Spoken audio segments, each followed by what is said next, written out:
Oh, our first story is a big story. Buhari received 44 security reports before the Kuje prison attack, says the deputy speaker of the Nigerian House of Representatives. Yeah. Yes, and this is my reaction. And so what? According to Section 44 of the Presidential Responsibility Code, Buhari is not mandated to read any security report on any subject until the DSS has written 419 of such reports. The 428th report is the one that Buhari must read. So what's the nonsense about 44 reports about Kuje prison? What? It's still at the beginning. It hasn't. It's still at the beginning. It hasn't rose to the level where Buhari will bring out his glasses and sit down to open book. Why? Read something? Why? Unless you can put it, you know, scientists can actually put it in tuwo, kinshafa. So if he's eating tuwo, the knowledge will be You're crazy. Anyway, next. Oh, Atiku sympathizes with Tinubu, says his memory may not be what it used to be, and mocks him for forgetting the name of his party. What the hell is Atiku talking about? What is he talking about? Is it this video? And the commitment for us as members of the APC. Is that why? You see, I sympathize with Tinubu too. I do sympathize with the man. You know, you have to. But Atiku should go and sit down. If Tinubu is losing his faculty, what is Atiku losing? Sasha, tweet it out. I have the answer. What is Atiku losing? His mojo. Yeah. Yes, he can't even put on his seatbelt. What is he losing? He's talking about Tinubu losing his faculty. Nonsense. Next. Oh, this is over the top. Peter Obi should be in jail for investing state funds in his family business, says Asari Dokubo. Hey! Now, this is how you get the attention of the obedient servants. Yes, you get the attention this way. It is also like throwing red meat at Tinubu's lions. It is not an easy feat to accomplish. For a genius like Dokubo to achieve in one sentence is amazing. He's a genius. Why? Do you know what is in his head? That man. Anyway, the point is that, yes, of course, you can't invest government money in your private business. No, it's not allowed. Anyway, next. Oh, Hades Award disqualifies Portable. I'm like, hey, yeah, the boy is trying. But I don't blame them. The Hades has no other way to show that it has head than to cut off Portable. Portable, is he not acting like a chicken without head? Have you seen him moving around like a chicken without head? Did I just call him a musician? No, I didn't, of course. Did I call him a singer? No, I didn't. You don't make that kind of mistake. It's not allowed. I mean, that guy is like, everything he's doing is like, when you cut off the head of a chicken, what's wrong with me? They just suspended him because of violence against his fellow competitor, and you are talking like this, you know? Portable, it's a mystery, you know? How people from nowhere, and I've been here for more than 10 years doing this. Kubi Kubana has never said hi. Nobody. Nothing. Portable. And then 50 million. Nonsense. Sad times for Nigeria. Sad times demand very, very, very stringent and strong measures. I'm happy that the Senate has finally woken up, because before we thought they were rubber stamp full on. But they are still rubber stamp, and they are still part of the problem. I'm not going to exonerate the Senate from the problem. Because when they talk about Nigeria, they talk about everything that is wrong about Nigeria. They forget that the Nigerian Senate, the lawmakers, are part of everything wrong with Nigeria, with their big fat salaries that they cannot account for. If they truly love this country, they should do that job without pay. They should make it voluntary. When you take money out of that job, everybody will sit up. But I dare them not to look at the big juicy bribe that comes from various committees. I dare them. But I'm happy they're speaking up. But all of this is even sad. That the reaction from the presidency, the Femi Adesina was calling people anarchists for saying the president should wake up to his responsibility when there's anarchy in the land already. If he wants to call people anarchists for replying to the anarchy in the land, then all of us Nigerians, we're all anarchists. We have no idea of how deep things have gone in this country. That now we are shutting down schools when we're not a place of war. We're shutting down everywhere, high security alerts. I've got people I call family in Abuja. I can't go into Abuja now. Everybody's scared for their lives in Abuja. And that's the country we've become. And this was the same president that campaigned that he will solve the insecurity problem. I put it on record that insecurity is worse now in Nigeria than it was under President Goodluck Jonathan. The facts are there. In 2015, people could still travel on the Kaduna Abuja highway. Can they today? In 2015, people were not shutting down schools in Abuja. In 2015, we didn't hear of killings of our brigade of guards. And this was the same Mr. Femi Adesina that said months ago that we will solve the insecurity problem before this administration comes to an end. And we keep having meetings over meetings that do not favor Nigeria. We are sick and tired of these meetings, ultimatums, and directives. And only to think that the president went to brief the Liberians on how to tackle insecurity. Is that not what we've become as a country? We can't solve our own problems. We are going to tell other people how to solve the problem of insecurity. I would have wondered that President Weah of Liberia would tell President Buhari, oh my man, how's the insecurity in your country, man? Because we think it's a joke. Because we are not on the second end of the stick. How people now pay bandits hundreds of millions.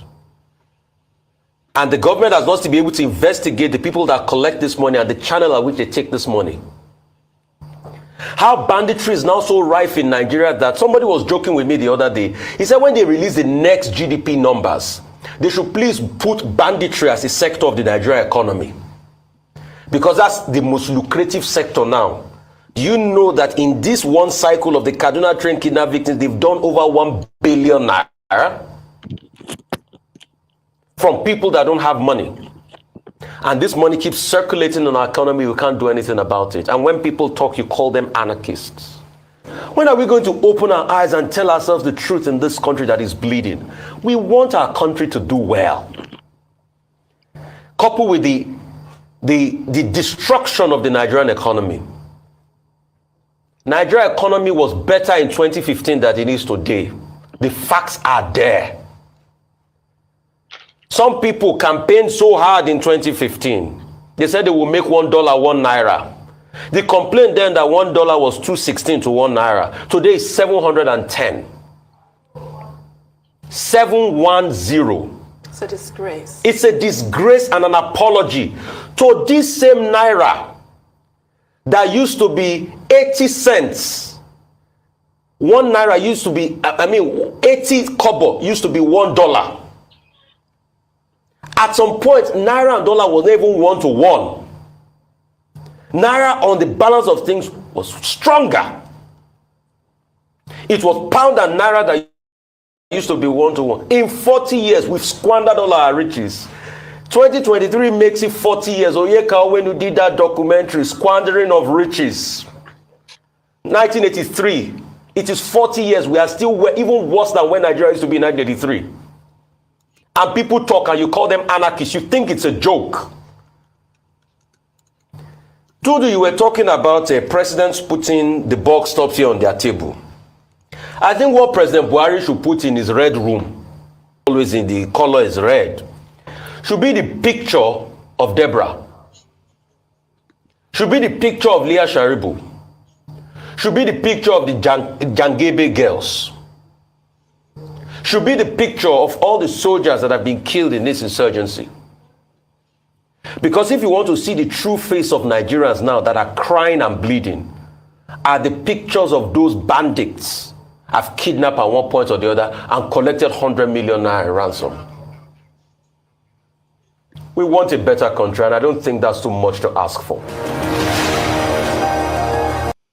Praise.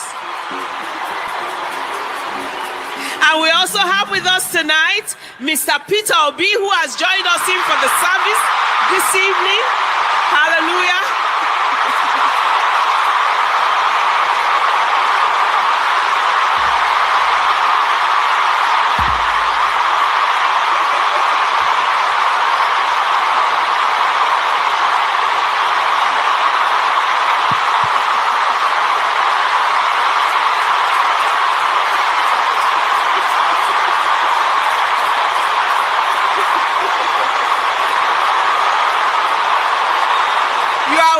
Sir, we're happy to have you with us tonight.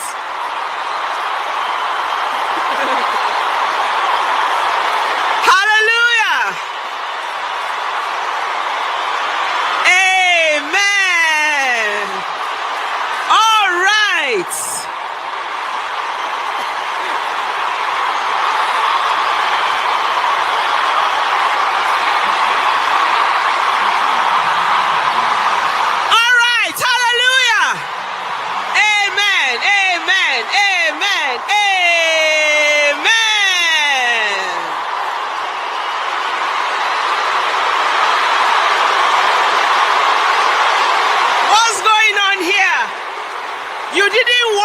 About this. Okay, praise the Lord. All right, bring out your torchlight and let's wave it. Bring out your lights. Let's wave our lights. Let's wave our lights. Use it as a wave offering to Jesus. Use it as a wave offering to Jesus. Jesus will celebrate you tonight. Jesus will love you. Ancient of... We have got the opportunity to serve again for additional 4 years. And Nigerians will know the difference.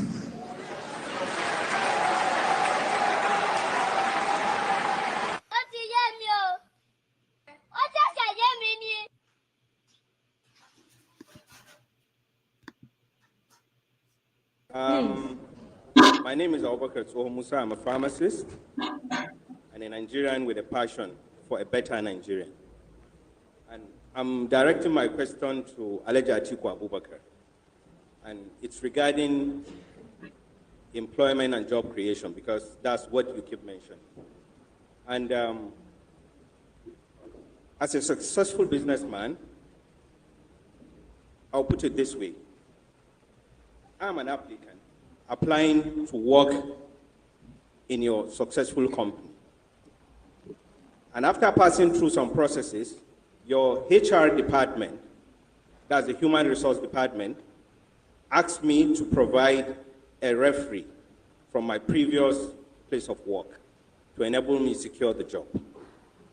And I have something to say. This is the response of my employer, whom I've worked with for the past 8 years. And this is what he has to say, and I quote: his propensity to corruption, his tendency to disloyalty, his inability to say and stick to the truth all the time, his propensity for poor judgment, his belief and reliance on marabout, his lack of transparency, his trust in money to buy his way on all issues, and his readiness to sacrifice morality, integrity, propriety, truth, national interest for self and selfish interest. My question is, if my previous employee forward this reference to you, will you employ me?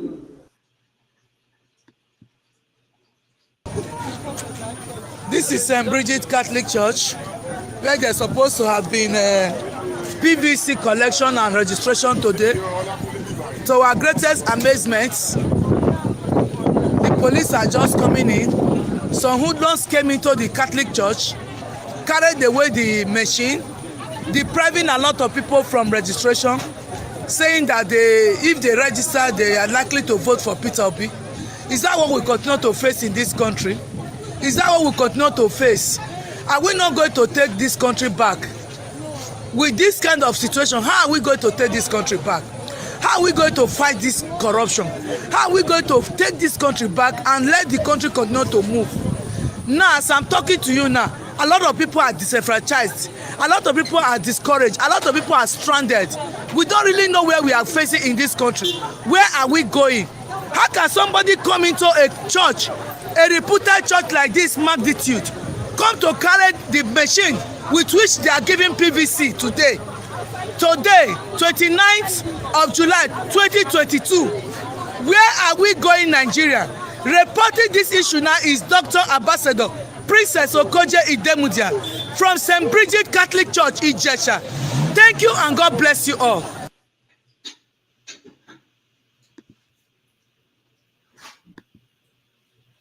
Those of you who did not pity the injured head of President Buhari's son, Yusuf, when he had a bike accident in 2007.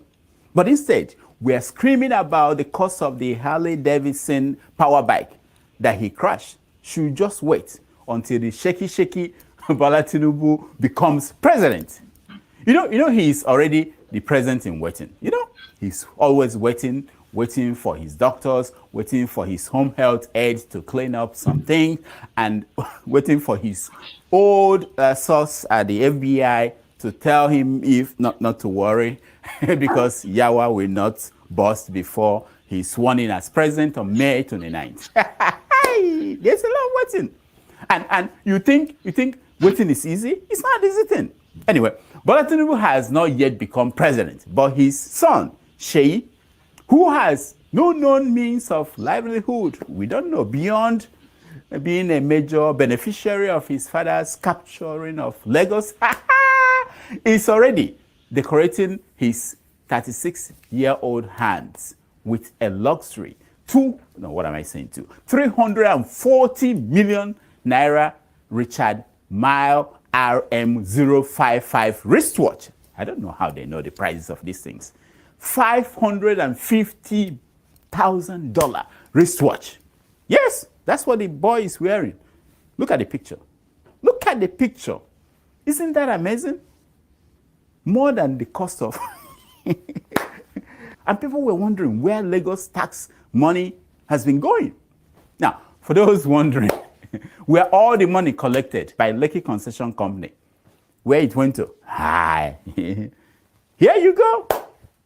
Through the cooking up of the books of Alpha Beta and its shadow ownership, Lagos State money that could have been used to build schools, hospitals in Makoko or Ajegunle. Yeah, they are, you know where they ended up? Expensive wristwatches in the hands of unemployed and unemployable. Who wrote this crap? Daddy's boy. You see, Bola Tinubu has effectively captured the resources of the state of Lagos so that his children can keep their hands in the cookie jar and take as much as they want it, you know, and that's what's going on. Everything is at their pleasure. This is not peculiar to Sheyi alone. No, let me just be nice, you know. No, not just be nice, be factual. You know, his little sisters are not left out. Yes, look at them. In 2013, Bola Tinubu's then 22-year-old daughter, Habibet, just fresh from music school with no visible source of income, paid $2.4 million for an apartment in New York City.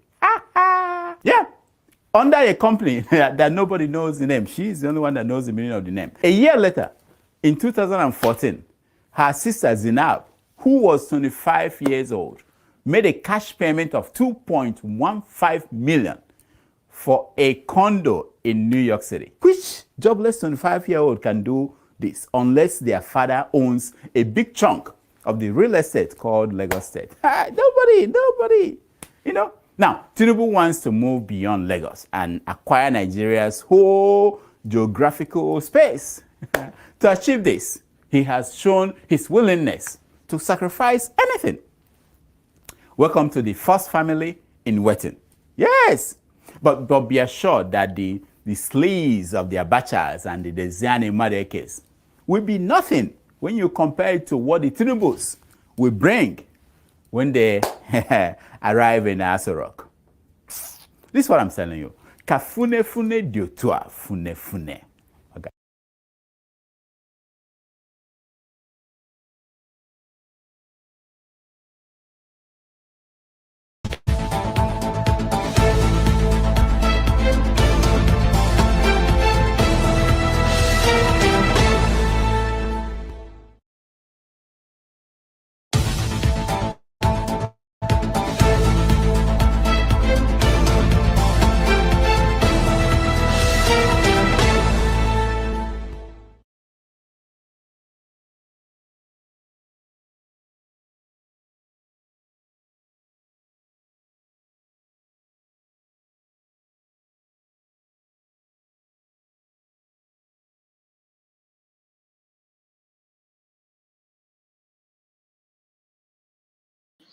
Welcome to the show. My name is Rodolfo Okonkwo. It's Saturday, July 30th, 2022.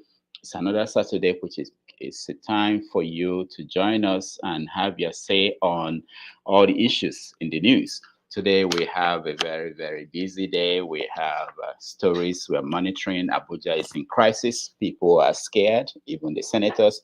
The president is scared. That's what they said. The president is under threat of impeachment by the Senate, and also the bandits are threatening to kidnap the president. It's a serious issue. Also, of course, the campaign continues in subtle ways. We're going to talk about all this. And joining us now, the faces you've come to know on this program, Paul in Arizona. Paul, welcome to the show. Thank you. Good morning. Yeah, good morning. Jonaba in Dallas. Jonaba, welcome to the show. Good morning, Dr. Damages. Yes, Ovie in, I don't know where you are. Ovie, welcome to the show. Thank you. Where are you, Ovie? Atlanta. Oregon. Oh, okay, you're not in Oregon. Oregon is over. Attention is in Birmingham now. The Commonwealth Games. Okay, yeah. We'll get to that. Ovie will give us a count on what's going on. We don't follow. We just wait for them to break the record, and then we follow. We just say, "Who is it? Oh my God!" All right.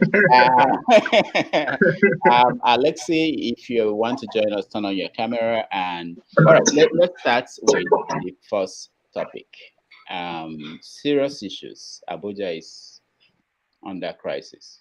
I mean, apart from the senators saying that they are going to impeach the president in 6 weeks if he doesn't do anything about this, do anybody here think that there's any force that can stop the bandits if they decide today to march into Aso Rock?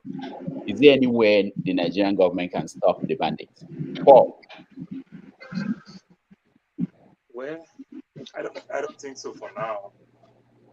Yeah, because go ahead. The real people that can march to the villa is the family member of the president.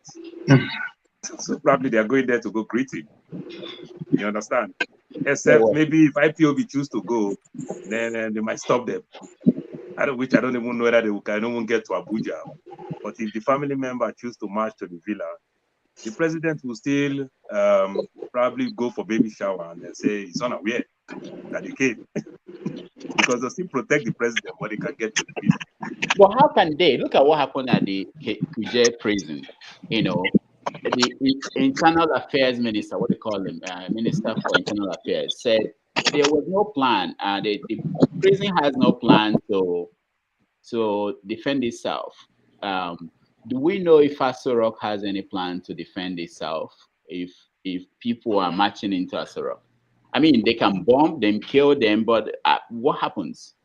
Of course, doctors, these guys are confused. These guys are just there to go make money. They don't have no plan. And sometimes we discuss their honesty instead of us to give them a pat in the back for them being honest.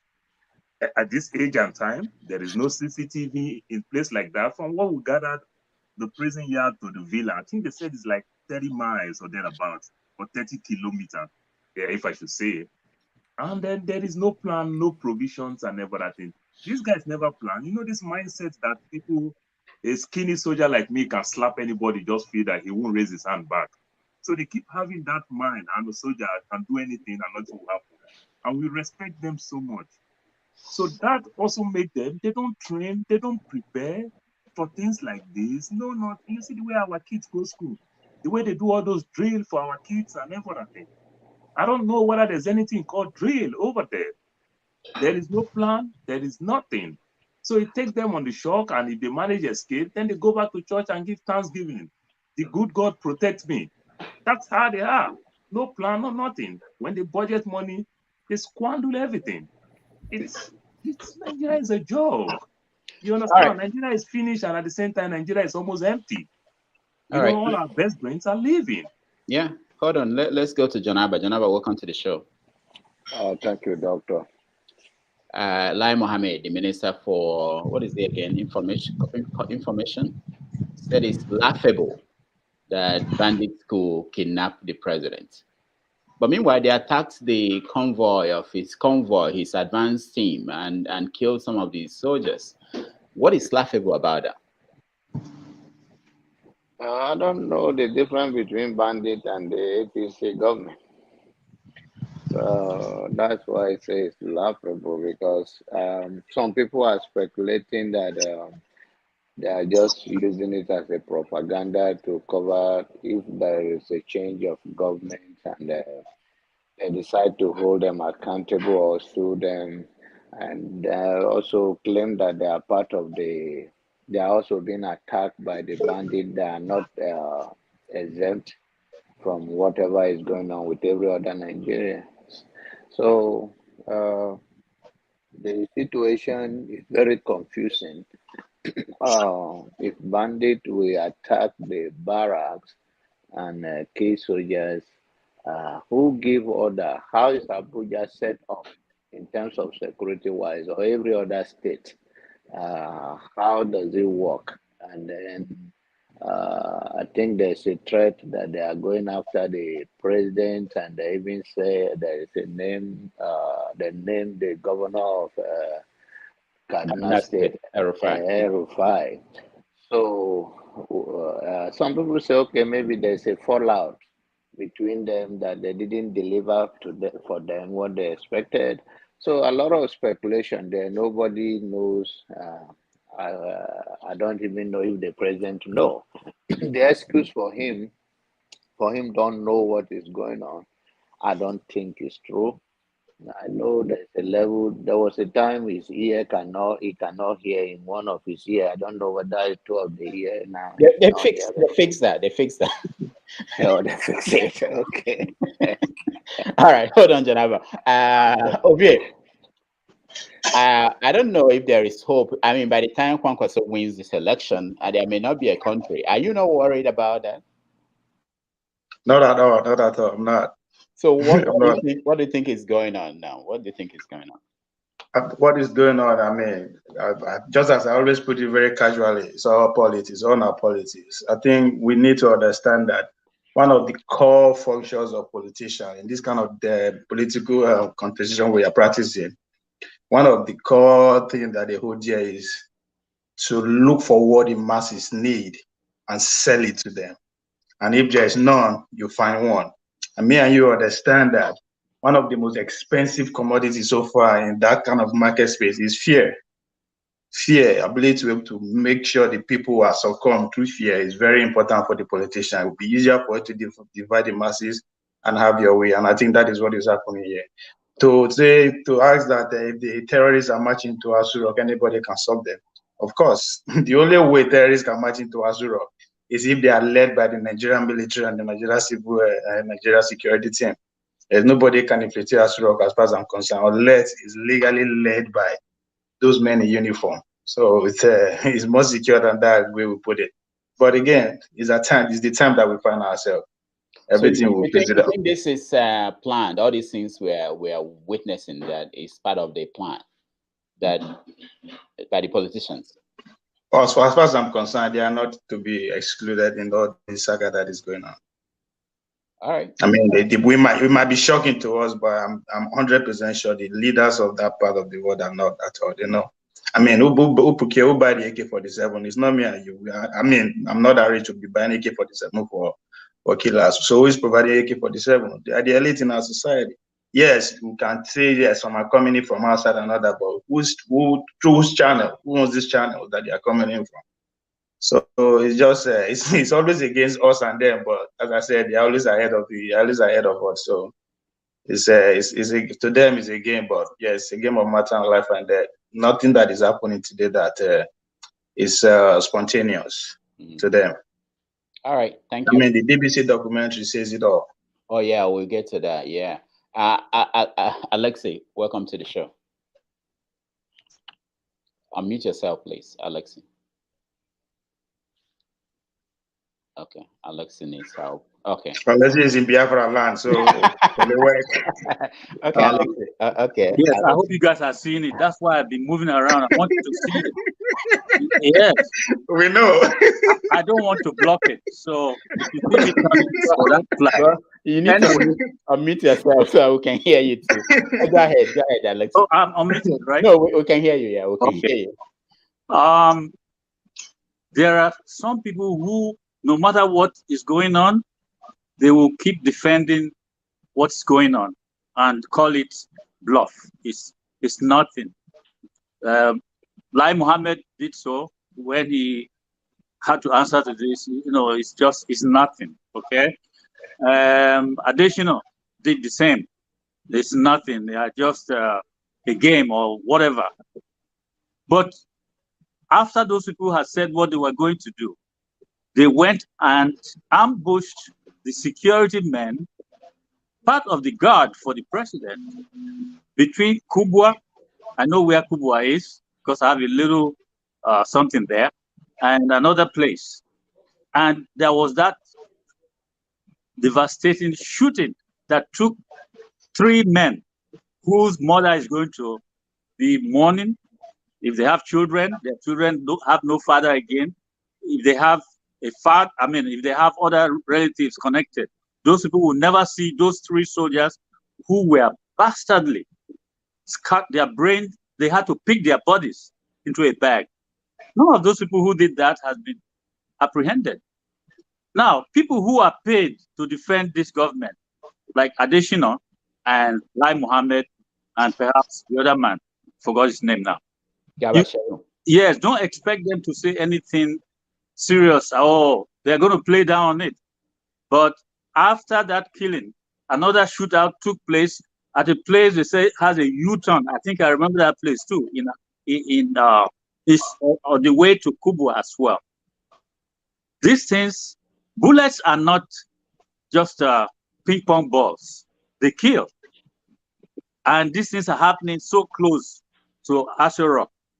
I don't know why we will say it's politics. It's to put fear. It's not to put fear. They are killing people. And that thing they are doing, they have their camp well known to the government, and the government has not gone there to attack them. Government has tons and tons of excuses why they cannot go there. And we all know now that there's no group of these bandits, kidnappers, or whatever name they used to baptize themselves. None of them is a secret to the government. And the government is not able to push back on them or even to get them to stop what they are doing. So when you look at that and you look at what's happening in the Southeast, a group of people went for wedding. And after the wedding, they went after them. The governor of Imo State is giving excuses. He said, oh, these are the people who meet. When they meet, then the next day, there will be sit at home, that they are the people, the enemies of the state. They are non-state bandits or whatever he calls them. And you know what? Just for thinking that that's who they are, the security forces went there and shot everybody they could shoot at in that place. Two different yardsticks in applying security. One place is, once you hear a rumor about the place, you go there, you kill the people, you burn their houses, and you just go scot-free, no question to answer.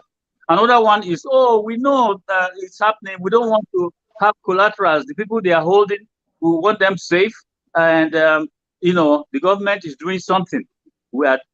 So, my people, we will keep discussing this thing, and we will see where we will reach in it. Just know that Nigeria is going. Let us sit down as a people, decide whether we are going to be together, how we are going to be together, or if we are going to part and everybody will take care of their own place. We will all do well.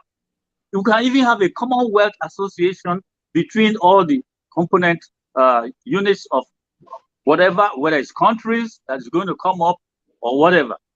We are killing too many people, and that blood spilling can never sustain any united. It cannot be united. When you are killing me and my people, you want me to come and unite with you? So let's be careful. All right. Just be talking. All right. Thank you, Alexei. Femi, welcome to the show. Good morning, Dr. Damages. Good morning, everybody. Yeah, Femi, the Senate, they want to impeach the president. Don't you think it's like doing him a favor now if they impeach him today? First, I want to say that even if anything is laughable, it's actually the Senate itself, because especially because they've mostly been in cahoots with the present regime. Because you know how, especially the principal members of both the Senate and the House of Reps, how they came into being, especially based off of what happened during the Sarake era. They really gave Buhari a run for his money.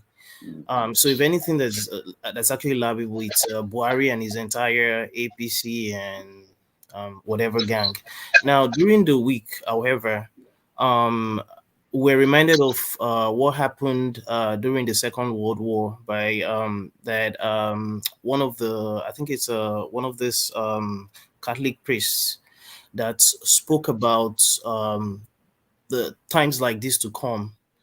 And from that experience, he actually came up with these comments about how when they came for the Jews, he looked the other way. Literally, not literally, but just because it wasn't a Jew. When he came from the trade unionists, he looked to the other way just because it wasn't a trade unionist, and all the way down to when it was almost left with nobody else, and then they came for him, and there was nobody alive or left to save him as well. The dangers of where we are now, it's no rocket science. It was always bound to come to this point. The other day I was saying that if you do not, the way Nigeria has been, especially up to this point, it was a case of if you don't cry, you laugh. But I dare to say right now, it's the other way around. If you do not laugh, you cry. We have people in Nigeria, even if we're not there. It is not by force to be a nation. You have to be a nation before you become a country. A country is just a geographical representation of an area. We don't have to be together. It is not by force. We cannot continue like this. And if some people are sitting there saying it is laughable and one thing, remember, some of the weapons these guys have is capable of bringing down even the presidential jets. They don't have to get to Aso Rock. Maybe they've not thought about it. Or some people are comfortable now. They forget that there were people there before them. One day they're going to leave that position. I rest my case.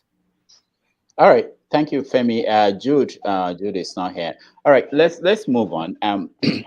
The point is now, what is the solution? I mean, to the Senate, what they think they can do is to say 6 months or 6 weeks from now, if nothing changes, they will impeach the president. I don't even think they are willing to do that. I don't think they have the guts to do that. But even if they do that, is that the solution? Will that solve the problem, Paul?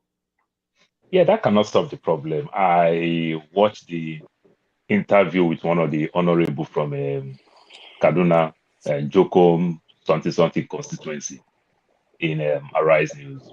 From what he said, I feel for him, but at the same time, I just look at these people. I say these guys are not serious. You know, when you listen what these people are saying, you know, now it's affecting their original constituency. Their original constituency is Abuja because they don't represent where they claim that they are representing. So it's affecting their own constituency. That's why they're crying. And they're crying foul. When I watched that interview, then also watched the other interview that they grant former Minister of Works. Oh God, I forgot his name now. The Ikorodu man from Lagos. When he talked about how they want to impeach Obasanjo. Abanikoro, is it? No, not Obanikoro, the elderly man. I forgot his name. Oh, okay. I'll remember. So okay. He talked about how they want to impeach Obasanjo. They, as AD member, as the Yoruba, they are the one that fought. Even when they are the opposition, they are the one that fought how to help Obasanjo because it's one of their own. You know, they fought how they went to the Emir of Kano, Emir of Sokoto, the Obi of Onitsha. They did everything for that impeachment not to thrive. Opposition party did that thing. Then I come forward fastly. Look at Wike. Wike say Delta betray him. This one betray him. You understand? But Kanu vote for him. Kanu did not betray a northerner. You understand? But when your own house did not vote for you, you say they betray you. This is how the system runs. So over time, by the time they spend that 6 weeks, they'll go back to all their night meetings and the likes. After everything, guess what? They'll play the northern card, they'll play the religious card, they'll play everything, and people going to see enjoy this good quality dollar that one is 720, or maybe as at that time it will be like 850. Then they're going to share for them, like during the time for Ibrahim Mantu time for Obasanjo, they're going to share dollar, and nothing will happen. Of course, we know nothing will happen. It's just a dry, empty threat. Nothing will happen. These guys are on steroids. They are laughable. They don't represent us. They just entertain us, let our data not waste, like Nigerian people will say. That's what they're doing. They don't care. They don't care. The few security that we have, they're using it for themselves anyway. The few security we have. So to some extent, they still see themselves like they are protected. You understand? To some extent. So that's why they don't care. It's just that the panic is just around them. Like this time they can't enjoy that in quote girlfriend thing, party thing, go show themselves. They don't have those privileges. That's why they're crying foul. Okay, Jude, welcome to the show. Thank you, guys. Thank you, everybody. Thank you, our listeners. Yeah, Jude, Shore said in one interview this week that all these things are part of a plan to instigate a coup and not to have the election. What is your take on what's going on? Anyway, it's not. I mean, it's not far from the. It's not far from the truth. Personally, I know that election is not going to. They've already started putting in those in charge of Nigeria. I've already started putting measures in place to ensure that there will be no election, because that would enable them to continue perpetrating the evil that they are doing in Nigeria. I don't know why they are afraid of election, because they have already seen the handwriting on the wall that the time that their time is up, and so they don't want to give up. They just don't want to give up. Terrorist Buhari have made a lot of gain in pursuing his inordinate ambition of Islamizing and Fulanizing Nigeria, and he has put in every major positions in Nigeria his own people. So he has seen that if they allow things to continue to go, the election to continue to go the way it's going, a new captain will come on board who may want to disrupt all the gain he has made. And so they are doing everything, fighting every tooth and nail to ensure that there wouldn't be election, so that they continue to perfect and complete their goal. Already they have achieved more than half of their goal. These terrorists are all over Nigeria. There are so many cell camps in this, so many terrorist cell camp in the West. Look at the shooting. Okay, I think some of you must have even seen that video. I mean, what is that not war? Yeah? And then the politicians in Abuja are now coming up and want to impeach Buhari. These people are I don't know what name to call them. All right. It's only Abaribe that for a long time has been talking about impeaching this animal called Buhari, but everybody keep blocking him. Even the Senate president would not even allow them to bring up this issue in the Senate floor. Can you imagine? It's absurd. It's really absurd. All right. Thank you, Jude. Forefathers, welcome to the show. Yeah, thanks for having me. Yeah. So 100 years from now, 200 years from now, when the people that will occupy Africa, when they look at Nigeria of today, when they read the papers online, if they're still internet at that time, what would they think about us? Because I like your wider perspective. What would they think about us? What happened? Who do we blame? Is it us? Is it what is wrong? I think we will have ourselves to blame. Who else can you blame? Even our forefathers, they made the same mistake over and over again. The Europeans came here 500 years ago, and it took them up to 400 years, that's 19-something, for them to take over Nigeria. All that time, our forefathers never bothered to learn how to make guns, how to build the ships, and that sort of, I don't understand, level of broken threat assessment is unbelievable. It's remarkable, really. I don't know whether any group has ever managed that kind of humongous incompetence. And they did that, and we are carrying on where they left off. So 100 years from now, it depends on whether something changes now. And if something doesn't change now, then the situation is going to remain the same. Many of our people, they are focused on each other, talking about how constitution is going to change, it has to change, they have to have their own nations and all the rest. They never ask themselves, how do you get there? What is the consequence to Nigeria? What's the consequence to the entire black race when you go in that direction? They never bother to do that. They just play the same old games our forefathers have been playing. And for me, I find it really strange how we are locked in that kind of thinking when it's obvious what the problem is. The world is run by people that are stronger. If you look at the top economies in the world, the top powers in the world, it's because they have military strength. If you just correlate it on the tables, you'll see it there.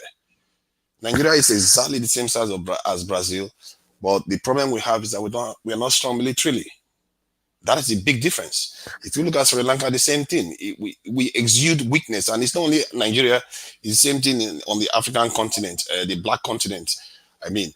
And the question you have to ask yourself is, why have they chosen to be like this? Is it because they never truly got their independence, that they are beholden to the Westerners, or is it because something is wrong with us internally? Personally, I am not sure, because our forefathers made the same mistakes for 400 years, so why would we not continue it now? Because I've heard people talk about, we want to control our resources. No black man controls anything in this world. None. What are you fighting for? You're fighting for your land. What land do you control? You don't control anything. Forefather, strong, the Northerners control their wives. For the record, the Northerners control their wives. Yeah, you control your wives because you are given the privilege to do that. But you don't control your environment. You are poor. You don't take part in the World Economic Forums. You are not there when they are making decisions. The G20. Forefathers, Jonathan went, but I think they go there. They go there. They just go there to go and watch, isn't it? They wanted, to go they and wanted cheer to or bribe. cheer They on. wanted to bribe him to It's submit. just, They it's wanted to really bribe him, pitiful. but you know what? It's really pitiful, the state of affairs. We live on scraps, and it's just, if you just look at the numbers, and we know it, because we know Nigerians are highly educated. We know these numbers. Look at the entire Nigerian budget is about $27 billion, while California's healthcare budget is over 200 and something billion. And we are all living in the same world where we use that same money to buy stuff. That is an unequal arrangement, and we are not doing anything to fix it. Instead, we spend most of our time fighting each other. That Fulani guy that came here last week confirmed something that I already deduced. And this week again, that documentary the BBC released showed the same thing. Fulanis and Hausas are fighting. And we are here in the South saying, I disagree with that. Yeah, you can disagree all you want. It's a fact. Those people were not, those dead bodies and those human beings were not made up. They are Nigerians. They are Nigerians. See, of course they are Nigerians. Fulanis are Nigerians too. Some Fulanis are Nigerians. So we fight each other every turn, any chance we get. We say we want to control stuff. What are you controlling when you are supposed to see the bigger threat? So 100 years from now, if we don't correct that error, my God, I'm not even sure we'll be around to be able to tell that tale. We are supposed to be the most promising continent, but if we don't take the opportunities, we are going to pay dearly for it. Okay. Thank you, forefathers. Oganiru Biafra, welcome to the show. I like how people can change their names, whatever they want, and force me to call them whatever they like. You know, that's the way it is. He was something else when he came on, but he decided to change it. According to forefather, the only thing we control is our name. It's only me that remains constant. Oganiru, are you there? All right. I think he's now. That yes, question you this is asked Oganiru Biafra. Oh, he forgot that he changed his name. No, I didn't forget that I changed the name, you know. I did not forget that I changed the name. All right, welcome. I'm just replying to your message. Yes, so we must change the narrative of what is happening in this country. Okay. You know, if justice must be served, just like we said, there must be, you know, equality, justice and fairness in all the play. But since 1914, it was never. Even if you come to think about since 1966, those constitutions that hold us are no longer in terms. You can see a president can sign anything he wants without the approval of the National Assembly. This is no more a country. We're no more running a federation, but we have been run out, not only by nationalization, just like IBB said once on his last birthday. He said, I am a product of nationalization, of Nigerianization. I think the narrative have to be changed. I thank you once again for welcoming me in this program, and I'm greeting every one of us that is here. Thank you very much. All right, thank you so much. All right, so let's switch over to I think I like this idea of the documentary. Who watched the documentary here about it? Okay, so why is it controversial, Ovie? First, I think to buttress for Barack's points and the question he asked him, 100 years from now, what will people be looking at? The future will be, they will look back at us and say, well, they will be laughing at our miseducation. We are badly miseducated. That's not what anybody is talking about yet. So we are having this kind of contraction. Everybody doing this because of the education we are receiving, and it's deliberate for that. But yes, the documentary for me, I think I have a lot of questions regarding that documentary. One, I don't believe that the BBC will carry out such, huge documentary without the consent of the federal government, either the military wing of the federal government or the media wing or even the states that the thing was carried out on. So I believe the federal government is aware. Now, Lai Mohammed coming out and questioning the BBC, questioning them and saying they're going to be sanctioned. That now brings to my question: who are they doing this documentary for? What is the motive of this documentary? because what I can see there is, trying to push, put a grip or a foundation to the narrative that is going to spring up as we go, that the Fulani, the Hausa people are in war. That's one.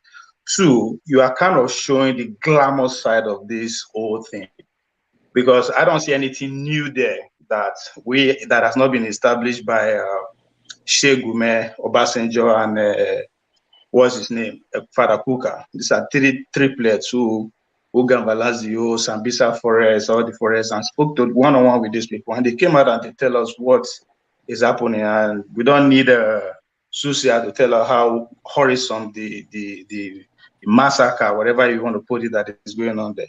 So to me, the documentary is glamorizing the lifestyle of the warlord. And in a region whereby there are about 16 to 17 million people listen to BBC every day. That's what people don't talk about. There are about 16 to 17 million people in that region alone that consume BBC, Al Jazeera, Chinese media every freaking day. Among those people, whether we like it or not, there are people who actually buy into the ideology of whatever the bandits are clamoring for, that are being marginalized. Those people will say, so this is how the life is. I think there's every reason to join these people. That's one. Two, from the documentary, so I can also did you that it takes a lot of back and forth between the BBC crew and the bandit before they actually agree to sit down. What was the agreement? Is it one of the agreement they reach is for you to actually push out the propaganda, because that's exactly what they are doing. They want that somebody put it earlier, I think it's on Arise News, that one of the fuel of all these bandits is media, ability for them to put out their score outside and wait to see how either the government or the people are going to react. The BBC are just successful in doing that successfully. Three, the man himself, the warlord himself, his dream is to be known all over the world. BBC has established that. So what is the reason? Who are they doing this for? Why are they doing it? Why are they bringing it out now? There's so many questions around it. I don't want to necessarily say, okay, let me follow what the federal government are questioning via Mohammed, because as I said, they must be aware that such a thing is going to take place. So what is the whole point? Is it that both the federal governments are actually, laughing at us, which I always believe they do at every point in time. So there's so many questions regarding that for me. Now let's put the context aside. As I said, the context, we all know the context unless we are blind to the Nigerian space. People who made these people one-on-one, people who live with them. If you have opportunity to speak with people from Borno State, from Chibok, for instance, where all those the kidnapping started, you will understand that this is not something that is happening in isolation or it's just an impromptu. No, it's well thought after. It's premeditated, everything that is going on. So what is the motive? Those are just my questions I have regarding that documentary. Okay, hold on. Everybody, hold on. Let's watch a little bit from this. Yeah, now why you want to so one man shy when it's ya ba mu kashi. Sun ka ce su yau su taba ganin 'yan makarantar da an ka dauka ba. Har suna magana da su irin. Mun ka ce musu to kamar makaranta nawa kun ka taba dauka. Wani ya ce shi dai inda ya taba tahiya an ka dauki 'yan makaranta da shi. Islamiya ce. Amma ba su yi masu wanga tambayoyi haka. Amma mu da mi muka yi masu. Ya ce to kun ga bokonku ba ta da rana tunda ABCD da kun ka iya. Mun ka ce su bari za mu faɗa musu duk dai wasu karatu haka. Mun fara gaya musu kuma sun ka ce ba su soya ga karatun boko. Amma dai kuma wallahi bai da amfani mu bayyane. Mun ka nuna musu dai duk ba mu iya barin karatu. Sun ce inda sai na ci gaba da makaranta. Sai na ci gaba da makaranta. Ya ce to ya shi kuma ya sha alwashin duk an ka kuma wannan makaranta sai ya ƙara ɗauka. All right, that's a little bit from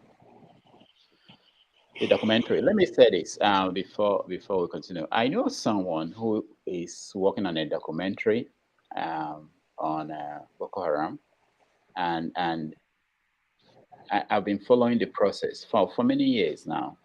And there is no apart from getting permission from the government when you have to talk to maybe government officials or going to maybe Boko Haram area, and they don't have to see what you're doing. They don't have to know what you're doing. And it depends on what you get. If someone agrees to talk to you, they talk to you, and you go and look at the videos you got and make up your documentary.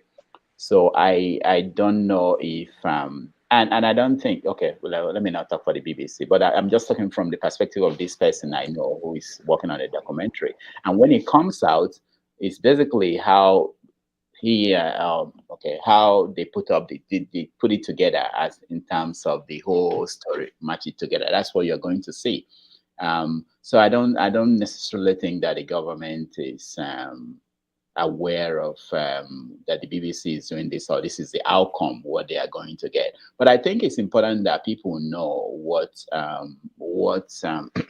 they found out, even if we don't agree with that. Paul, you saw the I saw the documentary completely, both of them. I watched it. I just think the thing called damage control, Nigeria, like they said, if you think you know your onion very well, you must be a good team player.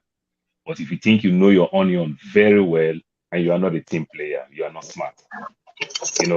That's why you see Lai Mohammed will come outside and say things like this. You understand? If he knows his onion very well, he would have bring some young, smart guy to come and say things like that, not him. But this big man is in, they don't understand what they're doing. He's trying to play damage control, but what he's doing, it's even giving these people the lift that they're looking for. These guys need the lift. In fact, the word called bandit, these guys are not even happy for them to call them bandits. They want them to call them terrorists. You understand? It's like you are still even bringing them down. They are looking for the fame. They are looking for the name. They are looking for everything, so that if they want to ask for more weapons, you understand, from their partners all over the world, they can get the type of sophisticated weapon that they need. So the government is not doing anything. Doctor, we just need to watch ordinary NCIS or whatever, LAPD or whatever, to understand how to fight some of these things. The North is a desert. It's easy to combat. You understand? With technology and everything, with communication, you can do everything. I don't even know whether there is drone in Aso Rock. I don't even know whether the government have anything. No, we saw a lot of launching of drones bought by the military. Oh, you saw it when the general was scared like a bird flying towards your eyes. From Jonathan, you understand? Drone that my son will even reject, a $350 drone that my son is not even interested in it any longer. You understand? I like drones so much. I can show you so many in my house. I don't think my son will even like that drone. I wish you would see how much they pay for those drones. But oh yes, we saw it. We saw it. So, doctor, it is funny. It's everything. The government is not ready. And what BBC did, if we could remember in the past, a little bit not bigger like this, even the Niger Delta, they did something like that. You understand? When they went into their camp, show everything. So these things are not new. But what do you do with it that matters? But the thing is that we don't have intelligence. We only have intelligent officers to use to punish your opponents. That is the DSS and the likes. We just have them to punish your opponent. We don't have them for the real purpose of security, to protect lives and property. The government is not doing anything. When I watch that and everything, the government is talking about BBC like this, it is, and you and I know they can't even do BBC anything. That's another thing. You understand? Because they're still going to chicken out. They'll just talk and everything will fade off. Not when they have 16 to 17 million in the viewers in the north. They can do something. Trust me. If that's the route they want to take, but I know it's not going to go that far. But if they can't do BBC anything. They will follow the normal NBC code. The BBC market in the northern space is huge. That's why I said they can't do BBC anything. They'll follow the normal. That is not the route they want to take. But if they want to take that route, they will do something. Now, government doesn't have anything. Now, government, but the government know the real thing that is going on there. The government is not doing anything. They are one and the same anyway. Doctor, I work in the aviation industry. Where is the Tucano jet when they do all these things? Look at the killing that happened 2 days ago. Where are the Tucano jet? The Tucano jet is meant for Biafran land. You understand? I remember when I was working in the airport back in the days, not even now.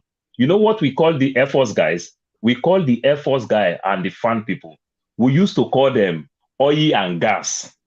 Working in aviation, we call them oil and gas. They sell all the aviation fuel.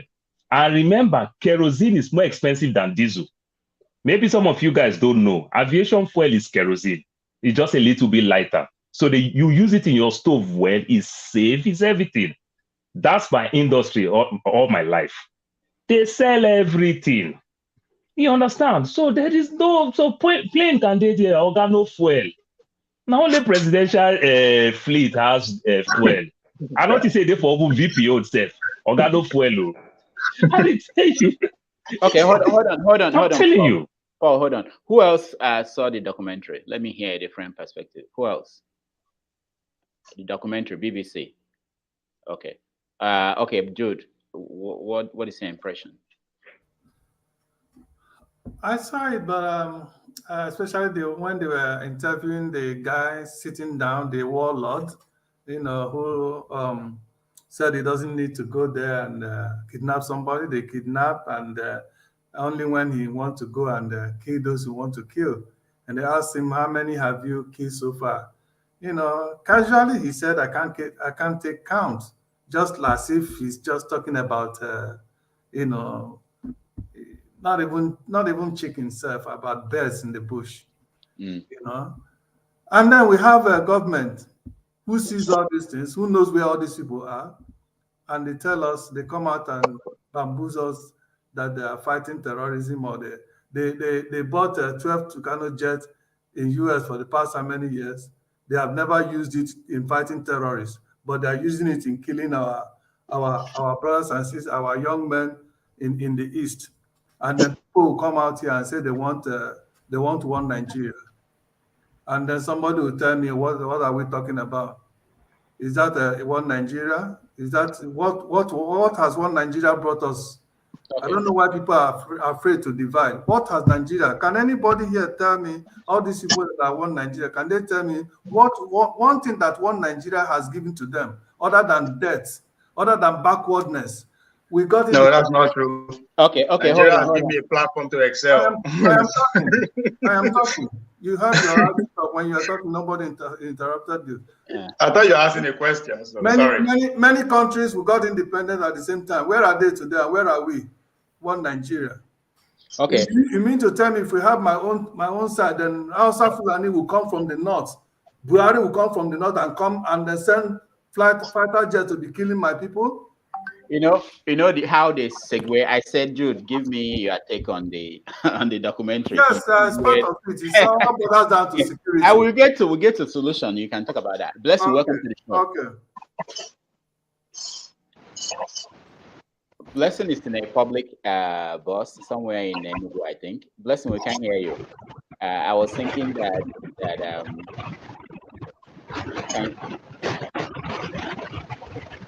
okay, Blessing, we can't hear you. We'll try you again another time. Okay, so I think I wanted to get views from people, even if you didn't watch the documentary. This is my suspicion. Why this particular one touched a nerve, I don't know. Maybe it's because the impression he gave, which is the impression that some of these people don't want to put out there, that there is a problem between the Fulanis and the Hausa people. Did anybody get something like that? Dr. Rudolph. Yeah. So I saw a bit of it and I plan to watch the rest of it. It's quite instructive and interesting, and especially because it's something I can relate to. Again, I haven't lived in the north, born there, grew up there. And like I always say, Kaduna, where I grew up, is just a case study for what Nigeria has become. You see, for me, it's not enough to keep blaming everything on the West, what the West has done and whatever. We know all this. There's always been history. And before the West before Western civilization, there were other civilizations. China is growing now. After the West, whether we like it or not, China will eventually, they will probably become the China, whether we all have to go learn Mandarin or Cantonese at some point. So that being said, And the other thing I want to also make us aware of, Yugoslavia that broke up is not a black nation. Albania has its own problem. That's not a black nation. Switzerland, that practicing the form of what we are referring to as let's come to the table and discuss how we rule ourselves. They practice a form of what's that thing we are confederation. If I don't know if a lot of people are not aware of this. That's Switzerland. Now, the reason why I say this is there's a Botswana in Africa. They call them the little miracle of Africa. As a matter of fact, Nigerians were actually responsible for where Botswana is today. It's not out, they're not in the moon. This is in Africa. The reason why I say this is even judging from that, the little I watched from that BBC interview, I haven't lived the situation, because sometimes if you don't live a situation, you will not understand what's going on. I haven't lived the situation even in Kaduna itself, way back then, as far back as when we had the Metisini riots and all whatnot. The only conclusion I continue to come to is we better come to the table and discuss. Forget the West. I understand all this narrative about the West and what. We better come to the table and discuss, because when the fire will start burning finally. Well, I'll just keep quiet for now. But Femi, well, before you go, is this a new realization on your part? Because I've not heard you speak this way. Or was it anything that happened last week that happened? I had previously mentioned the very first day I joined. I had mentioned, you may not remember, that ordinarily I'll prefer that we consider conference, whatever, discuss basically. That's my preference. Otherwise, since we're not prepared to go with that, then let's try new people. But ordinarily, that my position is let's discuss. It's not in my power. Okay. All right. Thank you.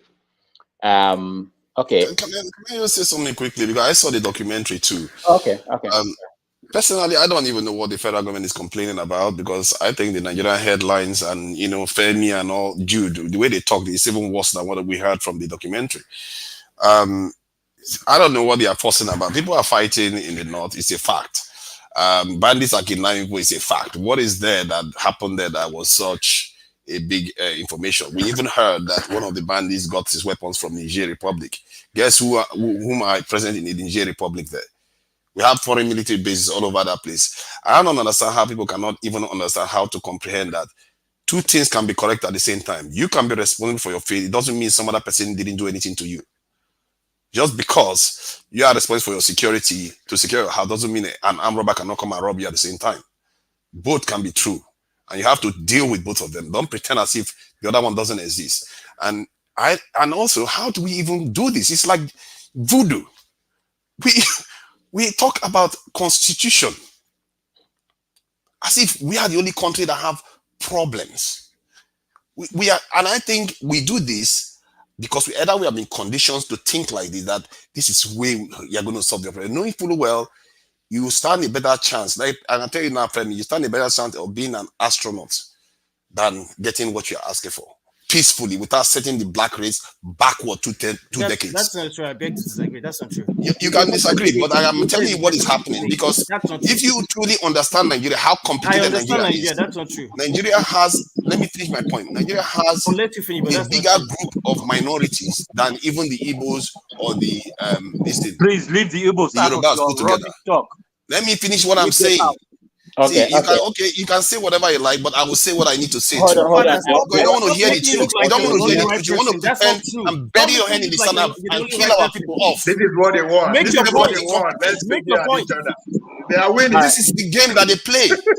They play childish games that will put us in a very weak position. You make it look like you're the only right person. Make your opinion count. No, you made your point. I didn't interrupt you. I understand. I felt I was correct, but I didn't interrupt you. I understand. Don't name people. Make your point. Okay, fair point. Maybe I shouldn't have named you. I apologize for that. Correct, please. My point is that we cannot keep going back, asking for things that without thinking about the consequences that it could lead. You can ask for that. What if somebody says no? Because I've been asking it for these things forever. Catalan, they have been asking for all this is forever. How many nations have broken up that have done well? The United States that you see today went to a massive civil war. One side won, and now they are the superpowers of the world. China is a massive country made up of diverse groups. They are the superpowers of the world. The country that is one of the homogeneous countries in Africa, Somalia, fought one of the longest civil wars on this continent. And you think breaking up that could lead to all kinds of can of worms. Do you know how we don't even think about the consequence of what we are saying? Do you know the consequence to Ghana, to most of African countries where Nigeria indulges itself in that? Why don't we think about those things? We just think, oh, let's just do this. Europeans killed each other in the millions and still came together and formed the European Union. Is it an evolutionary fault of ours that we can't even get past this thing? I don't understand this. We've been doing it for centuries. We can't break out of it. How do the Europeans do it? Hold on, everyone. Laro, welcome. Education, my brother, education. That's what I said. We are all educated here. Hold on. No, we are miseducated. Miseducated is the word. We are only educated to be a manager, to manage what somebody has already invented or set down. Okay, hold on, guys. Hold on. Laro, welcome to the show. It's a pleasure to be back. Yeah. I guess we have a heated Saturday. That's what happens when we all get Wednesday off. Oh, yeah. I know. People had accumulated things to say. So absolutely. And it's been an interesting discussion, what I've heard. Yeah. You are the doctor and the platform is the operation room and we are all patients. So they call it house of commotion. But anyway. Exactly. But we'll find solutions. Yeah. And our brothers are all of we are all of like minds looking for a best solution. But from my opinion, which is just an opinion, like I'm always saying, division is not the answer. Because to think once you get divided and your solution and you have your solution to your problem, this problem goes with every tribe as we separate. The problem does not automatically disappear. You still have to, if you split Nigeria, each section still has to find the solution for all this. It's going to be there. So what solution will you have for your region that you don't have now to implement? We're talking about a divided Nigeria. And we think, okay, once we divide it into three, forgetting all the other smaller ethnic groups, are we not the same people that said Jonathan is not an Igbo man, even though he was president, which we know? So let's get over some things. And we're talking about an African union, that even Africa should unionize and we should come together like the EU to be a stronger Africa. So we cannot divide our little space and expect the continent to work. I'm going to leave it like that so other people can come in and I'll come back in later on. Thank you. I like that. Hold on, everybody. Let me remind everybody. These are our topics. The first one is Nigerian Senate doing Buhari a favor by impeaching him. Second one is there a force that can stop the bandits from taking over Asorok? Then the third one is about Toby, who broke the world record, So, but we are kind of moving away from this. Well, I enjoy this. I like this, but it has to make sense to what we're talking about so that we don't get derailed. And our idea is that we give probably 2 hours to this team and then let new people come in because there are people who are trying to join the conversation. So we don't want to move away so far away from the topic, but I let things slide, So, Blessing, can you hear me? I hear you. Okay. All right, go ahead. Okay. I am almost at my destination, but can you hear me clearly now? Yeah, we can hear you. I do think they'll be doing Buhari a favor if they impeach him, but I do not think they have the balls to. The Nigerian Senate is rubber stamp. They lack the guts, they lack the balls to do the needful. If not, we shouldn't even be having this conversation. That man should have been out of that seat for a long time now. But they are rubber stamp. They do not have the will to do the needful. And then, is there a force that can stop the bandits? That can stop the bandits from taking over? Yes, I think there is. Actually, I believe there are forces, more than one force that can stop all this mayhem that is going on. I'll give a small example. I'm down from the vehicle now. Let me just find a nice spot. Yeah. Yeah. Yeah. And maybe you you can talk to some people for us later And on. they say Nigeria no safe. Look at Blessing making for publicly and not walking around freely. And they say Nigeria no safe. With an iPhone, and nobody took it. We just Biafran land is safe. Biafran land is safe. Propagandas of the Actually, Nigeria is not safe, dog. Let me give an example. I am going for a birthday party, yeah? It's supposed to be an evening stroke night something. Imagine, our group, sir. We are going to groove. Eh?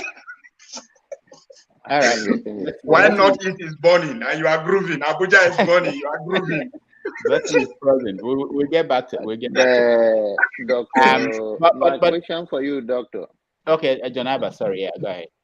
Okay, I think our sister Blessing is frozen for now. Go ahead. The issue of the Senate impeaching Buhari, is it not a hypocrite?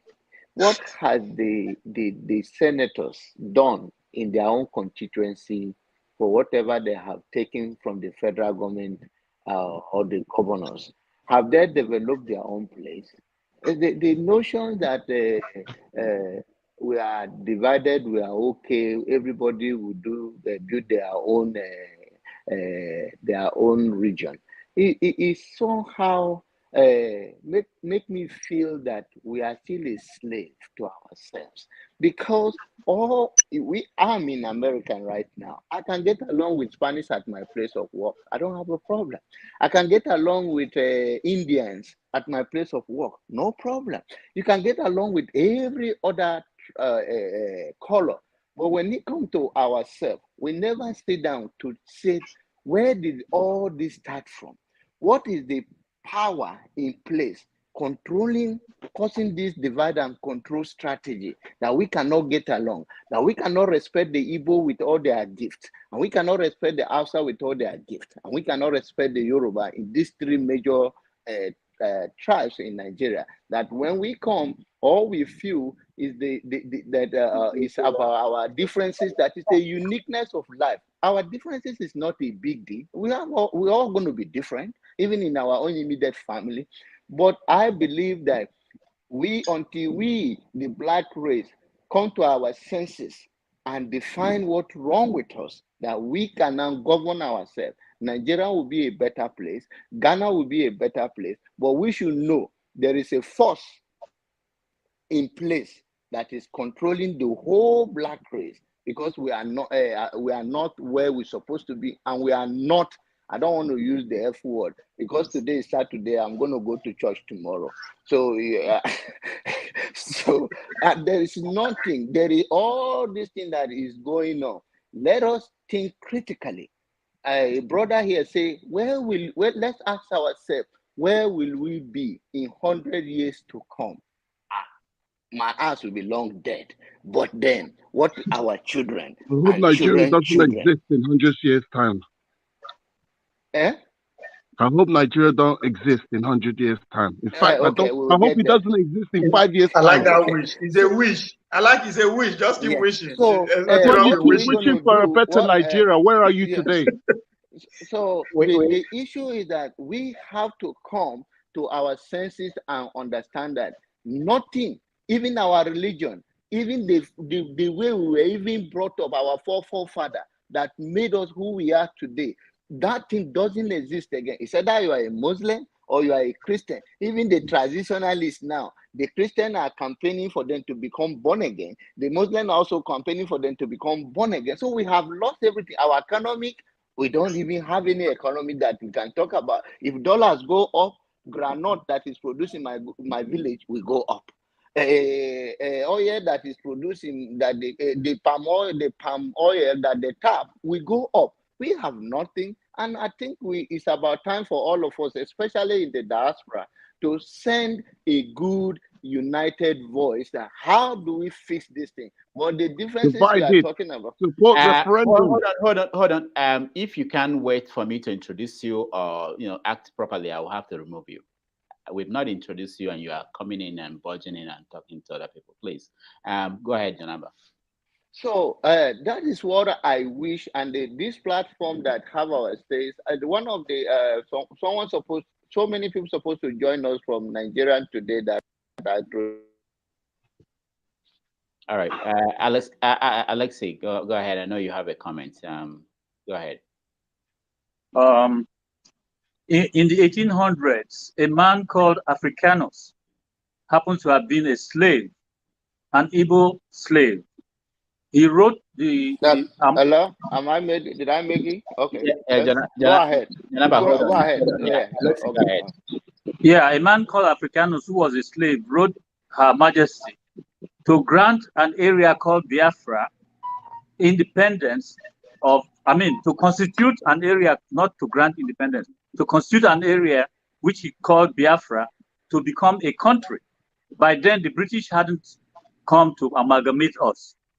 That letter has been found, and it is still existent as an evidence of a long-time effort to have a country named Biafra. The people on the west, the coastal area of Nigeria in that region, were more associated with that name, even more than the ones in hinterland who are now holding strongly to it. So what am I saying in that? We don't have to be the structure we are today as one country. The British came and did it for their own convenience, for their own trade, to enrich their own country. And they have kept it together for 100 years plus now. Because they're still eating. That thing has continued to disintegrate until where we are today, that we are even ashamed to tell people that we are from the country called Nigeria. The whole world is just watching us. This is the weakest time, and it will not stop. We have now discovered that we couldn't even move like the other nations who were on the same level with us. Talking about, oh, it will take time. Oh, we have to do. No, we were set up to fail, and we have failed. There is no more Nigeria as we speak. What we have is a territory occupied by terrorists, where bloodletting is all over the place, and where the government is focusing on only one area because of their hatred for that area. And then the other flanks are open. So these guys are free, doing what they are doing. And that's what we are seeing today. Now, if you want to hide what is happening in Nigeria, then you ask yourself, are you being sincere to your problem? If BBC has brought it out, why should we accost BBC for it? It is the reality. The more we know, the better we can have the solution. We don't want to be part of that thing going on in the north, in the southeast. But in the southeast, that's where the government is sending all the armaments and armored vehicles and equipments and human beings just to go and continue the genocide there. And it's not going to take Nigeria, it's not going to result well in the other parts of the country. We hear that the terrorists are flying their flags. So they have that territory. If you don't constitute the force that will dislodge them, mind you, what it is now is showing that Nigeria has already split. Some parts are in the hands of people from another country or another force. And if you continue with that as it is now, I don't know where you're going to end. The reality is we need to come together and decide what we should be. And then let everybody go and take care of their own. I keep saying this thing, and it will happen. For those of you who keep saying it's as difficult as being an astronaut, who are you to say that? What power do you have to determine what other people should be? The Bible calls it covetousness. What is it you want from these people that you say they must not go? Nigeria was made by the British, and it has not worked. God, who made us into the we are, made us who we are. Even if we split and then we are still having problems that you are saying, that is our business. Why do you want to cry more than the Pope for what's happening? Leave people alone and stay on your own. If you can't stay on your own, then go and grab a generator and die, because it will happen. All right, thank you. Jude, 1 minute, please. You see, like I said, I don't know why people are for us to go.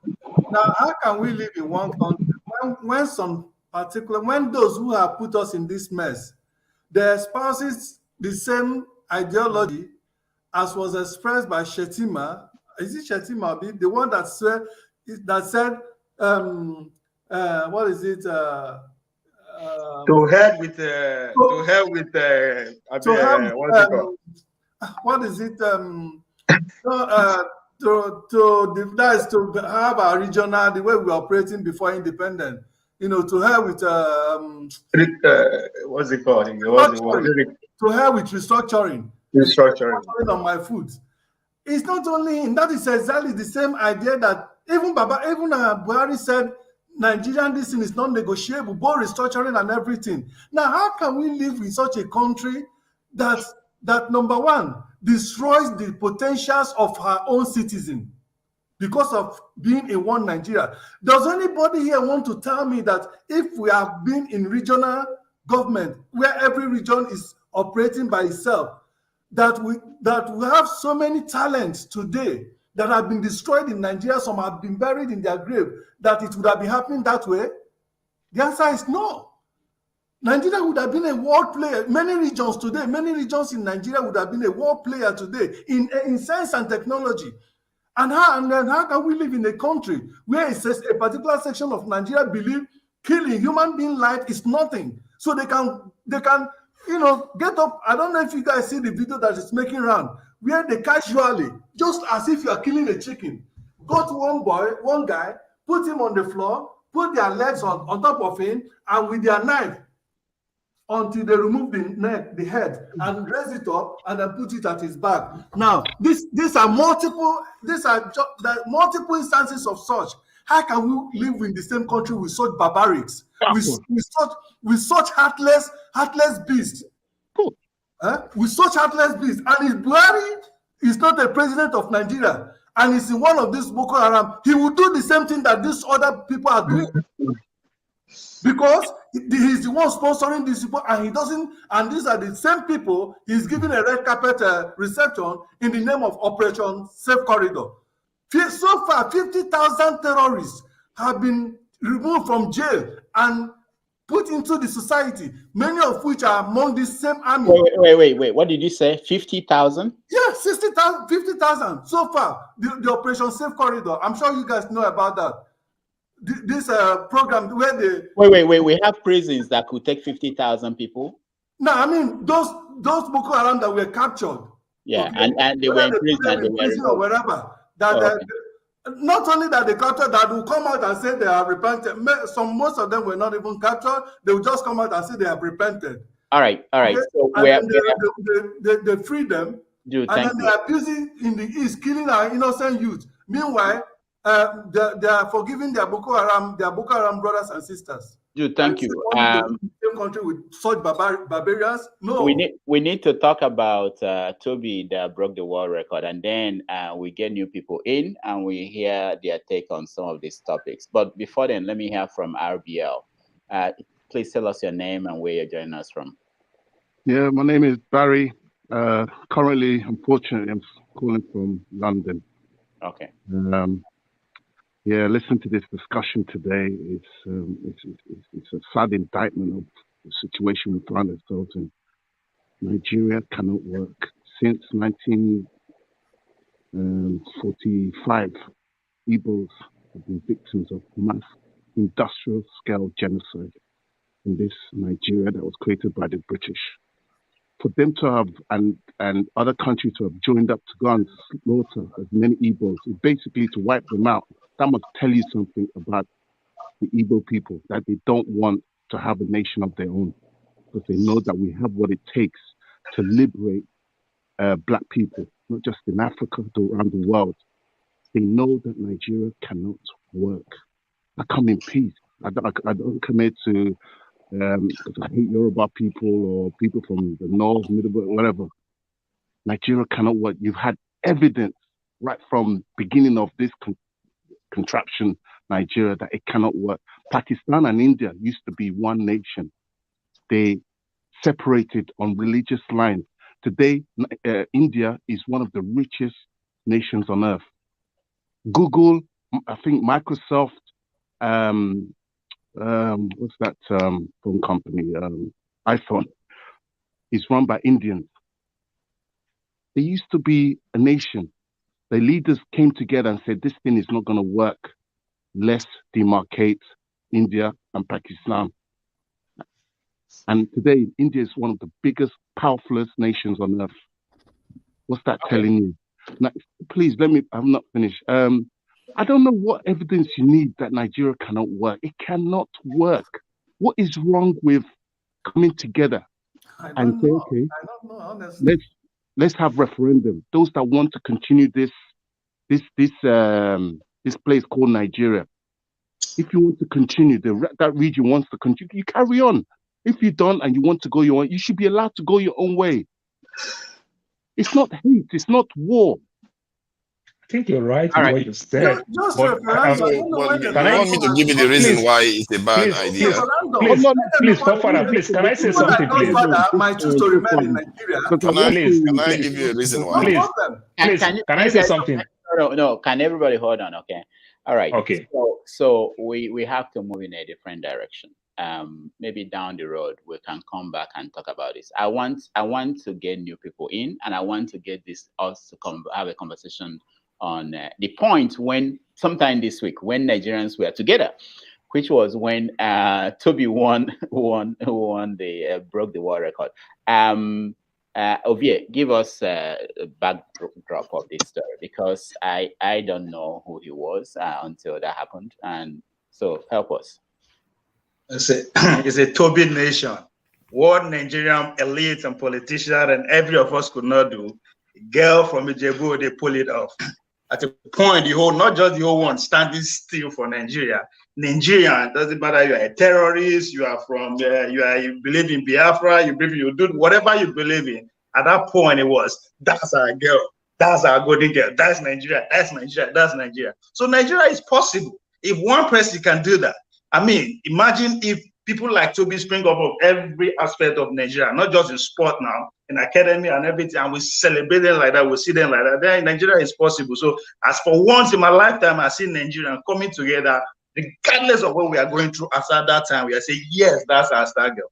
Yes, Toby is a phenomenon. Toby is somebody that worth celebrating because it was homemade. It was baked there in Djibouti by local coaches, was discovered by local coaches.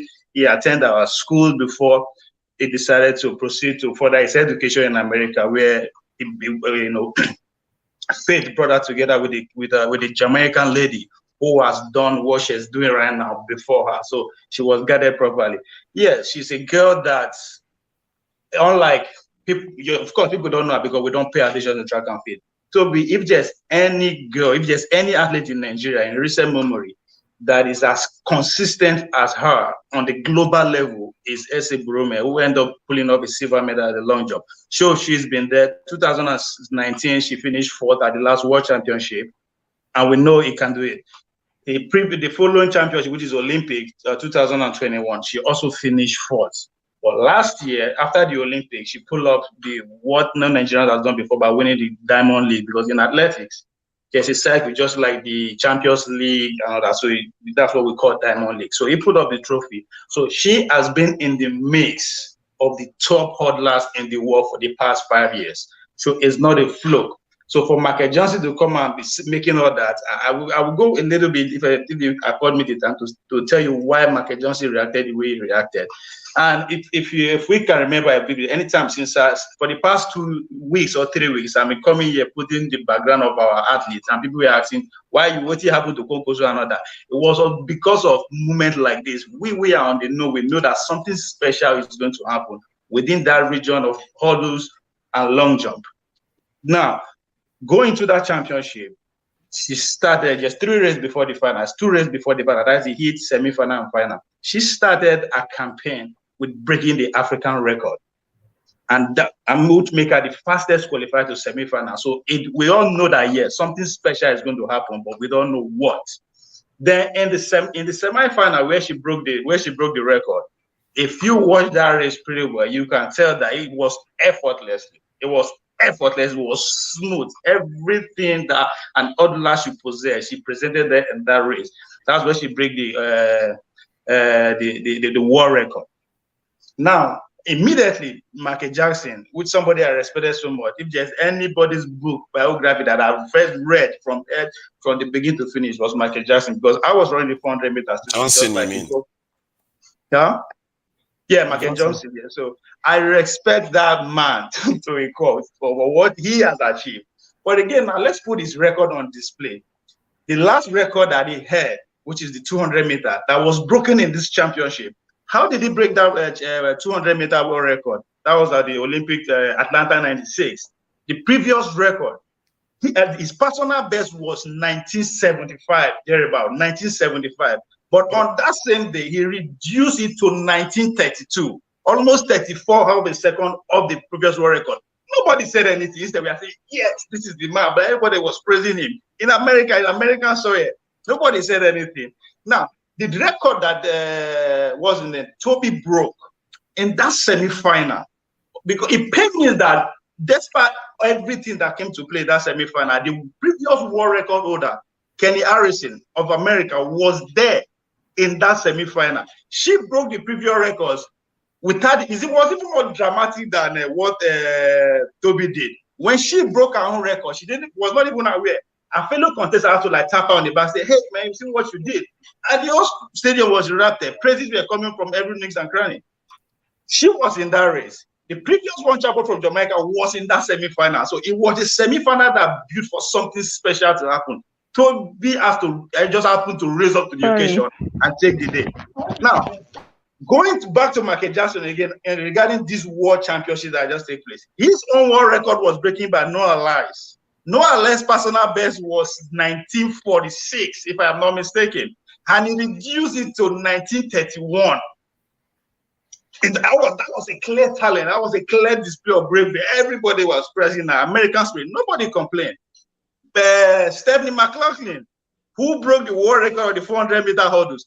This is a girl that anytime you put that in track, world record is expected. And she broke it effortlessly. The whole praise was now she's talented. Now, our own star girl came and just do justice to her race. She wasn't aiming for the world record. Her demand is that this championship, I must get a medal. After finishing fourth in the last 3-year championship, their goal was that I must get a medal this time. So she broke that effortlessly. Imagine if she did not come back 45 minutes later and clinch the goal with a world record that the time has wind-aided, 12:06. It's something to even question, because on that day, that was the only race that was wind-aided. So just a comment there. Now, Michael Jackson, he has gone from that great athlete to an industry and a corporation child. How does this man take feed himself? It's because of the endorsement he's going from Nike and the commentary he's doing. He has nothing going on for him. I've been to his training ground in Texas. There's nothing much to write home about at this point. So that comment that Mike Tyson made, it wasn't even an impromptu comment. It was built, it was coming for that, because they never expect an African, not to talk of Toby, who the best we can get because of our level of motivating our athletes. Whenever we get to the big stage at that point, we take the feathers, because at that point, it's not just your talent now. The motivation that you bring from your country, from your client, from everybody counts. So they never expect Nigeria to raise to that level, not to even winning the event or breaking the world record. And that's why you see those advances. And even before Nigerians wake up, the world say, "Come, Michael Jackson, this is not it." He could not even contain his Twitter. He has to delete the comment. He has to like block everybody the comment. That's to tell you how that night was so special. Nobody will forget what that little girl did. It is very momentous in terms of, not just for us as a nation. She's the obedient. first time we had our national anthem sung in World Championship, never. Okay. The only time was during the Mary Onyale, who won the Olympic gold medal in the same Atlanta 96. So that was a special moment that even the top pioneer, the stakeholder in the V, were like, wow, they never saw it coming. But she has been in the midst, but only because she's a Nigerian, a village girl who nobody's, Nigeria, we don't celebrate ours until we actually reach the occasion.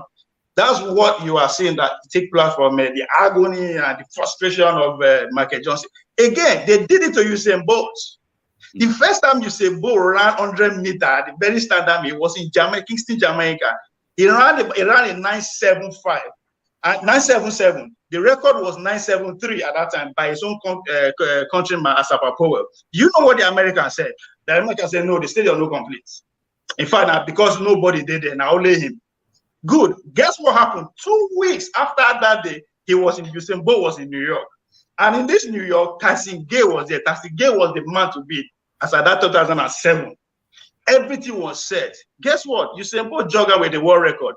Everybody kept quiet. So the Americans, led by Michael Johnson, are known for their doubting Thomas because it's not coming from them, because they believe that they have the monopoly of everything, including winning and breaking world record.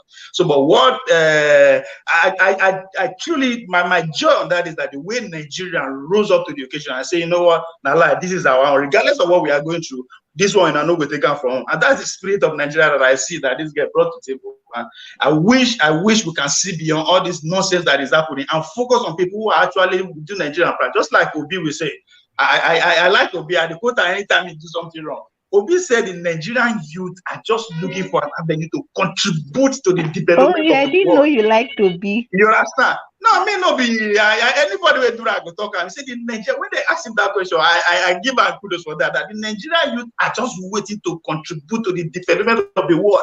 That is what every Nigerian youth, the Nigerian athletes are just waiting for. They don't care. This crop Nigerian athlete that we are seeing, the likes of Toby, Amusu, Ashe, Ofili, just keep naming there. They are all under 25. They are just waiting to contribute their own quota to the development of the sport around the world. They don't care what is happening. They are as crazy as Twitter fan. I always say that the difference between the Take It Back movement of 2004 years ago of Eshowori and Obedient of today is just Twitter. They don't care. They just want to have fun and follow what the rest of their mates are doing around the world. And that's what Toby brought to the table. And that's why she deserves to be celebrated and given everything that they deserve. Oh, yeah, thank you. Hold on a minute, just a second. Let's see a little bit of what happened. This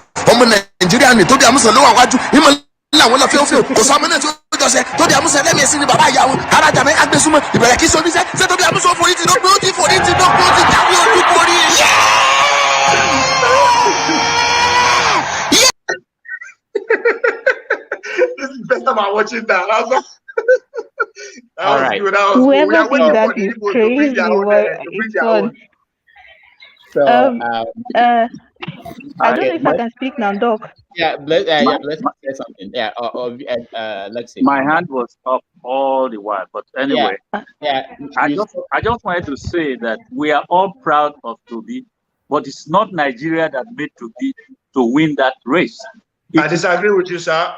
It is herself, determination, her family, and we are all proud of her. Don't come and tell me. It is the platform. It is the platform that Nigeria afforded. I also take advantage of that platform. So don't say that. That is a Nigerian bread. No. Nigeria that made her to win that race. Nigeria gave her a platform. Don't forget that. Nigeria gave her a platform. I am a beneficiary of that platform. So you can't tell me what is at stake in that industry. Okay. I'm giving my life to that sector. So I know what I'm talking about. You can't tell that. That's Nigerian right there. Let me finish my point, please. Even we have many Tobys in that country called Nigeria, but she happens to be the one that came up at this time to be seen. There are many more like her. We once had the Dick Tiger, who won the world champion. We once had a Hogan King Bassi, who won the world champion. And we have had more. We have academicians who have done so well. Emma Agwali, you know about him in the computer. So don't start giving any credit to a very failed system. So those people you mentioned, they are not the product of Nigerian system. Those people manage the people you just mentioned in the midst. Are they not product of Nigerian system? The people you are killing now, many of them would have come up in the future with this kind of gift. So blessing hold on, you guys. Nonsense. Blessing, I'm learning blessing too, because you guys are not paying attention. You guys don't know what it's like to be from Nigeria. I was saying something about a force that can defeat the bandits and stop them from taking over before my network went haywire. And I was going to cite an example. As much as we try to pretend these things are not real, it has seeped in into our everyday lives, and we have had to adjust painfully. Now, to the average person, it is no longer about bandits invading Aso Rock and taking over. Their fears are now more closer to home. I love hiking. Once in a while, I do try to go hiking. We go to those hills. When we want to go hiking these days, I am filled with trepidation. I am mortally scared that we're going to get lost, not because we do not know the way. People are just going to come out of the bush and take us. And from hiking, we'll end up being in a place we do not know, and our families will have to pay ransom.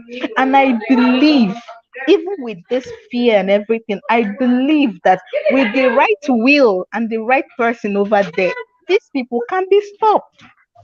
The military is not loyal to Nigeria. I think they are loyal to whoever is sitting there, because if they were loyal to Nigeria, we won't be talking about this. That is just me. I don't know how anybody else is going to take it. They take command from the CNC, and what we are looking at currently is a CNC that does not have the willpower to do anything. He does not even care. We do not even know if he's aware of what is going on. I do not know what his aides tell him. The man acts as if he lives in the cloud. Whenever he sees things happening, he acts surprised, and he does. I don't think it's fake. Honestly, I do not think it's fake. I honestly believe the man 80% of the time might not know what is going on. If only he knows and had a bit of will, will not be here. Now coming down to Toby. Toby is he has given us a reason to smile in this past week. It's something. It's like a breath of fresh air. The joy is palpable. Everybody is just so proud. For the first time in a long time, we all had a common unifying factor. Somebody that just followed her dreams despite all the odds and went on a global stage and made us proud. When they played, I don't know if any other person felt it. The highlight for me was when they played the national anthem. I cried. I had goosebumps all over me. I do not remember the last time I heard Nigerian's anthem being played.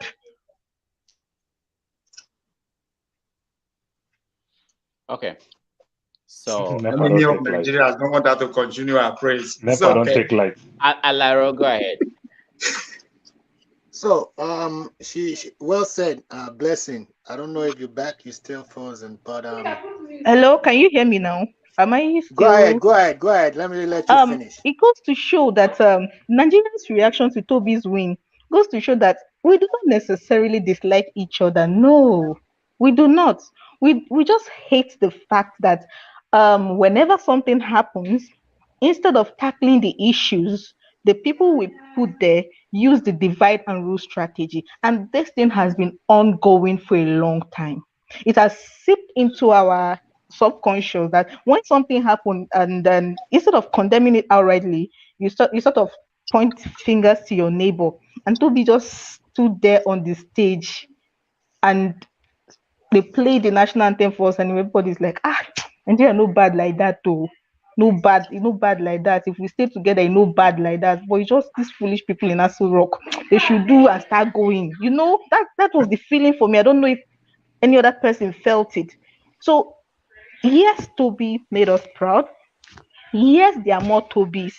Yes, Nigeria is stifling them. I even read one article about athletes that were stranded one time, that the sports council or federation did not care about their welfare, and these people were stranded.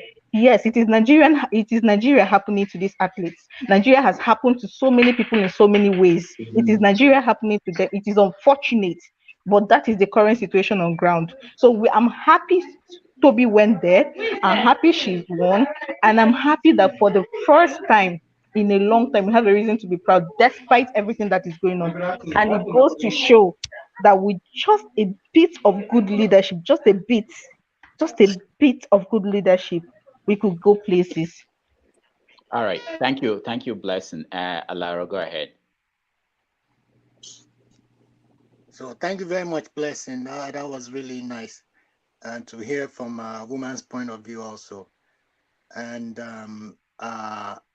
we have to. I understand the frustration of some of my brothers, and if it's very justified based on the history. But out of that frustration, just saying by no means necessary, just take everything, just divide everything, that is also not the solution. Like she's saying, from our point of view, we are most 90% of everybody on this show is abroad somewhere. She's down there, so our view is very, very important. So if she's on ground and she sees how the things are going, I don't know if anybody had the chance to see when Peter Obi went to Sokoto recently. So we need to start looking at other parts of Nigeria, how they're reacting to him. When you say Toby is not a product of Nigeria, Toby's mindset, an athlete's mindset, what drives you, the present situation is part of what drove her mentally, because there's a hair of change. It's not going to be easy. Nobody is saying the things that are wrong in Nigeria is okay, that we want to live with it.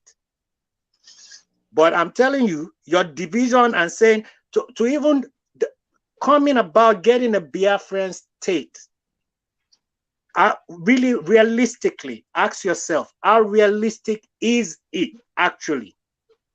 It's not something that will just overnight, here you go, you are divided, come. So which is the shorter distance to glory? That's the question I ask.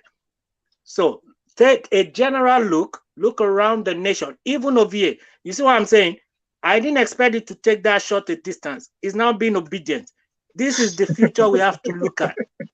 You're welcome, my brother. I know you will come around. We need young people like yourself. So please, let's stay together. Let's help our brother Peter Obi stay obedient. Whatever the realization, whatever you think a Biafran state will give to you, support Nigeria to give it to you. Thank you. All right. So no, there are people that I want to, at this point, we are close to the 2-hour mark. Yeah, I want to leave. I want to leave. Okay, so I want people to volunteer to leave. I will go ahead and leave since I already made my point. That's number one spot. Okay. Thank you very much. Jude, can I? You are welcome. Femi, go ahead. Jude, thank you. Femi, go ahead. First, I want to quickly apologize to forefather. My brother, I love you. I don't have any problem with you, but you see, it comes from a place of pain. Nigeria has happened to everybody. Personally, I lost a brother during the June 20. He did not have to die. My father was shot to death when he relocated from England to Nigeria. He did not have to die. The circumstances behind it is part of what, because you know, sometimes when you need to know where people are coming from as well. You understand?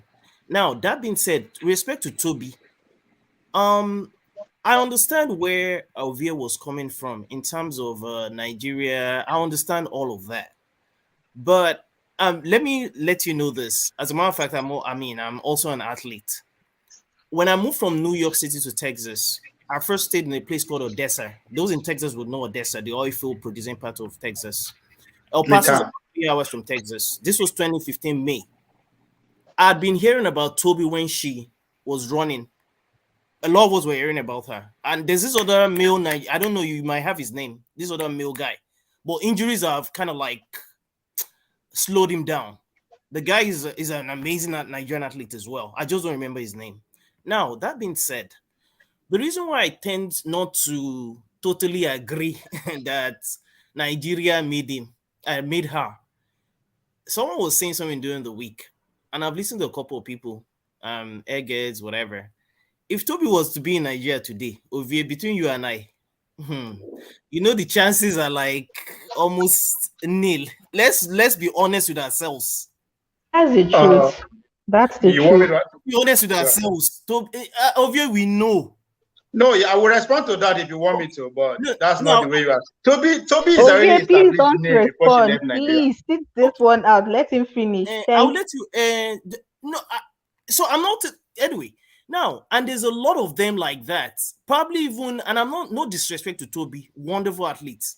I know. I'm telling you, I followed that. What's it called? A trajectory right from 2016. So she's not even new to me. I'm just letting you know now. Anyway, there's a lot of Tobis like that, just as good, if not better.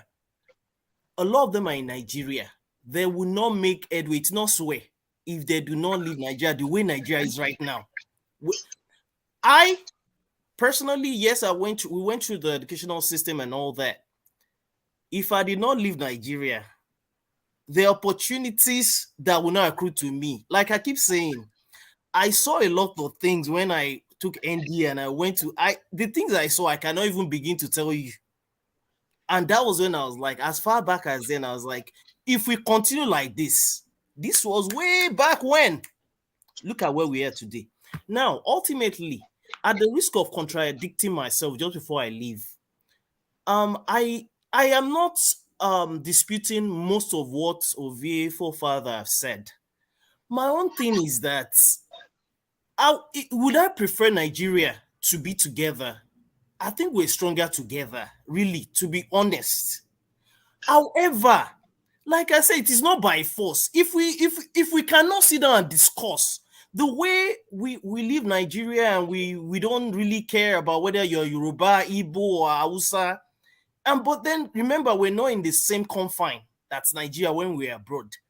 I mean, even if you're Igbo, I have most of my friends are not even Yoruba or anything. I don't even remember. But it is when you get to Nigeria, Nigeria happens to you that you remember that, and that is why we need to discuss. We went like we did not choose to be together. We did not, and that's why we need to discuss the Croatia. See, there's that saying that says those who make peaceful change inevitable, make violent change very, very possible. Croatia they're doing well today. Yes, there'll still be issues. After all, within families, there are issues now. Are we okay the way we are? That is my take. I rest my case and I take my leave. No, please let me say something before I go off. I want to leave. Let me say something. Okay, blessing. I think we're being a bit unfair sometimes when we make this pronouncement concerning Nigeria. Now, I'm going to say this for the first time in a public space. Those that know me know this, but this is the first time I'm going to say it in public. I do not really care if Nigeria stays together or not. I do not care. I couldn't be bothered if Nigeria was still a country or if it splits. But I am worried that instead of tackling the issues bedeviling it, we always choose to look at the easy way out. Everybody should go their way. After that, then what? I was listening to Edmond Obilo's show this Saturday. And Doc, please, I'm going to say this here, please. If you can find a way to bring Edmond on this show, or bring him on 90 Minutes Africa, or bring him on 90 Minutes Africa. I'll bring him. I'll bring him. I've been on his show. I'll bring him. Please, if you can, and if possible, I'm going to find the link and send it and forward it to you, to the last show he did on Saturday. We leave these issues to just choose the easy one. Everybody should go their way. Everybody should go there. After then, what? Are they not going to be your neighbors? If there's katakata, if Oduduwa goes, Biafra goes, other people go, and there's katakata there, do you think you'll be safe? What will happen when the miscreants worrying them now come into your own country? Oh, you're going to tell me you're going to make your border so strong? It is not possible. So long as you are neighbors, they will come in and they will still cause problems for you. So if we're going to go our separate ways, fine and good. It doesn't matter to me. It doesn't really matter to me. But please, let's solve the issues first. In that program, he interviewed a journalist that is based in the Lake Chad Basin. And the man made an astonishing revelation. Over 50,000 orphans. 50,000. Nobody is claiming them. Nobody wants them. Are there? 50,000. These people that are kidnapped, these Chibok girls and all those girls that are being kidnapped, when they kidnap them, they marry them off within themselves, they impregnate them, and when they come back to their parents, when they regain their freedom finally and come back home, their parents say, no, you cannot bring this thing, this evil seed to live with us. And they're abandon those children. Now you think those children that do not have mothers, fathers, when you eventually break up, they won't find a way to your place. Oh, you think the north is that far? When this whole thing started in the north, I remember people that were chanting, oh, it's happening in the north, it won't come here. What is happening now? Some of us in the east cannot even go out to certain places. Yesterday, 2 Nollywood actors were kidnapped here in Enugu, in Ozala. It is no longer north. Here in Enugu, Ozala. I'm from Ogun State. I'm from Ogun local government. Also, see Ogun, see my hometown. See Ozala, see my hometown. It scares me. So don't tell me everybody should split and go their way. After them, what? Everything will suddenly quench. All the insecurity will suddenly disappear. Let us ask the difficult questions. Make the sit through these difficult conversations. Tell ourselves the truth. We do not like hearing the truth. Tell ourselves the truth, the brutal truth. Lay our cards on the table. If everybody is not okay with the card, we'll discuss the way forward and then discuss conditions of moving on. That is it. Please, Doc, I will look forward to the day you invite Mr. Blessing. Edmond. I believe in us. Please Okay, don't do what I will thank you. not do. Can I say something? I think Jude, Yeah, you said. Blessing. Let me just say something briefly. Jude, no. You've talked. I've given you Let me. chance a lot. There are a lot of people. There are new people. Let's go Blessing. about with other people. Blessing, I believe in us. Don't go to that party and do what I will not do. Okay, Yeah. hold on. Okay, Blessing, thank you so much. Okay. I'm already at the party, and I'm doing a lot of things. Okay, Blessing, bye bye. Bye. All right. So hold on, everybody. Hold on. Let me welcome Abubakar. Abubakar Ali, welcome to the show. All right. Thank you, Doctor. I know you've been trying to join us, and there was no space. And CM, welcome to the show. Thank you, Rudolph. Thank you, everybody. All right. So I know, Jude, you want to say something. Everybody want to say something. I wanted to say something. If anybody wants to leave, I will let you talk first. I'm not leaving. You don't want to leave? That's okay. Stand by. We have one room open for someone, anybody who wants to join. Let's hear from Abubakar. Doctor, you don't dey play Tinubu type of politics. No. I'm trying, I'm trying. But a lot of people have referred to me quite a bit. More than 4 or 5 people have referred to Okay, I'll me. get to you for that. But let me just hear from Abubakar, who just joined us, and CM, and then we'll come back to you. Abubakar, welcome to the show. Oh, okay, thank you once again for having me. Abubakar, the girl Akabulo.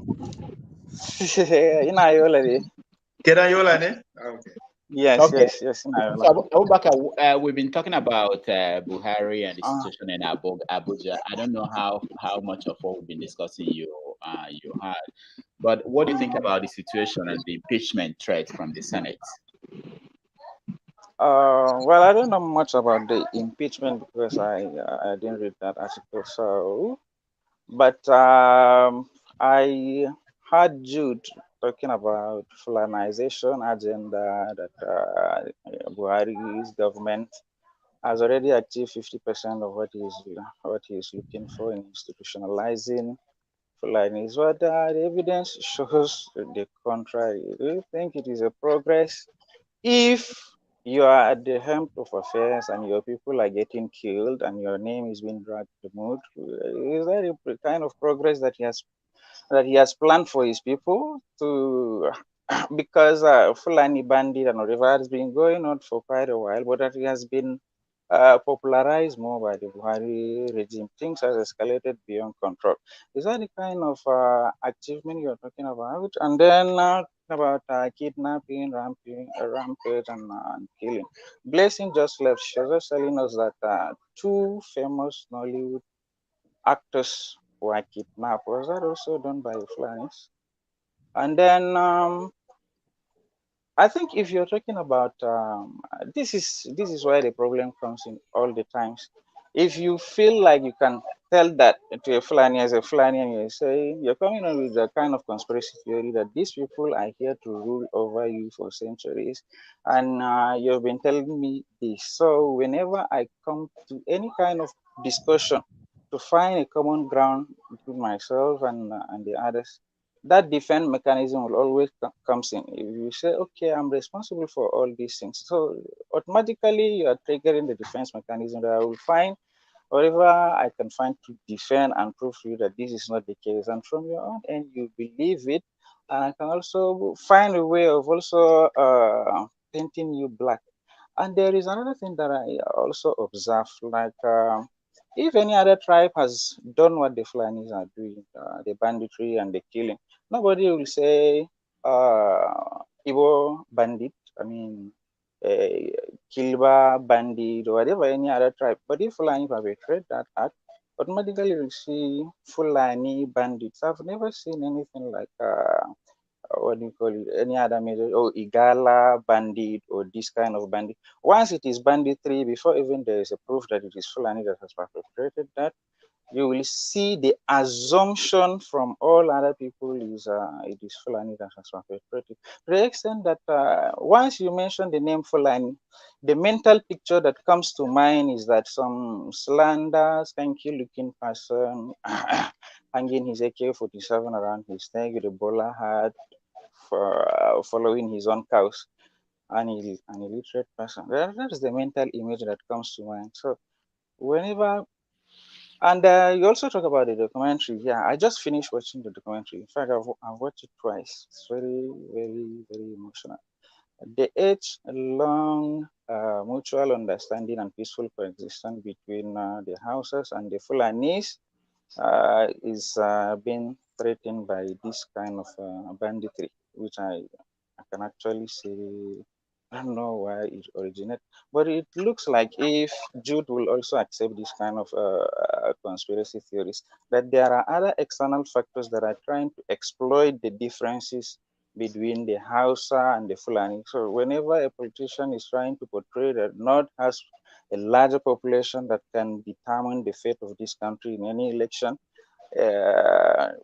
Hausa Fulani is a big force. So why don't we find a way of creating a conflict between these two major tribes, so that the kind of Hausa Fulani merger that gives them power that they project in Nigeria throughout the north, then maybe it will give a chance for perhaps other tribes in either north or south or any other place also to rule. So if you listen to the documentary, it's the same blame. Hausa thinks that the government is with the Fulanis, is supporting Fulanis, because the Fulanis will perpetrate an evil act and the government will not do anything. And the Fulanis were complaining that whenever their people are killed, nobody will talk about the killings what happens to them. They do not have a media that can report any atrocities done against them. But once they retaliate, then things will be amplified. So each of these groups, they are trying to say the government is with the opposition. Yes, now the government is with the other group. Abubakar, hold on, okay? Keep the other thoughts you have. Hold on. Let me go to CM. CM, welcome to the show. I have to respond. You hold on. There are a lot of people that want to respond to themselves. And here, he called me a number of times. Forefathers was also called. Hold on. I can make that claim too. So many people. CM, welcome to the show. I've been marginalized. He didn't mention your name. He mentioned my name several times on his Jude, hold on. Yeah, I will come to you. CM, welcome to the show. Unmute yourself, CM. Okay, good. Okay, thank you, Rudolph. I don't know. Actually, okay, I think the issue is about the impeachment of... Impeachment, the bandits taking over Abuja and, kidnapping the president. And then, of course, the documentary. And yeah, take it from anywhere. Okay, just a straightforward talk. I don't think the Senate they will muster the courage to impeach Buhari. It's just smoke screen. It's all gas. We know they won't do it. It's just to seem to be doing something, or what Dele Giwa we call motion without movement. They're only trying to say, oh yeah, we want to sympathize with Nigerians with the state of the enemy we are having in Nigeria. So let's impeach the president. Those one, it won't work. So that's really, to me, it's not worth my time to debate it. In the end, nothing will happen. Rather, they will even tomorrow, maybe the president will bring a $2 billion loan they want to borrow, and they approve it, and then they go ahead. So they are not serious. I don't take them serious. We don't really have a Senate anyway. Then regarding the issue of what was it? This bandit, claiming everywhere. You see, I've always said, I think that is even one of the questions I will pose to all as I'm talking. My friend Abubakar Aliu will pick up from what I'm saying. You see, when people are calling bandit Fulani, at least since 2015, if there is anything happening in Nigeria, people tend to mention Fulani. It's not for nothing. It's not for nothing. It's not for nothing. There's a reason why people sort of blame the Fulani for all this insecurity and terrorism. There's a reason. And even when there is a bad blood, maybe between different ethnic groups or what the Fulani are playing on, people tend to blame them. There is. In a country of about more than at least 200 ethnic groups, the Fulani nationality movement, in the letter they sent to Samuel Otom, they planned, the man said it, with all the intelligence at his disposal, they targeted him for killing because they felt he's an obstacle to them for them to conquer the middle belt. That's one. Now, when you're talking about, one moment. Now, when you're talking about Fulani, maybe people are blaming them for this or that. Hey, so when you're talking about people are blaming the Fulani for this or that, you must remember this Fulani nationality movement. I want you to check this out. It's not me making it up. They are claiming the ownership of Nigeria from Sokoto to the Atlantic. That's one. I want Abubakar to challenge me on this. There's a man from Birnin Kudu called the Honorable Farouk Lawan. I think, yes, Farouk Aliu, either Farouk or something. He said the oil in Bayelsa belongs to Jigawa. You see, there are certain things you don't joke with. We are not joking. By their own theory, they said the landmass, there's a way he was proving geography up and down. I mean, reverse geography. He said it. Then people are now asking, if the oil in Bayelsa, if that is not provocative, the oil in Bayelsa belongs to Jigawa. The gold in Zamfara, does it belong to Rivers State? If we are going to do geography the other way. You see, that's why when people are saying all these things, they're not calling the Fulanis for nothing. Remember in the last time you came here, I posed a question to you. I asked you, the Yorubas can trace their credo to Ile-Ife. Igbos can trace their own to Nri in Anambra State. Same for Ijo can trace their own maybe to Nembo or somewhere. Ichekiri can trace their own. Within that enclave called Nigeria, Ichekiris can say either Uyeli or somewhere, I may not know, but they can trace it. Where will Fulanis trace their origin in Nigeria? You gave a very vague answer, all this, all that. You say these people migrate from different, okay, Yorubas migrated from Norway, but they can trace Ile-Ife in Nigeria as their own. Igbos may migrate from Brazil, from Finland, but we can say Nri. Where will the Fulanis trace in Nigeria? You see, when people are saying all these things, there are evidence. There are evidence. We've never had insecurity we have in Nigeria until today. If people say even apart from the civil war, we've never had this amount of insecurity. And it started from 2015, the way it intensified. No. Because the Fulanis are in charge of everywhere. People can name it for you. We've never had a situation whereby a Yoruba man will be in charge of maybe the defense, this. Here, call a Yoruba, call here. Even when Obasanjo was in power. We've never had it. We've never. There was never a time Igbo man will be in charge of this, be in charge of with that military, be in charge of Navy, be in charge of Air Force, be in charge of DSS, everywhere, until the Fulanis came. So when people are now saying all this type of thing, you have to see reasons why. And then, like Pat Otomi said, they felt that by taking charge of the defense and holding it, it will make their people secure. Now they are vulnerable. They feel that maybe by extension, the North, by creating more local government for them so that when Bayelsa comes to the table with their crude oil sales, they will be given 8 portions because of 8 local governments. Kano will take 44, Katsina may take 30 something, Jigawa the same thing. They feel that by collecting more money from the center, they will become richer than everybody. Yet the poverty is entirely a prerogative of the North. So when we are arguing all these things and put them into context, all these things, when you sit down, you now ask about it. Obasanjo was president. He did marry. I mean, to some extent, he balanced the appointment and everything. And there was we never had this type of insecurity until this man came in. And when he now came in, look at everywhere. When people there was a time they were naming it, Fulani here, Fulani this, Fulani this. Even, okay, look at our refinery. Who are those in charge?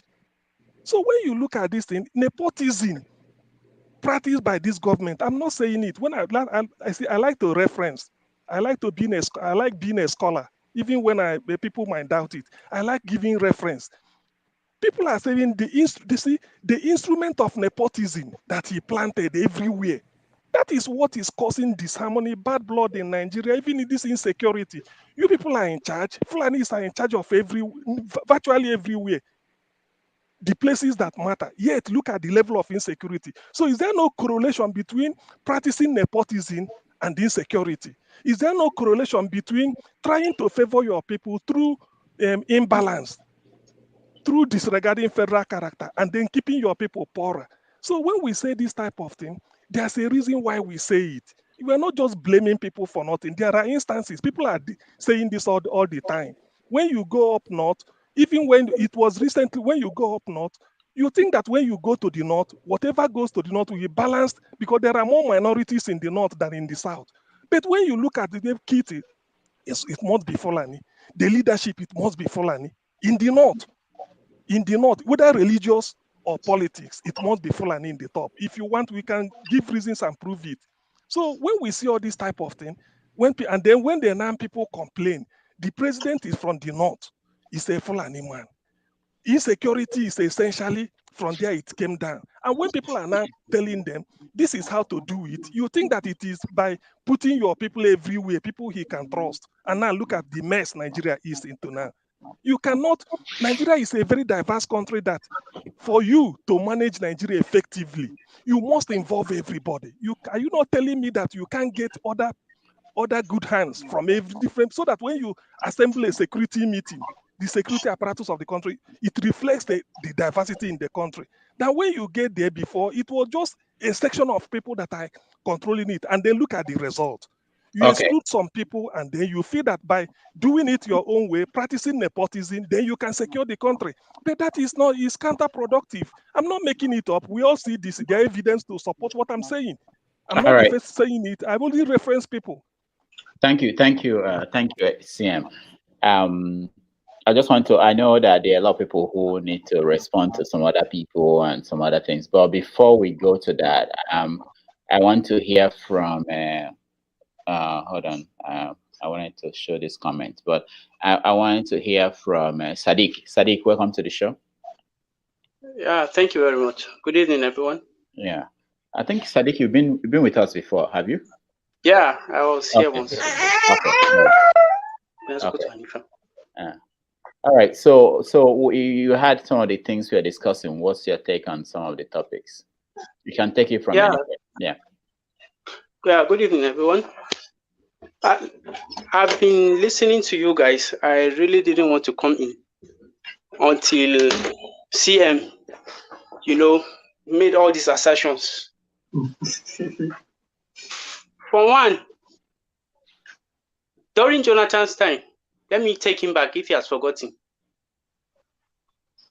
During Jonathan's time, the Southeast controlled virtually every sector of Nigerian economy. They controlled the security. Please, let's not forget, lest we forget. Example, it's not as if it was rosy during Jonathan's time. Security example, you mentioned security. Yes. They controlled the army, they controlled the NSA, they had everything. Southeast, South. National Security Advisor, is from Southeast. Azazi, they were all Southeast, South. Azazi is from South. Azazi is from What does it change? It doesn't change anything. It doesn't change the fact that Nigeria was in a serious security situation. There was bombing everywhere. So yes, we have an issue now. So don't make it look. Wait, excuse me. Let me talk. When you talk, nobody disrupted you. Yeah, but don't come here to say things that are untrue. Don't come here. No, they are facts. Those are facts. What is these are facts? What is a lie? What is a He's lie? not from Southeast. Allow him to talk. What does it tell? South is South. Please. Allow this man to talk. Allow this man to talk. Even if he's wrong, But let's hear don't him lie. out. Don't lie. Okay, hold on, guys. The only way we can do this, You can debunk his lies after. Nobody after talking when you are talking. Let me talk. Is to let one person speak, no matter what the person is saying. After that, Yes, when I finish, you have time to respond. Otherwise, we can't achieve anything. Everybody's speaking. Yes. It doesn't work. I mean, Sadiq, just help us name it with fact and figures. Like when you call, because there is difference between South and Southeast. Just like Northwest and North Central. No. The North will tell you there is difference between Northwest and Northeast. So use it like that. There is 6 geopolitical zones.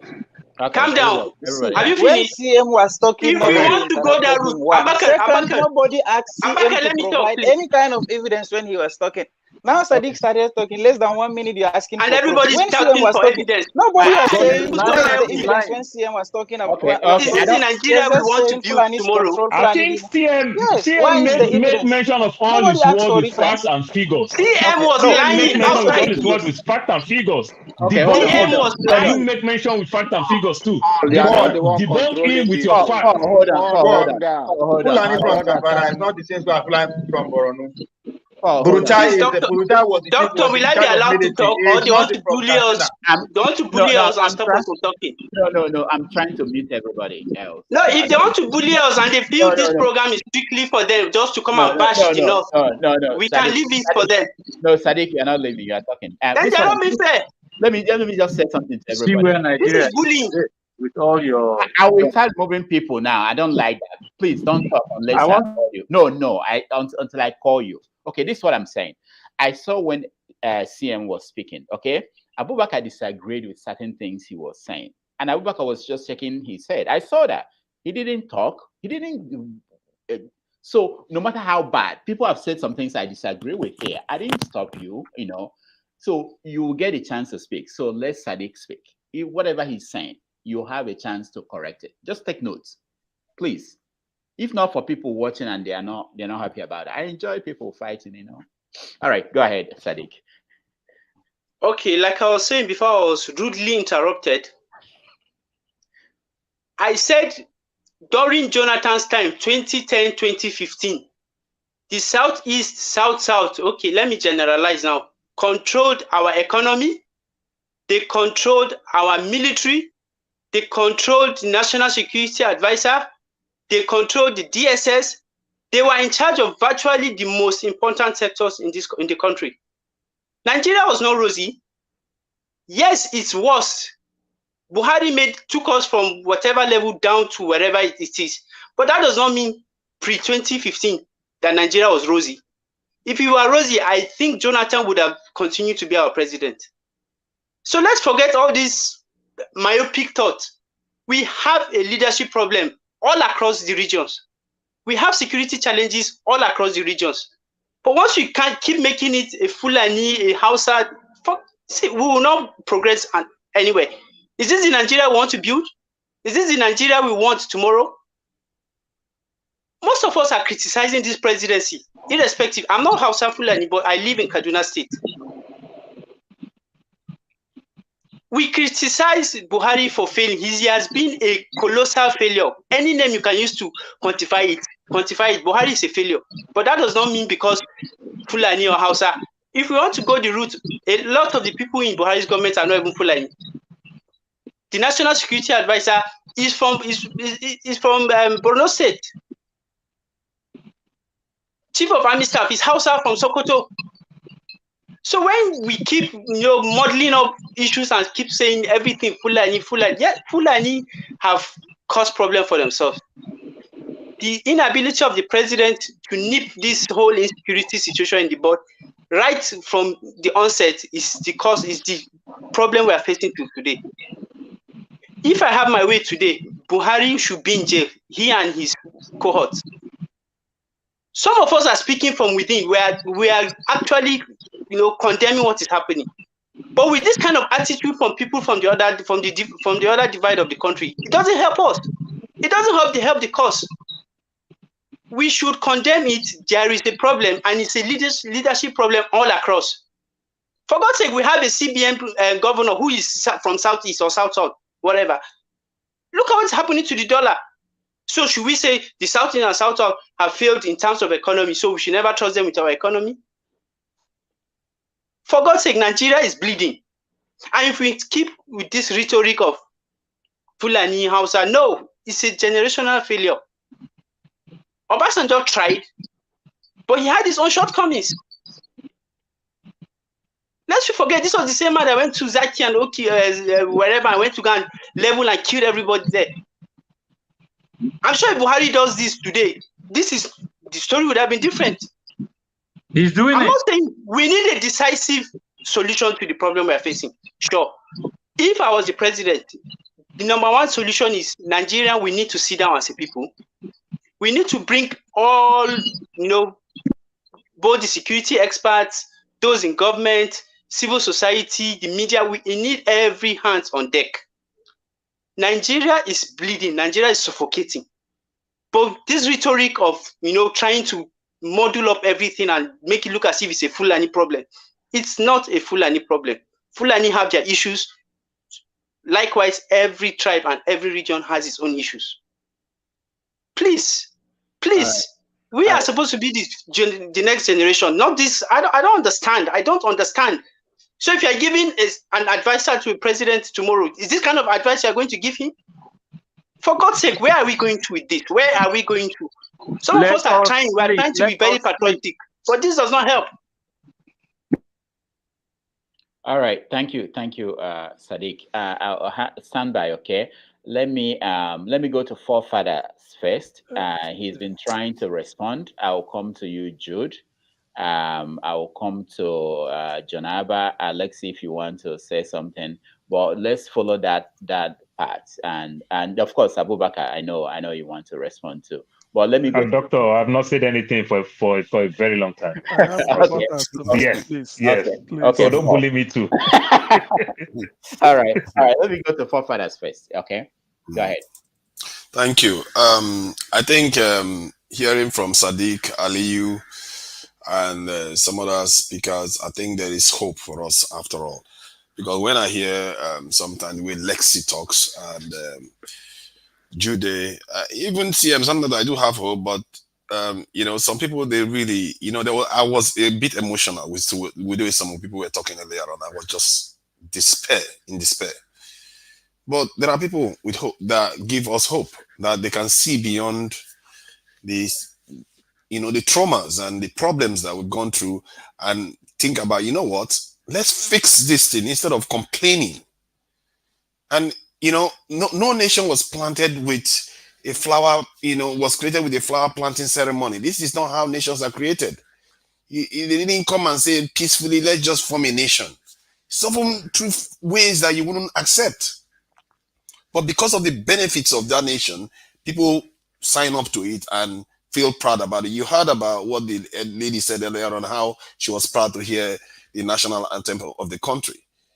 And for the life of me, and some of the things this Abubakar Ali has said and Sadiq has said is very correct. I was looking at the Jonathan and these ministers.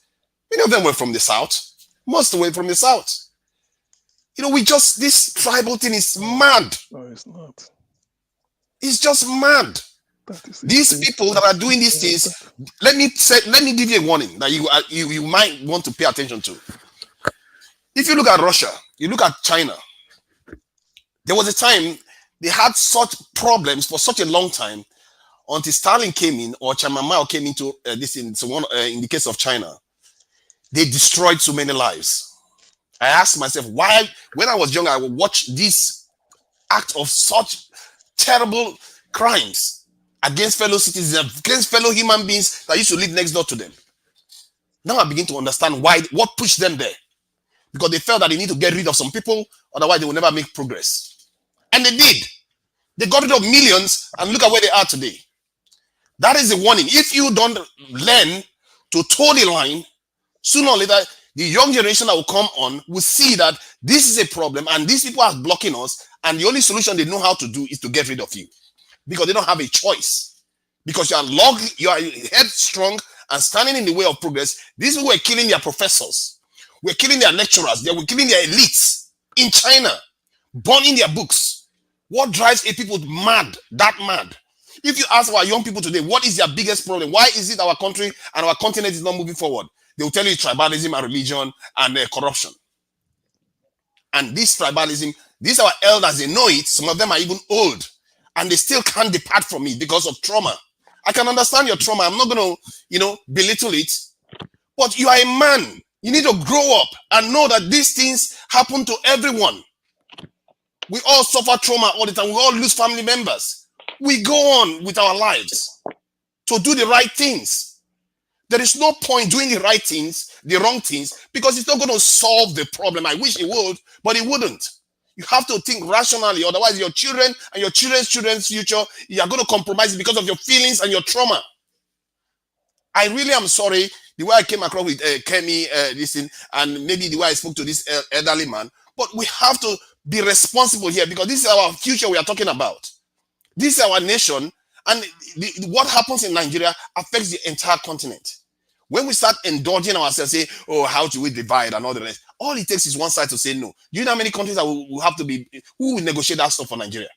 Do you know how many countries that want to break up for Nigeria? By the time you negotiate only the South alone, everybody will be exhausted.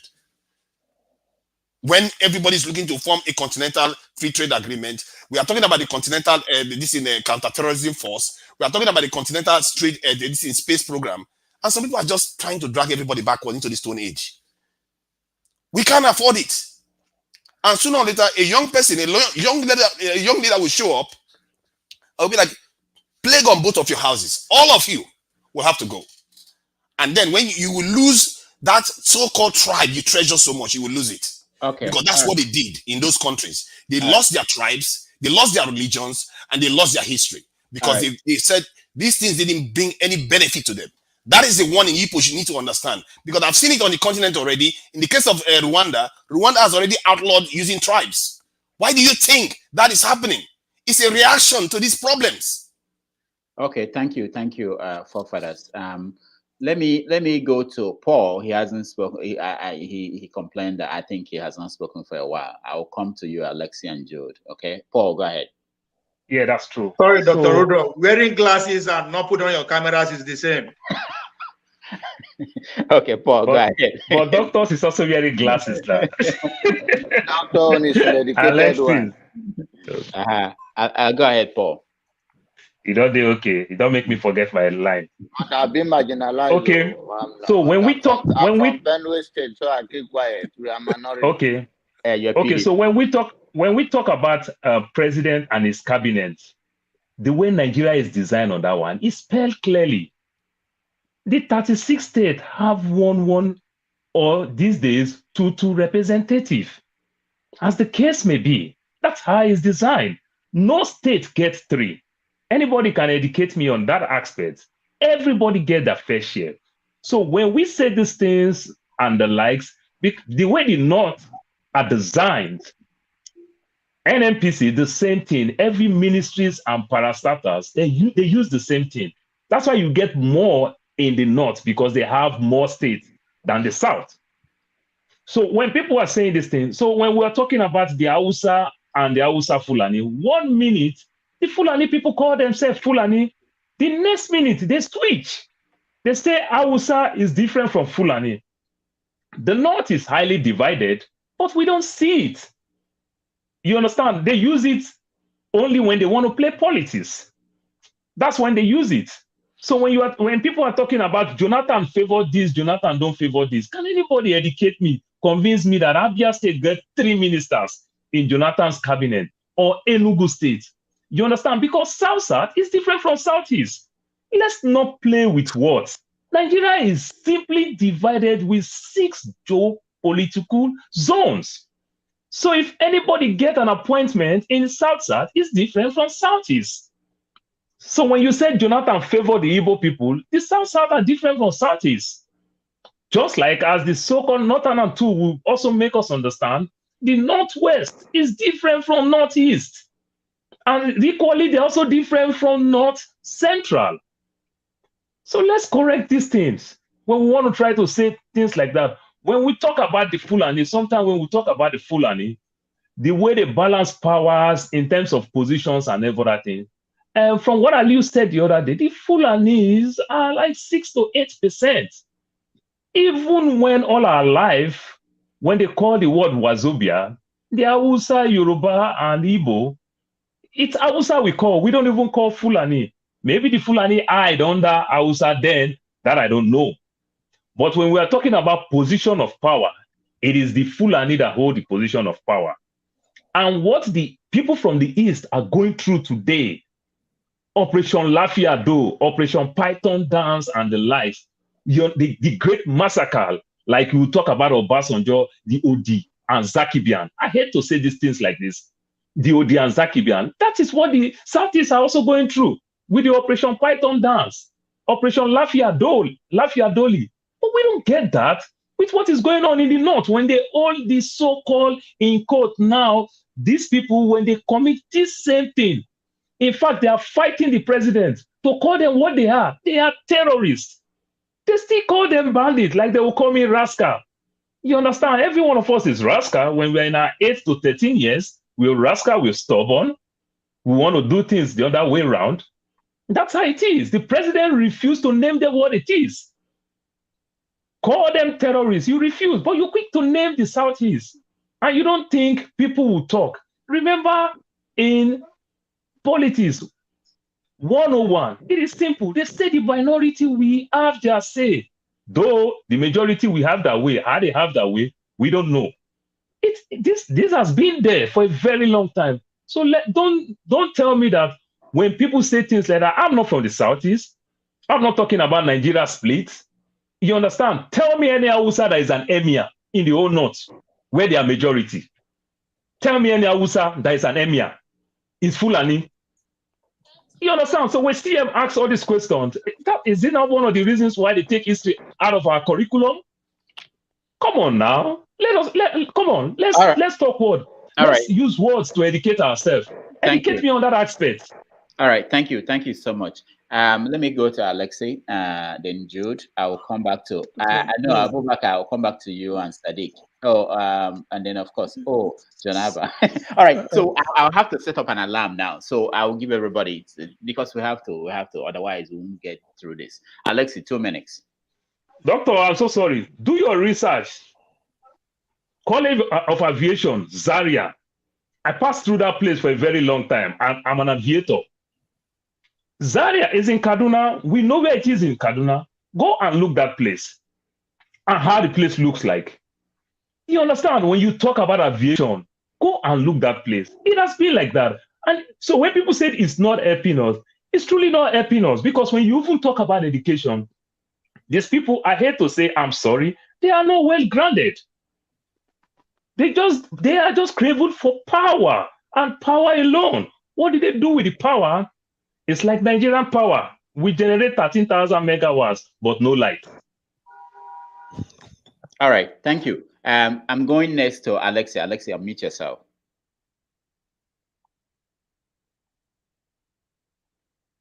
Alexia, we can't hear you. Unmute yourself. Okay, thank you.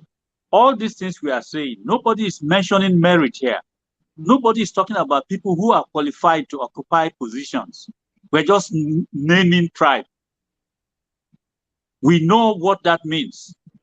Give people, don't put the square, the round peg in the square hole. We are doing it in Nigeria. Islamic studies, and then you are back from Saudi Arabia, does not qualify you to head a position that is highly technical, that has engineering, that has more training in how to get things done. But we see it happen. Look at the people who were put in the legal system. We have been seeing all this mediocrity in what is positions and functions of certain individuals in the country. Yet when we talk, we say it as if everybody is prepared and qualified to occupy positions in Nigeria. If you are not qualified, why do you go there? That should be the first consideration before what tribe or what region you come from. So that is point number one. Point number two is we should not take upon ourselves the right to determine how the next human being should live his life. We are all born with inalienable right that many of us are enjoying in America today. Israel was once a victim of genocide, and they had no country. They scattered all over the world. Some of them who were remaining in that part of the Middle East were under the Arabs, the Palestinians. They saw that they were suffocating. They couldn't survive as a people. Then they started looking for home country. They almost even came to, not that they almost, they came to Africa to see if there's anywhere they can settle and be with themselves, because there's so much hatred, there's so much killing they have gone through, and they were almost being wiped out. But since they couldn't find anywhere, they tried Uganda, but they couldn't get it. They came back to where they originally belonged, where their name is, where their history is, which everybody knows, and said, please give us our own country. And the surrounding Arabs said, it's not going to happen. It will happen over our dead body. They continued to ask until, through the United Nations in 1948, as you all know, Israel was told, okay, you are free to have your country. The Arabs came and said, over our dead body. And Israel did not get destroyed by the Arabs as a result. Now, the Jews, who are the main people in Israel, could have, many of them invested in all those countries around them. They had property and things. That did not stop them from asking for their own country. And when they did and got it, they are today on their own. Look at the progress they have made. Don't tell me that if we split that is the end, or how are you going to do this or that? Leave me to suffer that pain. If I want freedom, I was born free, and I'm not going to be a slave under anyone. That's what I have chosen. So if there are people who choose that way, give them a referendum. If less number say, no, we don't want to leave, they will stay. But even so, in the years to come, maybe their children will feel like getting out again because you have not treated them right. That's what happened after the war. After the war, the people who lost just came back, willing to work, willing to be part of the nation. But what has happened? They remained victims until they are calling for it again. If the commander in the army is told, go on, treat them well. If you don't, their children will come up. Today, these children have come up. So you are talking about this thing. Let me put this, especially to that forefather or whatever you call yourself. Stop taking upon yourself authority that doesn't belong to you. You are just one man. If you hear us talking, know that there's something that is happening that you don't know. Okay, Alexei, your time is up. You know, I don't need to tell you about my family. You will know that there's a good reason for me talking the way I'm talking. And you have your own reason, but don't enforce your own reasoning on me or anybody else. Just listen to us and let's see where things go. Thank you. Thank you, Alexei. So I don't know if anybody had my bell. I tried to. So if you hear the bell, that's a sign that I'm coming up. You know, we have to figure I'm sorry. I'm sorry if I accident. Yeah, Jude, 2 minutes. Okay. Number one, we were not consulted. Nigerians were not consulted before we were put together by the British. This is like a marriage. You can't force a partner to stay in a marriage where he or she is being killed, being brutalized, being annihilated, being dehumanized every day. You can't force that partner to remain. And number two, I can't remain in a country where I'm being ruled by fools, people who are uneducated. Buhari didn't even have primary school certificate, and he's been a professor, a PhD holder is under him. I don't want to be in that kind of country. And what do we get for it? This is the way Nigeria is what we get for that situation. Like my brother Alexis was saying, incompetence, uneducated, a country where some people will score will score 100 in a jam, they will get a university admission, and where some people in the same country will score 200 and they will not be admitted in the name of quota system. I don't want to be in that country. And at the same time, these people that cannot even pass jam will go to the university and they will come and be lording over those who have PhD, who have first class in the university. Is that an ideal situation? No. I cannot be in that country anymore. And by the way, I have a right. Self-determination is our inalienable right, according to Alexis, and it's enshrined in the UN Constitution. And everywhere in the world, everybody have the right to determine where he or she want to be. So for people coming here to tell me Nigeria is, that is what we are only asking for referendum. During that referendum, those who want to remain in Nigeria, they can remain. It's their prerogative. I'm not going to question them. So let us all come out and say how we're going to live. Because this unholy marriage is no longer sustainable. I want to progress. I want my child to become another world star.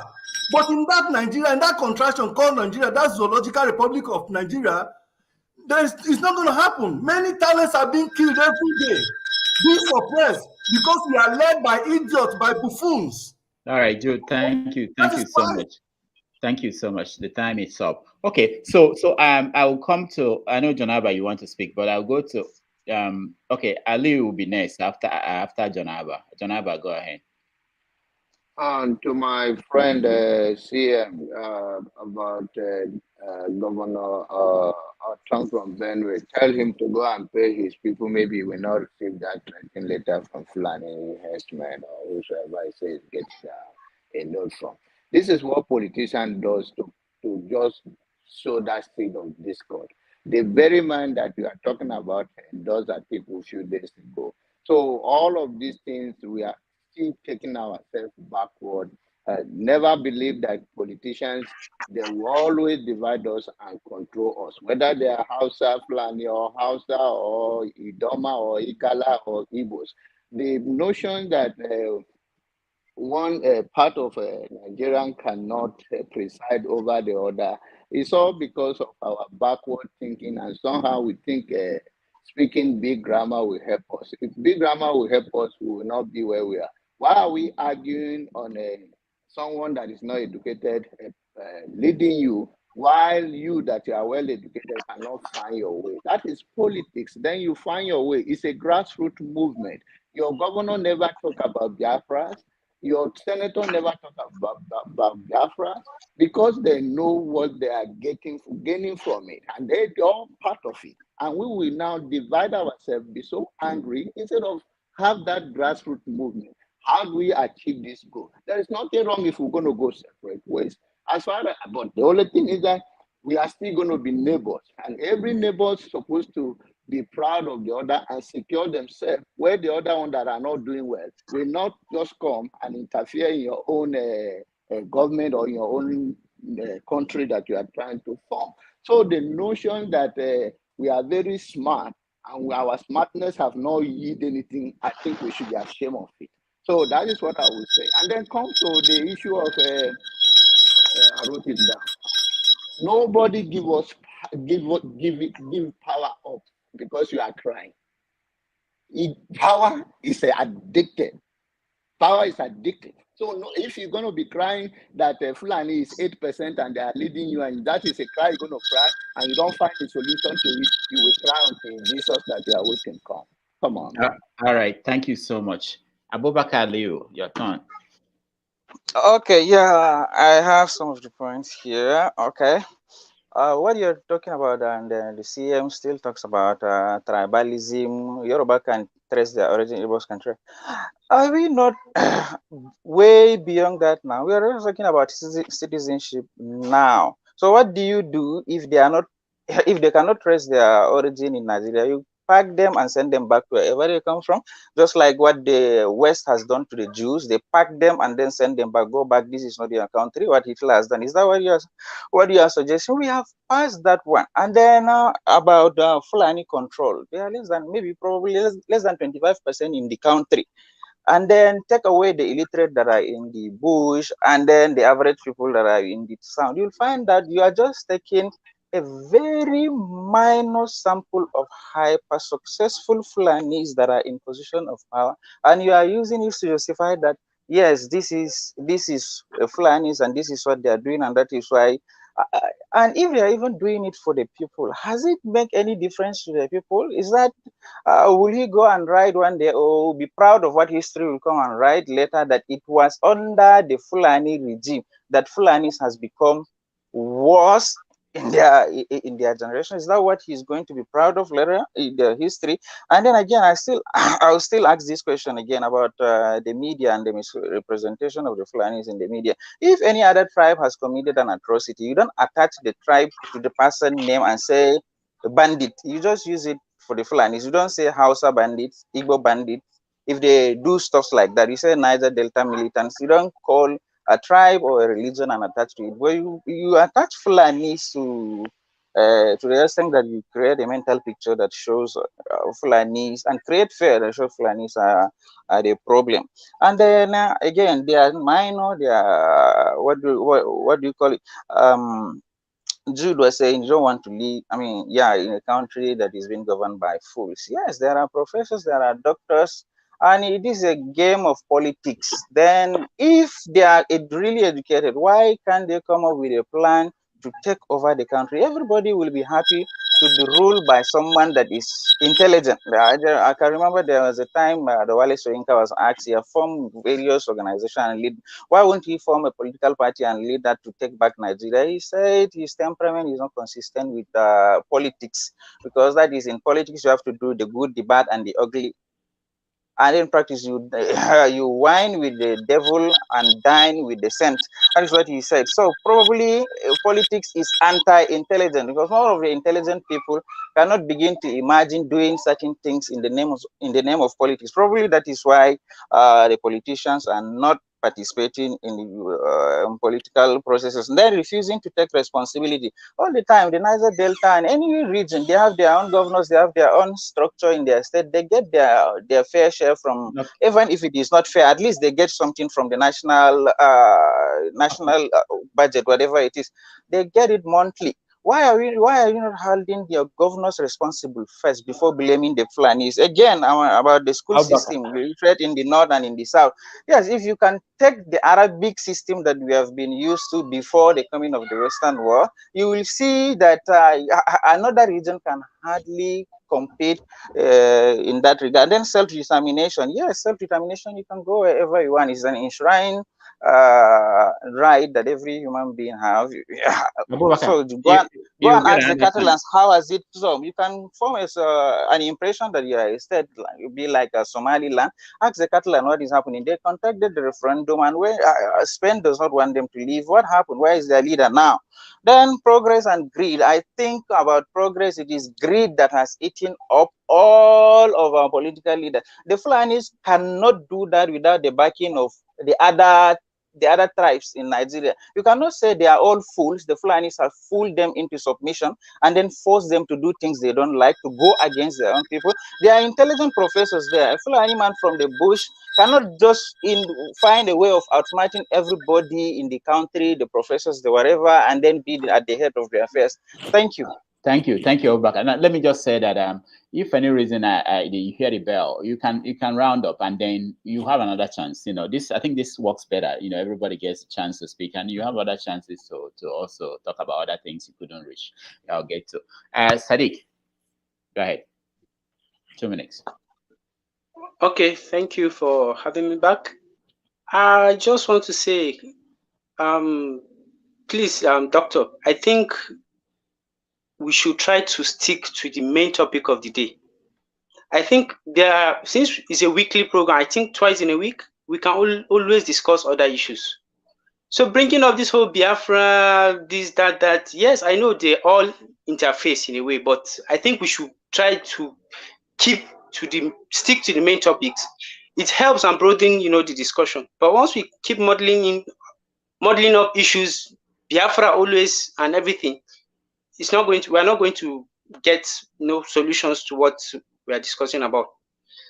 So just to round up, I feel I'm going to reiterate what I said earlier. We are supposed to think differently from how the old cargos are thinking. But if we keep thinking like this and keep behaving like this, I don't see us going anywhere. I personally, this is my own personal opinion, I believe the Southeast or the Biafra agitators should be given the opportunity to actually determine if they really want to go. That's my own personal opinion. Unfortunately, I don't think the general leadership up there, even those in the Southeast, I don't think that's what they want. If they are given such opportunity and they say they want to go, so be it, please. Nigeria obviously is not working. We can't deny it. Let everybody go his fucking way. Sorry to use, it's a gutter language, sorry to use that. But obviously with this attitude of even all these people here, where are we going? Imagine these people having access to leadership tomorrow. These are the kind of advice they're going to give whoever is leading. These are the kind of same advice they were giving Jonathan during his time. When an issue actually happened, tackle it. No, they said it was a lie. So these are issues. But, you know, like I said, there are issues to discuss another day. I think any day, maybe there should be a day to actually discuss this whole Biafra and Biafra agitation on whether Nigeria should divide or stay. I think I'll be very interested in that topic. So generally, let's try and be more Nigerian. Let's change our psyche. Nigeria is not working for everybody. Everybody has a share of the blame. Everybody should actually believe that his or her leaders, irrespective of the zone, the tribe, the religion they come from, have a share of the blame. It's time for the Fulanis to do their own share of their blame. They are doing it in a very bad way. Unfortunately, everybody has had his own share, but let's discuss solutions and not just keep, you know, blaming. If we keep blaming, we have more than enough blame to go around the whole country. Everybody has a share of the blame. That's just my own personal opinion. Thank you. Thank you so much. What is Sophia saying? Thank you so much for everybody. It's my turn. That's what I'm saying. Oh, it's your turn. Okay. The blame is going around. It's my turn to share the blame. But I think what we tried now worked very well. So I will get a proper bell that I will ring physically so that people will see that I'm serious about it. But I think it works. Everybody feels involved. Everybody gets a chance to respond. Some people who are spoken won't dominate the conversation. So I think that that's a very wonderful thing. But let me say what Sadiq said last, and I always think about it. Maybe one day I will set out a day where we talk about, you know, the alternative, because what people don't understand is that some people here, I mean, people are emotional, is that when we plan a show like this, there are people who may want to talk about Toby. That's all they want to hear about Nigeria today. And if we let emotion take us and everybody is talking about one particular thing, then you basically don't have those people. And people have alternatives. They want to hear what the structure of this is, that is have your say. But we try to guide it, because if we don't guide it, people will start basically saying the same thing every day. But that doesn't mean that, you know, the other things that are not important that we should hear. So that's what I think, that we probably have a day where we talk about, you know, the alternative. I think the program is guided enough. Yes, it's have your say. But in the realm of the topic and discussion, there's a reason you select those topics. There are millions of things to talk about, but you choose those three before. Yeah. So regardless of you want to have your say, it should be within that realm of discussion. So that's the idea. That's the idea. Yeah, I'm here to learn. That's just me. I don't know about anybody. Yeah, because there are certain things about, you know, I may not care much about something, but by discussing it, I may learn something, you know, and that's important. And for our viewers, remember, it's not just about 10 of us who are here. There are 200 and something people who are watching, and they want to hear things other than what I have in my head, you know. So please, let's. Can I take my 2 hours now? Okay, so Ovie, your 2 minutes. My 2 minutes centers around maybe majorly what our elder Alex and Jude were talking. Alex said something. I mean, I love history. I'm a student of history. He said something a while ago that he said in the year in 1800s that there's a slave, you know, that got freedom and from an Igbo heritage, wrote the Queen, and that got me thinking. This is 1800. That is before Nigeria. So you need a permission from a woman to go fight for your own freedom. And today you say now one person tell you that I was confused. I'm still confused within that narrative, you know. If in 1800 when Nigeria is not existing, you needed to write a letter to the Queen before you get your freedom. That says a lot about that space. Then again, yes, just what Sadiq said about this referendum of 18. We don't pay attention enough because we are being carried away with what the elite want us to say. There is actually a court ruling, or there's going to be a court ruling in October regarding that referendum space. You know, if you remember, there was a part of the northern people who get fed up about this. I won't go. They approach the court. They say, you know what? Let's listen to this. And I think the court is paying attention to that. And to the judge, I think the judge nation to have their signature append to that they are not. If in case that is what's going to happen, they are not part of the BFL. So we should pay attention. Yeah, things are falling in place as we go on. I think the case is coming up in October, so there should be a very a trading place at that time. Then talking about when I said that Toby was Nigerian, you say, oh, he's a victim of. I was part of I'm a victim of Nigeria. 2010, I was physically dropped from the team. My name go there, I get lane. My uniform go there. Even my allowance go there. But they dropped me 2 days before they depart Lagos. Why? Because I stand against the power at play at that time in our federation. Who was the president? Chief Solomon Oba from Delta State. I don't man. Who was the director of who was the athletics director? Was Mesoren CP, Sunday Bada. These are people that I respect so much, but they drop me because I stand to say, no, this is not how it works. So that's to tell you this award, whatever that can, it tribute down to every little segment of our society. This is Nigerian track and field that ought to be individual sports. I don't need anybody to actually, just like Toby did not need anybody from a teammate to actually tell what you are. But guess what? That is still in place in that little place too. Then I think Jude was criticizing, we play so much about the North, we forget about our middle house. In Warri, can somebody tell me how Warri was in early 2000 and today? I was living in Warri in early 2000. I fit trek from Onwe Alaja, from Nerede, go Mborukoko. Only me, just walk up and down.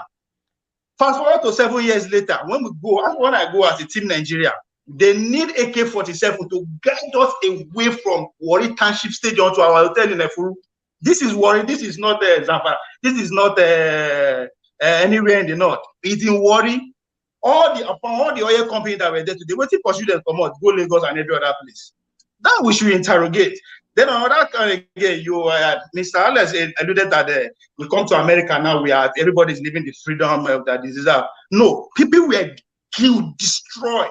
The so-called Native America were destroyed so that me and you can see this freedom that we claim that we are achieving. So let's not forget about that. There's issue to everything. People were today, all in the Native America don't have their freedom, but we are here praising that, oh, America is free, we are enjoying it. But at what detriment? The same thing that is also happening in Nigeria. So people, that's how life is. But until we go down to the history, we will say, yes, one side is better than the other one. Then it's the issue of marriage partnership that we are not consulted. Yes, we are not consulted. But guess what? There are people who represent you and me at the National Assembly feeding facts. The day, I keep saying it, the day 5% of the Igbo representative in the National Assembly stand up and say we know they again, the story will change. But they will never say that. But guess what? Just as Aliu said, hey, nobody will come out and fight me unless I invite them. The minority, 7% minority we are talking about, are living today because we, the Southern people, are hating them.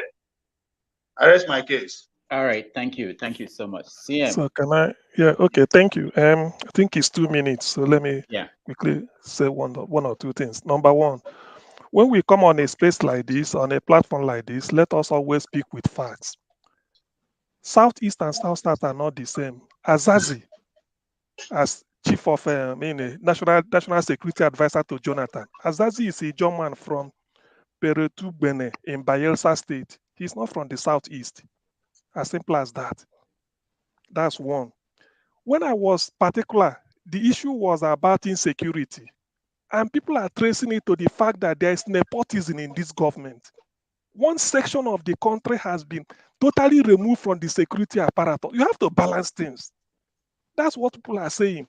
When you sit on security meeting around the table, does it reflect Nigeria? You are talking of security. So people trace it to that. That's two. the third one I want to mention is, you see, this idea of using blackmail that A plus B, because Eritrea maybe did a referendum and left Ethiopia. Therefore, if maybe Scotland should have a referendum and leave UK, they will suffer the same fate. It doesn't. Suffering is not like cocaine. It's not addictive. Everybody has got his own history. What makes you human is your ability to reason. If you can't reason, then you are not different from the animals. That's what that is a basic principle of social sciences. The ability to reason. Having said that, the referendum people are asking of, do you know that this referendum can strengthen Nigerian bond? The moment you organize a referendum, a majority said no, they are not going anywhere. That is answering Bola Ige's question. Now we are remaining how? That how means constitution. If Scotland were denied referendum, maybe they will be itching say this, but they've done it and they lost. And they still want another one, but it will be next year.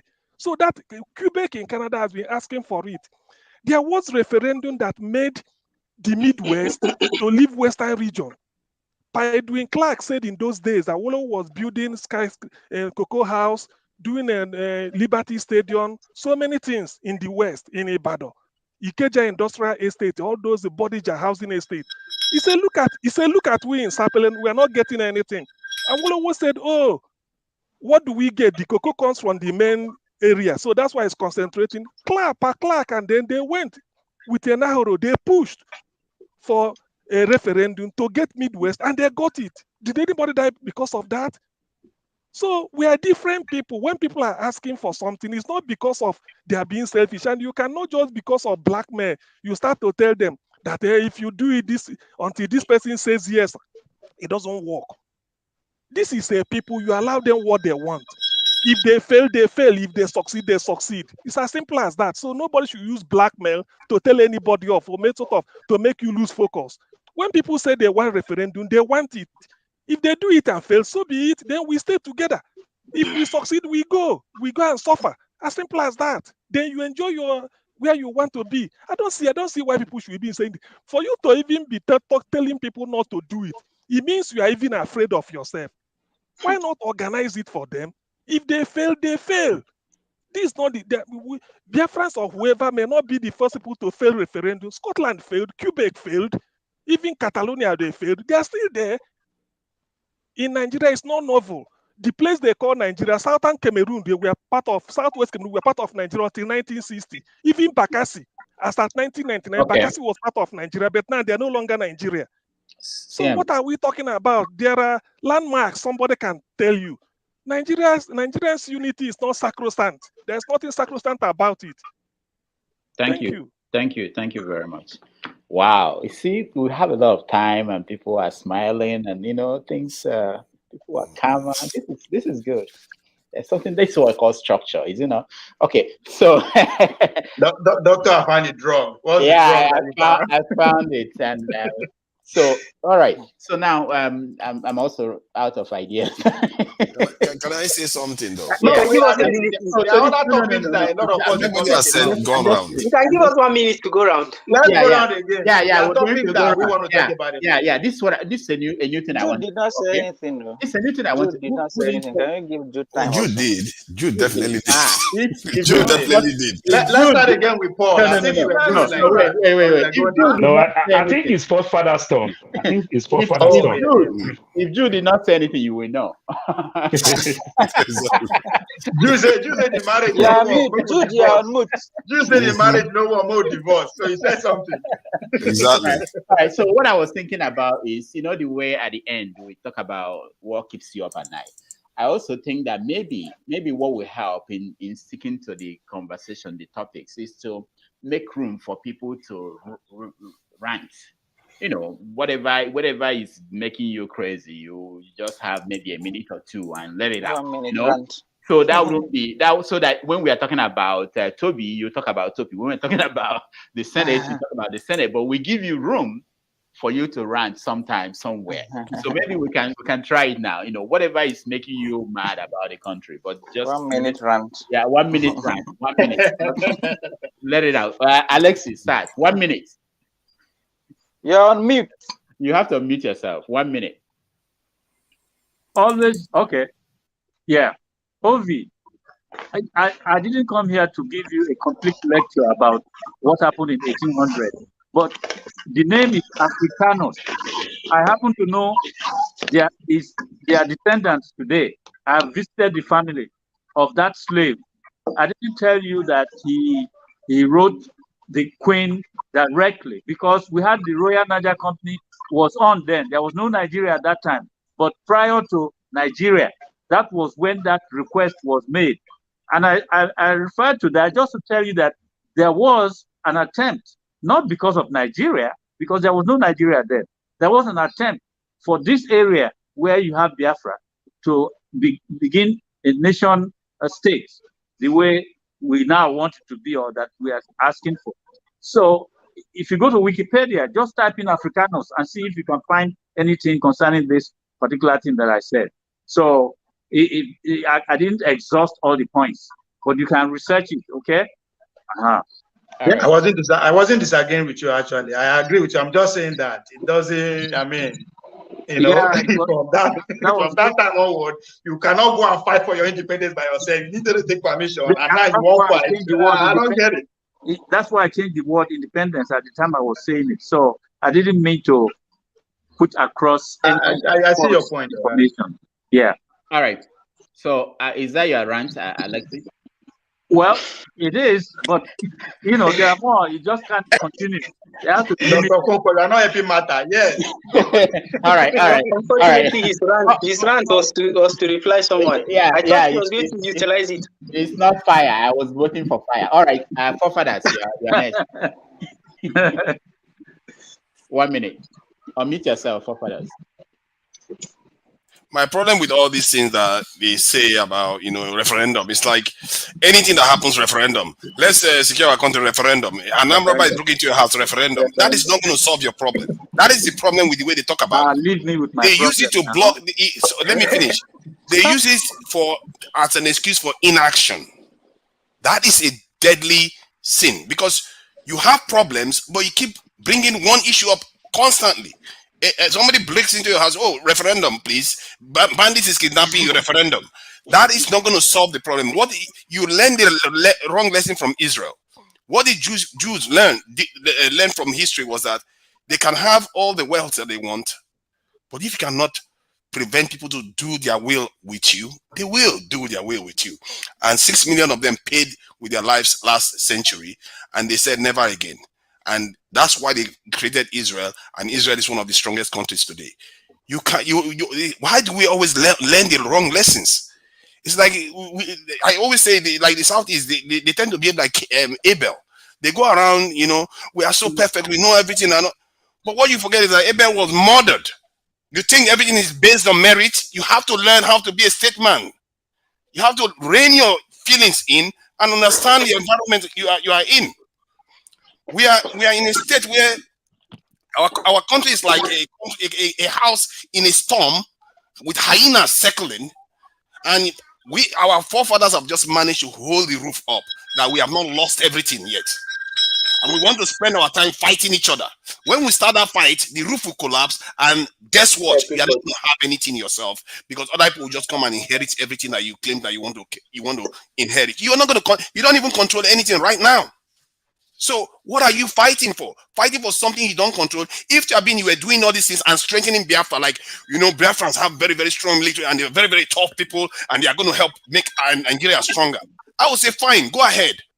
But what you are doing is stop Nigeria from doing anything. Every time they say, let's do this one, Biafra. Let's do Biafra. Forefather, you are speaking for yourself, and you are speaking for the forefathers too. It's 1 minute. I think some people need more than a minute to run. Okay, he's ranting for his forefathers. Jonava, 1 minute. 1 minute, Jonava. Oh, you don't have any rants? What not? From I mean, Benue State, where Samuel Orton, Otto never pay yeah. me, pay my people when they die. Orton has not paid somebody in your family. Voila everywhere. Yeah, pension. Thank God, Autumn is saying Fulani. And you guys should help me, since some of you guys Otto become a hero, a national figure, going around campaigning. Tell him to pay his people. Jonaba has not told us who Autumn is owing. There's somebody Autumn has not paid in his family. Okay, Jonaba, one minute, rant. All right. I represent Benue, and they are suffering from autumn, the governor of Benue State. So you guys that are his follower and he become a national figure, campaigning around, looking to become a minister if he go on that. Don't do that. Please help me tell him to pay the Benue people. Some of them are on medication. Medication is running out. They need to eat. So before the bandit is talking about, or the henchmen come, his people are dying of hunger. So please tell him to go and pay the people, and then they will be all right. And then as I'm wrapping up, I think I'm going to be leaving now. I think we have had an honest conversation. I enjoyed the platform, and I am hoping that through this conversation, we strengthen our differences and understand that this platform or anywhere we have opportunity to talk about the issue of Nigeria is personal to all of us. We all want good things. We all want Nigeria to work. Even if you have Biafra, you want Biafra to work. But things will not work when people cannot understand themselves. Things cannot work when people cannot accommodate others. We are all, even in diaspora, people accommodate us. People die for us to be here. People are still dying for us to be here. Learn for even the past regime who could have been deported. Maybe my ass will be in Nigeria by now. All right, thank you. Sadiq, rant. All right, thank you very much. Since I have just a minute, on the issue of Biafra, I think forefathers have said everything, in fact, in a better way than I would have said it. So any day the conversation comes up, I hope I'll be available. I am really interested in it, on this issue of Biafra. And John Abba just amplified what I've been trying to say. Nigeria has a problem. Anybody that wants to be popular just feels bash the Fulani, attack the Hausa Fulani, attack the Fulanis. That is the governor of Benue State, the whole governor, messing up. But any small thing, Fulani, and he became a national hero. But you see, we just confirmed. Never pay his people. That's it. He don't pay his basic things. He doesn't do. Anytime it's time to pay salary, like someone said, that's when he starts creating one Fulani story. So Nigeria has a problem. We have a leadership problem. How do we solve it? We should always seek solution. That's what keeps me awake. How do we find solution to this problem? Thank you. Thank you so much, Sadiq. Abubakar. Oh, okay. Okay. Somebody said that Nigerians were not consulted before creating an entity called Nigeria. It's just like saying we were not consulted by our parents before we were born. But now that we know, we have to decide how we lead our life and how we die, because we cannot go back and say, okay, consult us first, then we go before. And what worries me a lot is that religion has eaten the fabric of our society, that we are divided all the time. And again, what worries me so much and get me more angry is that whenever you try to to see what the religion authorities, so-called good people of God that are saying, you find a very big contradiction between what they are doing, the way they live their life, and what they preach. Again, it is those religion authorities that tempt the youth from actually holding their governors responsible. So we'll be preaching about heaven, about good thing, about sympathy and the like. They will not be encouraging us, the youth, to go, okay, this person, you're getting so much money and they are not doing anything good with it. Why not mobilize, go and fight for your right? But instead, they will just be preaching, okay, pray for your leaders and leader. All of those leaders, either Muslim or Christian. I said it last week, and we have never been ruled by any atheist. But when, but had it been, we have we have those leaders are practicing only 50% of their faith, that kind of justice, about the good things that the religion preaches. We will not be here talking about who is a citizen, who is not, who is qualified to contest. And then sometimes somebody will just come up with a conspiracy theories and try to justify it when it suits him. And then when it does not suit him, he tries. Somebody was saying Buhari is dead.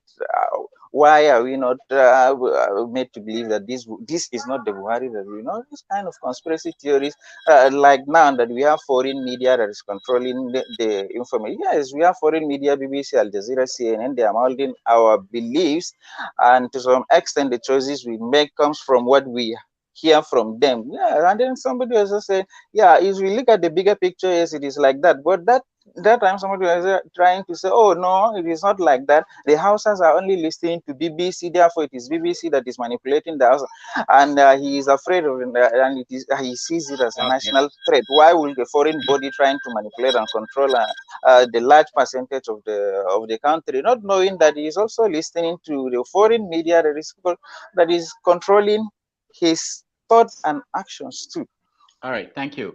Let me say, maybe because before the rest of the people here give us their own rants, and maybe next week we'll get a prize for the best rants, because I'm not impressed. Rants supposed to be not responding to other people. You should just give what is making you angry. I want to hear something like, something serious. I'm just kidding, but there should be something for the best. I'm talking to some authors now to send me their books, so that if you do well on this show, we give you something. Maybe the rant will be the first one, if you rant very well. All right, Paul, you're next. Okay, yeah, doctor, there's no way we will rant that it will not go back to tribal sentiment.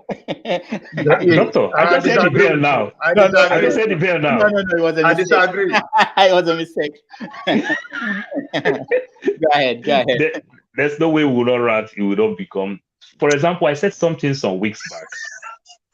I, from Delta State, I'm from the Oyi community. If you know where I come from, I'm an Efru boy, I'm an Alaja boy, I'm a Warri boy.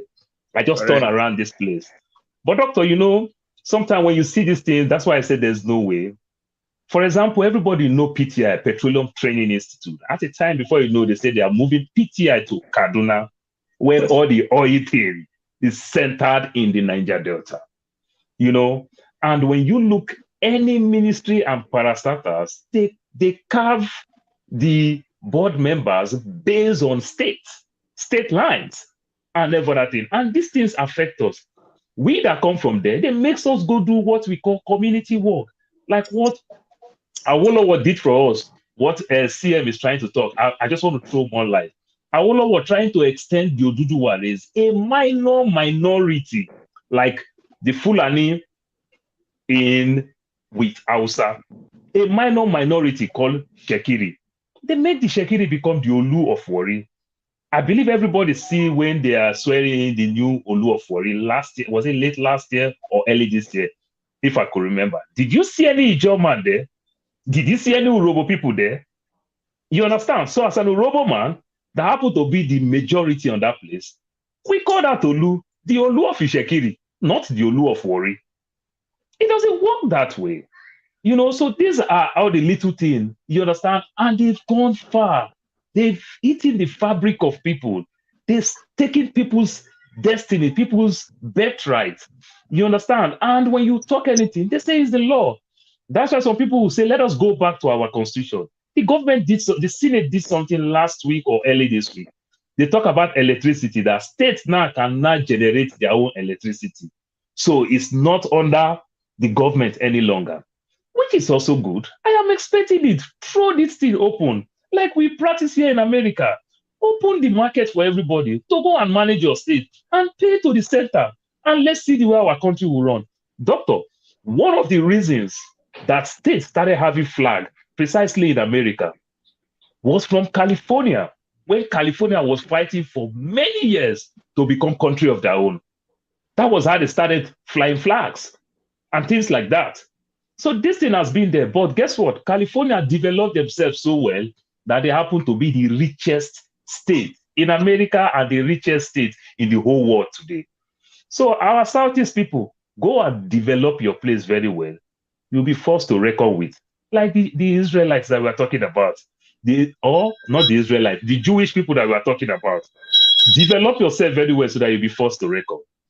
Doctor, I rest my case. Thank you so much, Paul. Someone complained that this format is not working for him, that there are people we want to listen to, but we give them little time to, whatever you do, there will be someone who wouldn't like it. But I think as we go along, nobody like change. Yeah, as we go along, we format things to see what works. And I actually enjoy, if someone has a very important perspective, I enjoy giving them enough time to express that. And also when we all have opportunity to question someone, I think that's another thing that we may have to do too along the way. But this is all work in progress. So who is left? It's me, CM. Oh, okay, 3. Yeah. Toby Nation, Ovie, right. I like, by the way, Paul did very well. I like how he brought up something that may not be in the view of most people, the issue of the Olu of Warri and all the other things. That's I thought Ovie has ranted. Ovie, I thought you've ranted. No, I've not ranted. Ovie did not. I like bringing something that, like this an opportunity to bring something to the awareness of a lot of people who may not. Okay, go ahead. Ovie. Now, it is very easy to blame the leaders, our leaders, our leaders, our leaders, our leaders. I understand that because I will give us in Nigeria a little bit of slack because they did not teach us history, and even when they bring this democracy and the system come, they didn't get time to teach us even up to today. But we are in times of information age, and there's a saying that in an information age, ignorance is a choice. Now, why am I saying this? Going back to our legislators, when I see them displaying this impeachment brouhaha, it reminds me of my 17 clowns who decided to assemble themselves in Asaba and discredit that land, the land that the Nigerian women is known for when they raise the rapists and the oppressors. That I'm talking about Asaba women right now. The 17 clowns, on themselves governor, gathered in Asaba, say presidency must come to South. And guess what? The people follower, hey, must come to us. When does it happen anywhere in the world? Nobody give you power. You go take it. But of course, we lost follow them. Today, with them, all of them, they pledge to become vice president. One way they no give, see they carry face up and down. This same thing these men are doing, these our legislators. They were so fetish, they were so obsessed with Malami that they open their nyash for ground where other people can't take them out. A majority of them are not coming back. That is how the Democrats were so obsessed about Donald Trump that now they are losing the midterm. And if they continue obsessed with that man, they're going to lose the 2024 election. But these are people who screwed up because they were after Malami to make sure he doesn't become the governor of the state. They were after him and they opened their own nyash. A lot of them are, now they're angry. They are going to go back to our various communities. Instead of us, this is a time for us to actually hold them and say, what have you done? Now that you are going back, what are you going to do? You wait, they go, what are you going back? No, they say impeachment. Now, what is going to be the major discussion in our community is that, are you sure you guys are going to pull it through? Are you sure it's going to happen? It's never going to happen in the first place. There's no time. Even though there is time, they don't have the number to impeach the president. But of course, do we know all this? There are people in the community who actually understand the role of this man. So it's a game. Whatever they want us not to focus on, they will bring all this rubbish. Now everybody's talking about impeachment as if it's going to happen or if they happen, anything is going to change. What is going anywhere, whether I like it or not? But we will not have time to scrutinize them. You've been there for 4 years. You've been there for 8 years. You've been there for 20 years. What have you done? Most of us don't know what our man will go London, go do harvest for kidney. No, that man has been there for over 15 years. Not everyone know what he didn't do. That is because we are so gullible that we are so carried away with all these leaders. Everything about Buhari, everything about governor. No, these are the people who are supposed to impact us directly. Not even Buhari. Buhari don't know my village. It doesn't have to know that. But my Senate representative should. My local government chairmanship. But do we have time? Do we even know that we have to interrogate this set of people? Because by the time you put fire for their nyash, guess what? Buhari will sit up. Because the only way they can carry out the frustration that we are going to mount on them is to carry on those above them.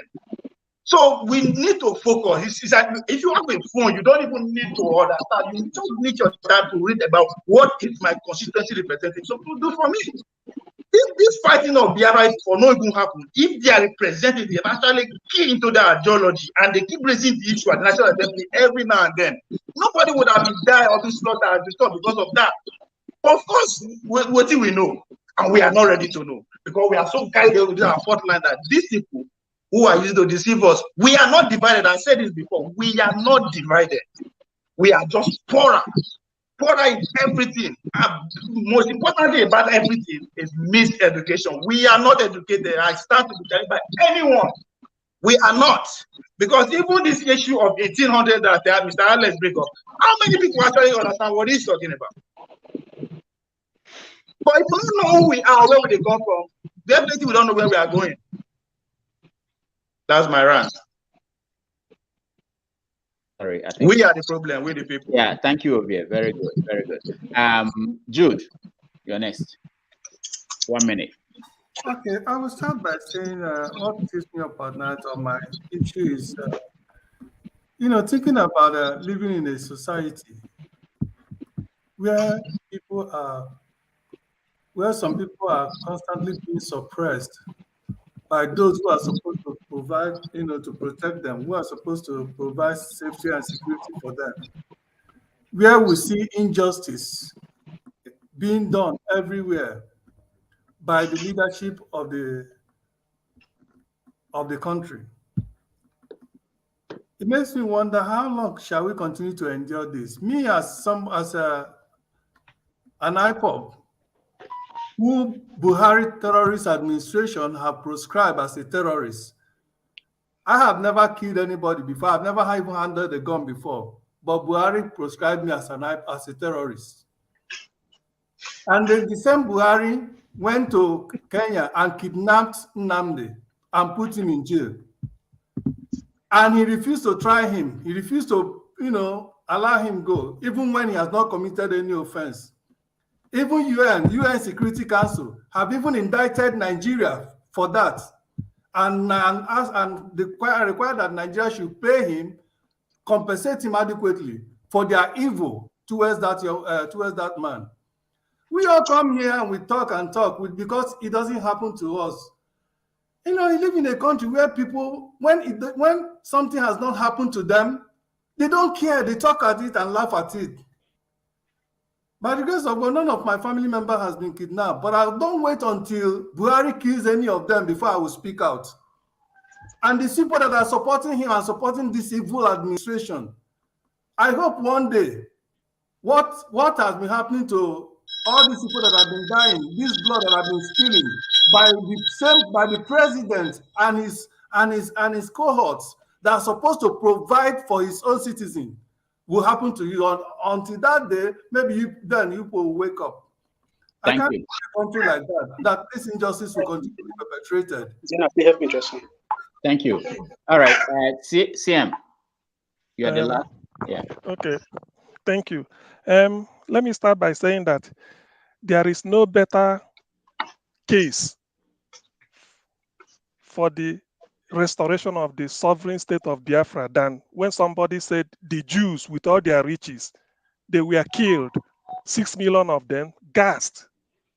And then they said, do you know what? Let us go and establish our own state. And they did.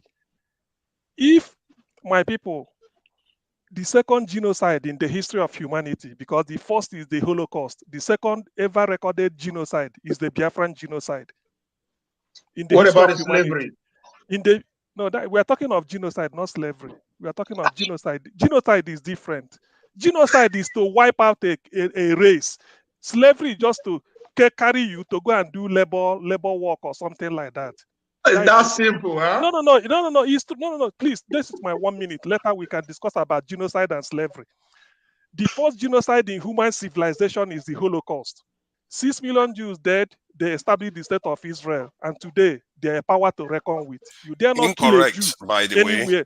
Come on, man. What are you talking about? The Holocaust is the first recorded genocide in human history. Who recorded that? Who recorded it? Who recorded it? People wake up, waiting their own record. What are you talking about? You know the injustice. Is there any genocide before the Holocaust? Is there read your anyone before history. them? That's why I say we are miseducated. Tell Yes, me. that's why I say we are miseducated. Which one? Which one? Anyway, There are many, a whole list of them. Let me please. Do you please, just make your own Please, story are we up? discussing Nigeria or we are discussing Holocaust? Please. All this. No, wait. Nigeria is Somebody bleeding and mentioned this discussing here. Why are you Holocaust. What has interrupting me, Holocaust got to do with Nigeria? Hold Please, on. if you want to discuss solution. If you don't want, go to your Biafra and discuss what you want to discuss. This whole thing is not a thing. It's annoying. You guys are just annoying somebody here. What the hell is this? Talk of Nigeria talking of Holocaust. Okay, somebody referenced Holocaust here. Did you say anything? How the hell does Holocaust help Nigeria for God's sake? You guys, I don't understand. What sort of mentality is this? Holocaust What sort of mentality is this? compared to what they do to us. Hold on, everyone, please. Let's talk Nigeria. I forgot to mention this. I do a little bit of psychology, and I know that when you rant, you better make sure you have someone to control. Certain things might come up. I forgot that entirely. So please, and also when we give someone 1 minute to rant, let not intervene. Let the person say just 1 minute. Okay. Otherwise, the purpose of all these things we are doing well. I know emotion go up and down. Let me finish. Jude, help me tell them about the Oyo Empire killing that they kill the Egba people up to Abeokuta so that they can they can be happy. Well, are you here? Oh, CM, sorry. So please, and there are other people who are waiting to join, and I was hoping that after CM we let some people go so that people will join us and we hear from a different group of people. I have another 30 minutes to be on the show. So, okay. And I want to be hold on. Let's CM finish. So please. Okay. I was saying there is no better case for the restoration of the sovereignty of Biafra than the analogy that the Jews were killed 6 million through gas chamber and they established the state of Israel. Today, everybody knows where the Jews are. All you need to do is to read their book called The Startup Nation. When people were killed, genocide, more than 3.5 million Biafrans died. Why can't we have our own state? Is it because we are not the Jews? That's one. Because of ranting. The next one is that's what they call in business, particularly in a place like Nigeria. You don't give anybody the monopoly of any single line of business. Today, unless somebody should come and correct me, Dangote controls cement in Nigeria. It shouldn't be. It should be thrown open. If you have money, you can go and invest in it. It's not done in a democracy. So you can't tell me because you gave somebody the only one line of business to be controlling, and then when you tell me it's Africa's richest man. It's not done. You have to throw it open. If Yoruba man want to deal in business, he can. If Ijaw man, if Bachama man, if Yoruba man want to do it. So the injustice, the rot in Nigeria manifests in different ways. If we continue to discuss it, some people will be annoyed or will be, but I don't bother. Who cares? And we continue to say the truth. So as simple as I will continue to say, please don't interrupt me now. Why not? Your 1 minute is gone. They rang the bell. Then you stop. Pretend that we are civilized. Your bell has been rang. Stop. Pretend that we are civilized. Is the moderator that will stop me? Go and check. Dangote is not the sole producer of cement. You don't just come here and lie to people. The world is watching. He's not lying. He's not lying. CM is lying. Dangote is not the only producer of cement. Go and check. Go and verify. Why not pretend we are civilized every time? Okay, I say what you don't Who is doing spare part business? How many people are doing spare part business? Cement. When you stay here, you just lie. You just create something in your head, in your imagination. Okay. What brought Dangote and cement now? Is Dangote the only cement manufacturer? Dangote is having monopoly of so many. He doesn't have monopoly of cement. Go and check. He doesn't have it. He doesn't have it. Go and get your facts right. You don't lie to people. Okay. People are watching you. What is watching? I don't understand you. Everybody hold Then on. we get a different exchange rate. Hold Today, on. then we get a different. Wait. You guys know that you are not talking to. It's not like we are talking to Buhari or talking to the government. You know, we are having a conversation. If you don't say anything now, you can say it tomorrow at another time. You know, there are people who are watching at home. We should respect them. They are spending their time and watching us. And you don't want it to be a reputation you have. You know, when you meet them, to say, "Wow, there may be 200 and something people watching now. Another 200 will watch in another hour." The same thing you said here is permanent. So let's think about that. I really want to thank everybody that joined us today. I thank all of you and I appreciate it. I know that we try something new and of course it's going to lead to things like this. That's why sometimes in counseling you don't do this kind of thing unless you have professionals who are going to because anything can come out. But these are difficult conversations and people. I mean, if we have to fact check everybody, we won't go anywhere. But it's important that at least people hear what people are thinking. It may be wrong. They may not get it right, but I want to hear what is in their mind. People at home, what is bothering you. And then we find a way to reform it and make sure that we get the accurate things out there. But I think the experiment is it works.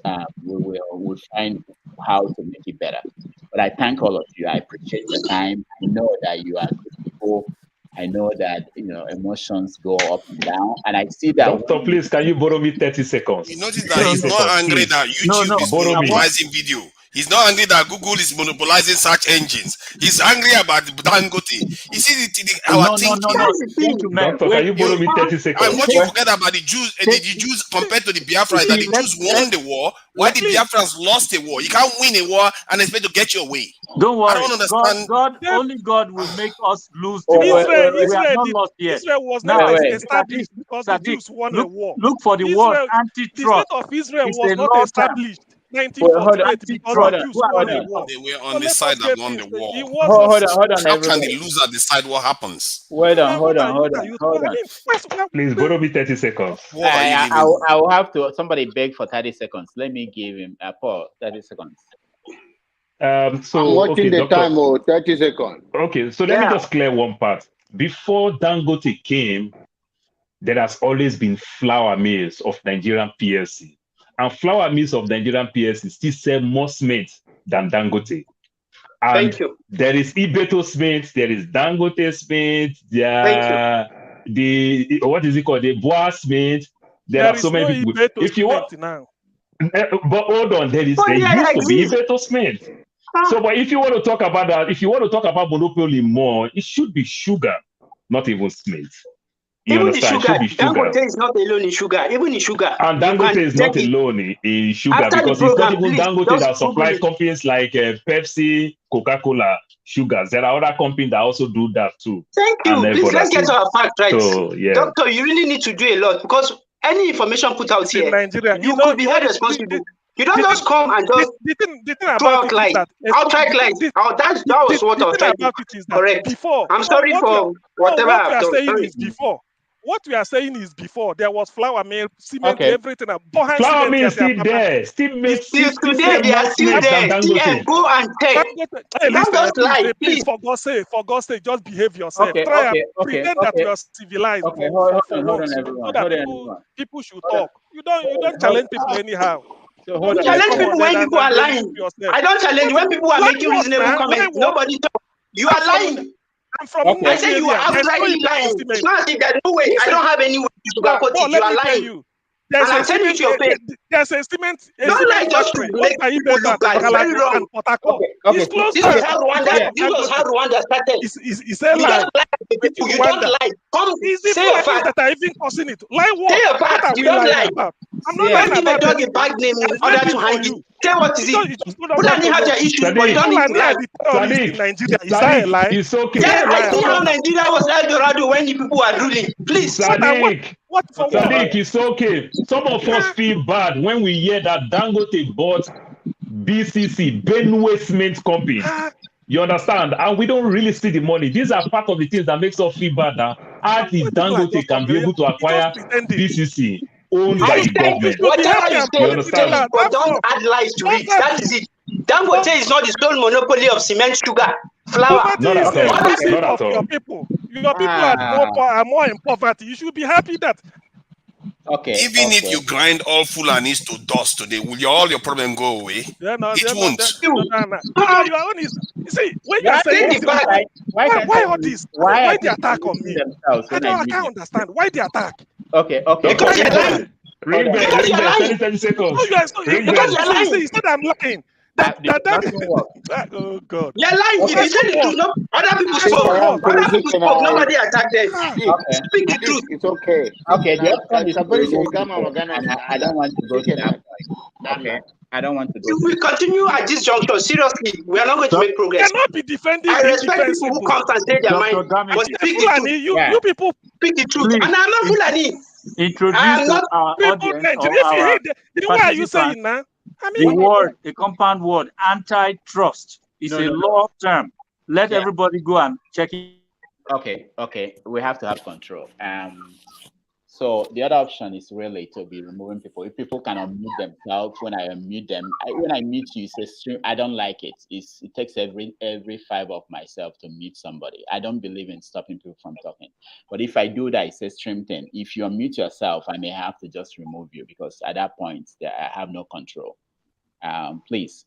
Like I said, I understand these things, and it's virtually impossible for me to stop everybody and say what you said is wrong. And some things I may not know. I don't know everything. So I can't even sit down here and say anybody who says something that is not accurate, I'll stop them and correct them.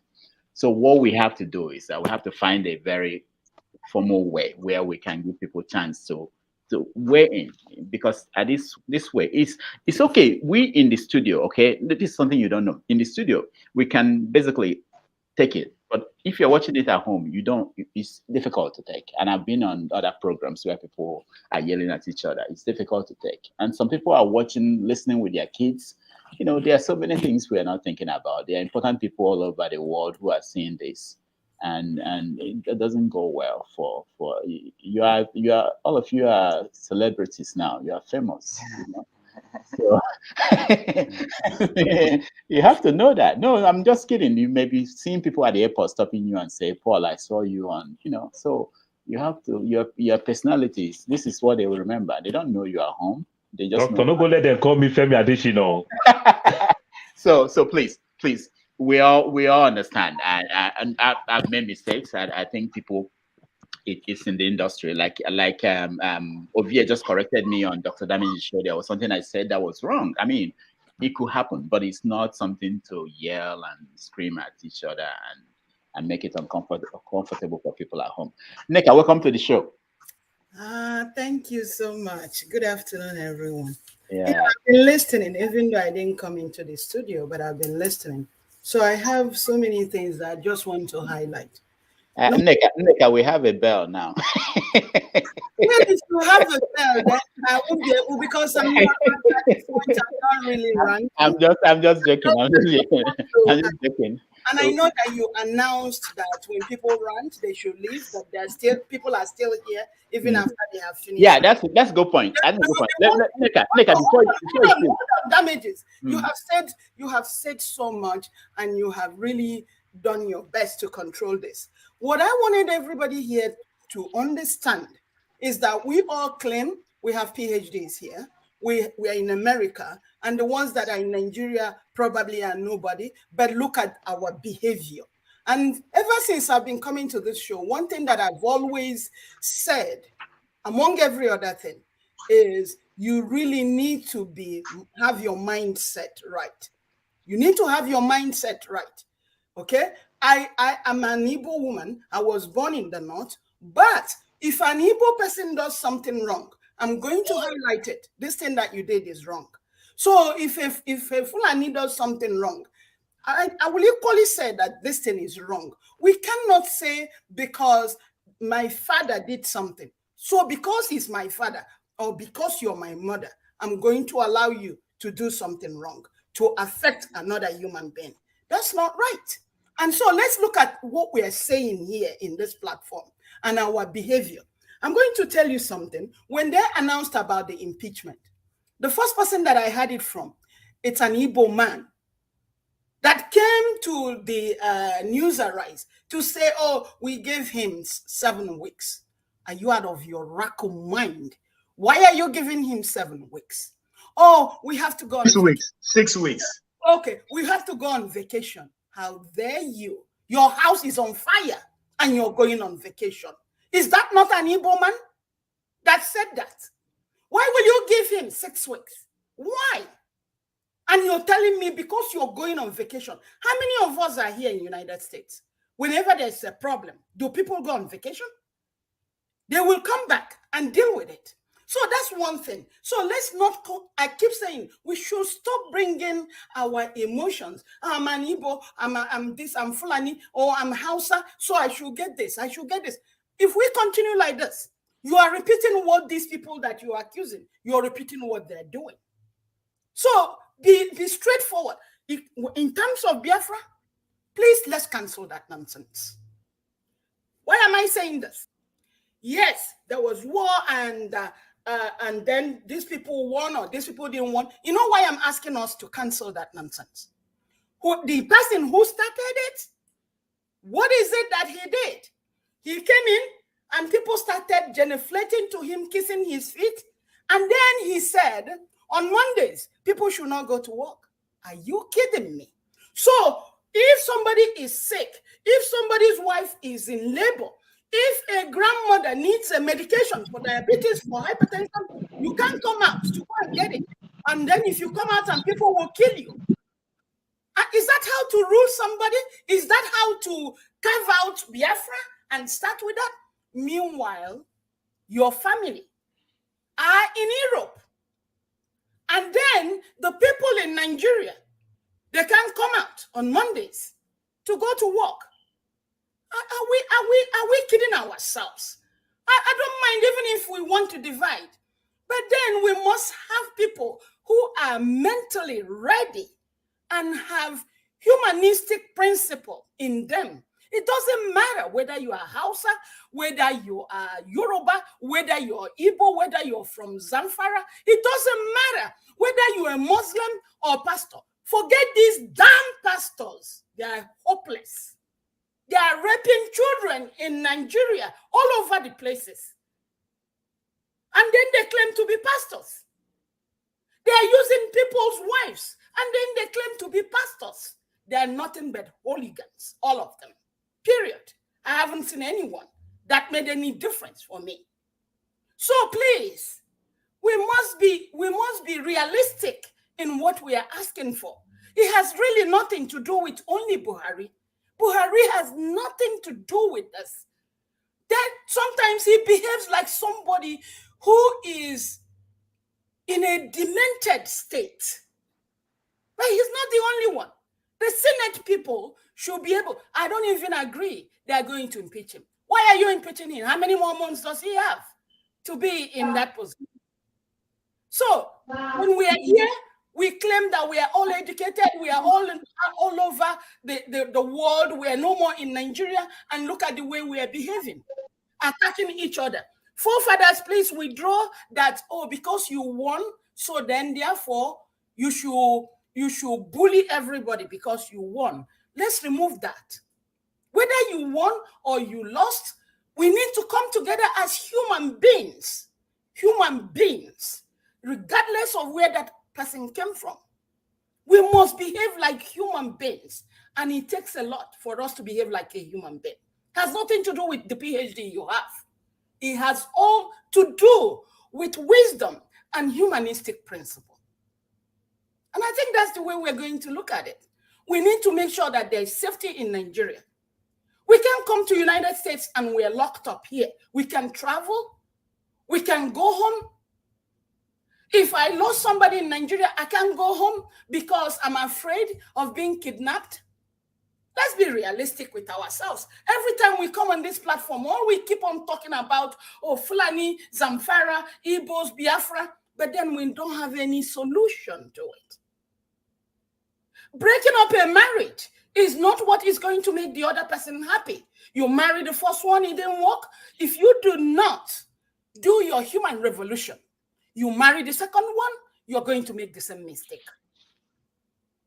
So please, I don't agree with this Biafra for right now. Maybe later, because many people in that Senate are all Igbos and they're talking rubbish. Rubbish, completely rubbish. Thank you. That's all I wanted to add for you guys. Again, many a times I said I want to chime in because the testosterone is going so up. Somebody needs to bring it down. And then in that Senate, we have women in that Senate that sat down there like idiots. And then we say that whenever a woman is in the mix, things will be better. But all those women that I was looking at in the Senate, what were they saying? Nothing. Nothing. Absolutely. Dr. Rudolph, I've changed my mind. If I don't vote for Konkosu, I'll vote for Nneka. Go there. No, I don't even want to be a politician. I don't want to be a politician because, to be honest with you, I am a healthcare person. When it comes to healthcare, I will give you everything you want. Incoming Minister of Health under Konkosu. No. You are going to be our minister. Since I started with this platform, I have been forced to go and learn so many things about politics. I've been forced to learn so many things because it's always good to arm yourself before you say things. Yeah. Kudos to Rudolph. Kudos to Rudolph. That's it. People are learning because of our. I'm learning because of everybody. Nneka, we are going to forward your name to Konkosu. Thank you. Let me say my word before I leave. Now I think I'm reaching that level, right? Okay, Jonaba. We need space. Yeah. So now my own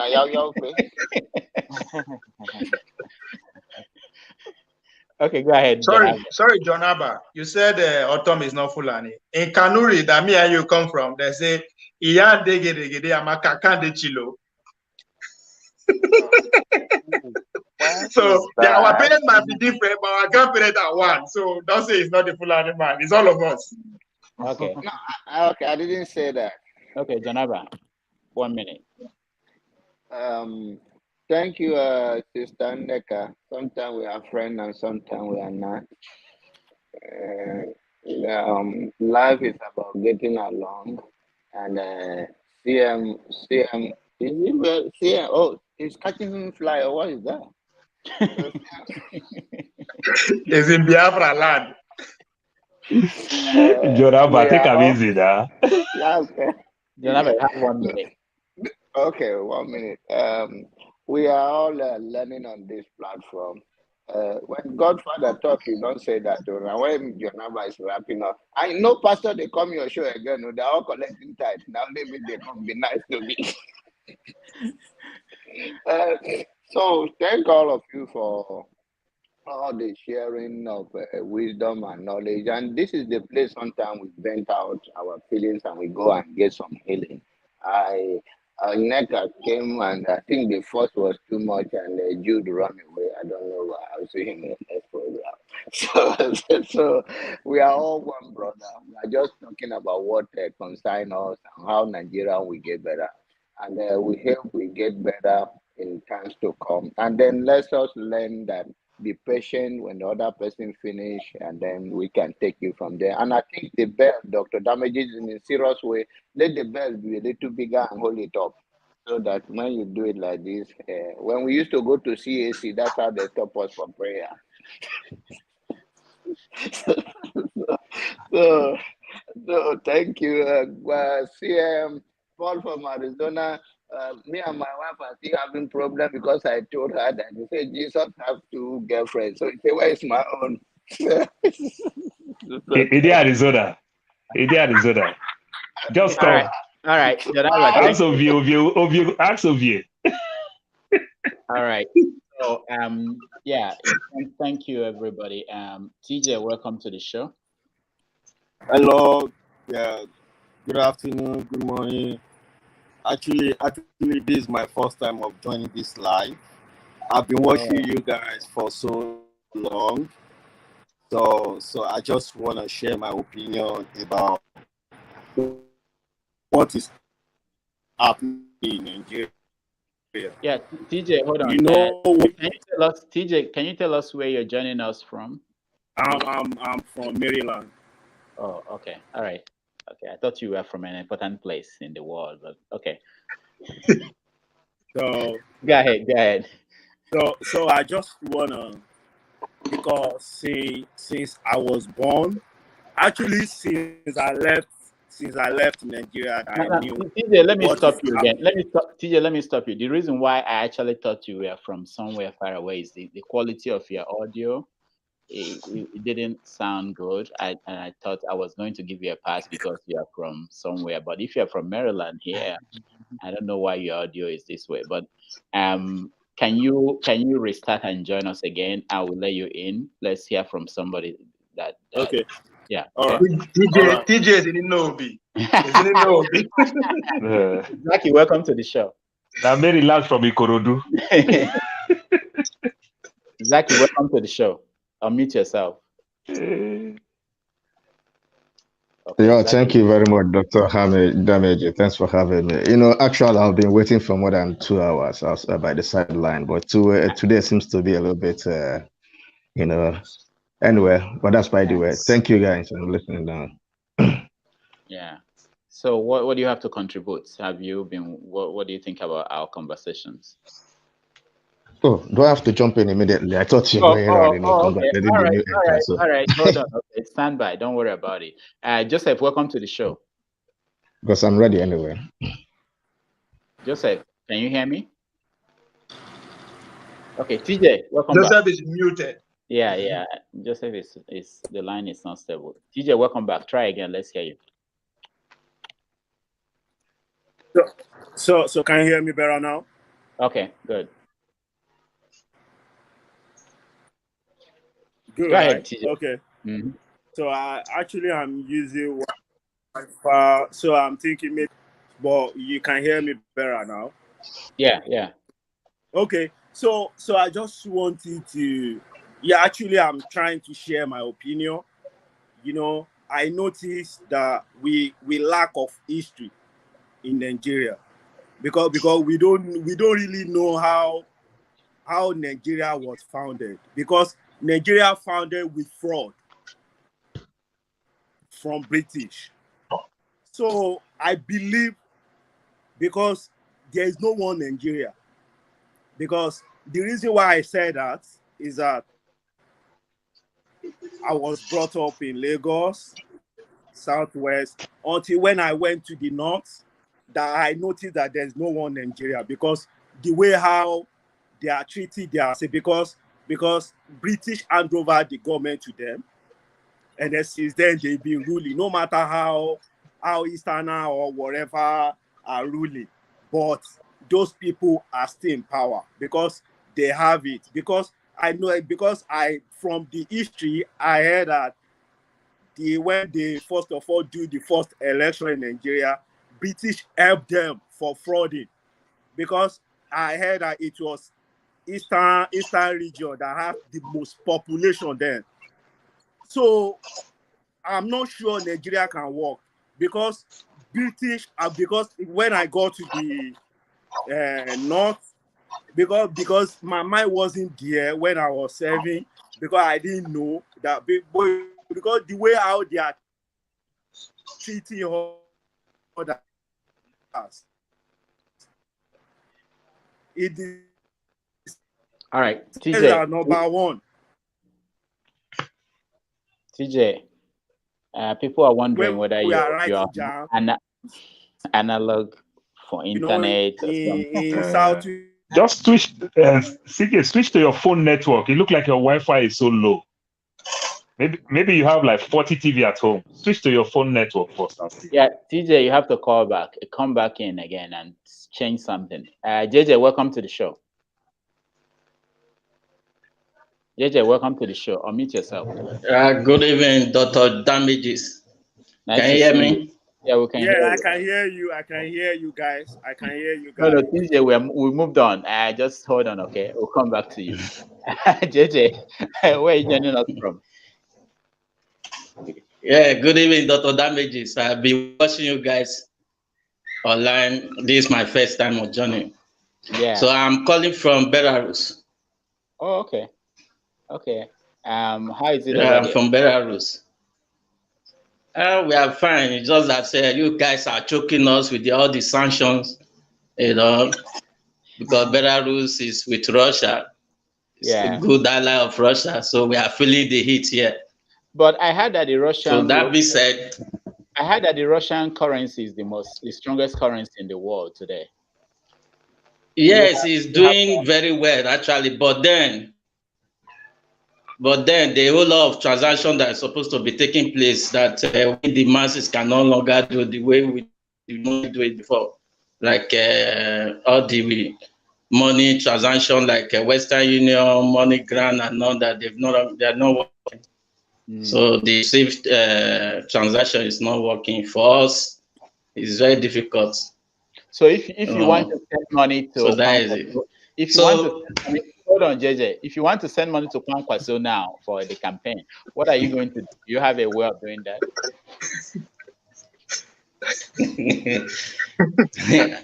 I'm not sending money to Kwankwaso. I'm not a fan of Kwankwaso. I'm an obedient. We don't have foreign allies. We don't have foreign allies. We are typical Nigerians, Africans. All right. So what do you think about what's going on in Nigeria? So I'm obedient. So so what is actually happening? I think if we can't get it right this time around, it will be very difficult for us to get it right. Now we have opportunity. The opportunity we have in the next coming election is this opportunity to Obi and Kwankwaso have formed a third force. So I think for us, especially most of us that are not in Nigeria, in diaspora, we have to join force with any of these guys, especially Obi, so that we can, change the narrative back home. Because with the way things are,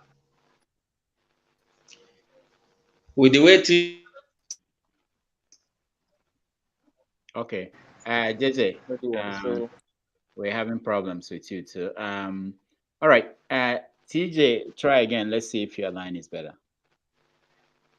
Yourself up for an election. Hello, can you hear me? Okay, still talking. That's obedient. They are obedient network. Go ahead. No, I think they said this line. I don't see any reason why these old guys will sit through themselves up for an election. Okay. All right. Let me so this hold on everyone. Opportunity for us to and Obi.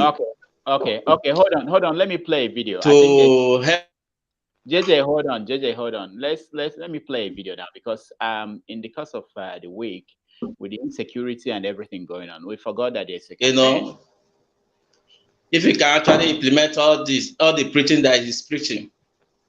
All right. Let's play.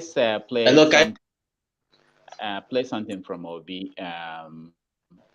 Something that happened this week that it's everywhere. Let me just get it and play it for everybody. Hold on a minute. Okay, good.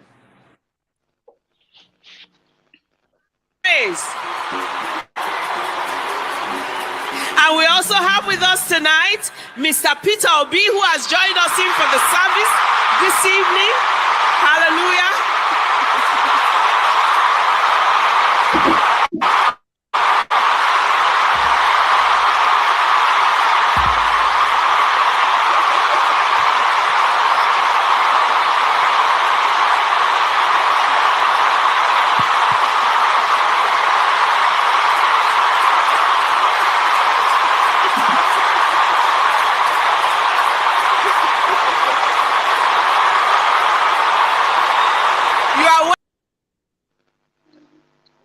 Right. Dr. Damaging. Yes. Dr. Damaging, can I respond to that? Yeah. I wish these people will come out and vote, but Obi doesn't want their vote.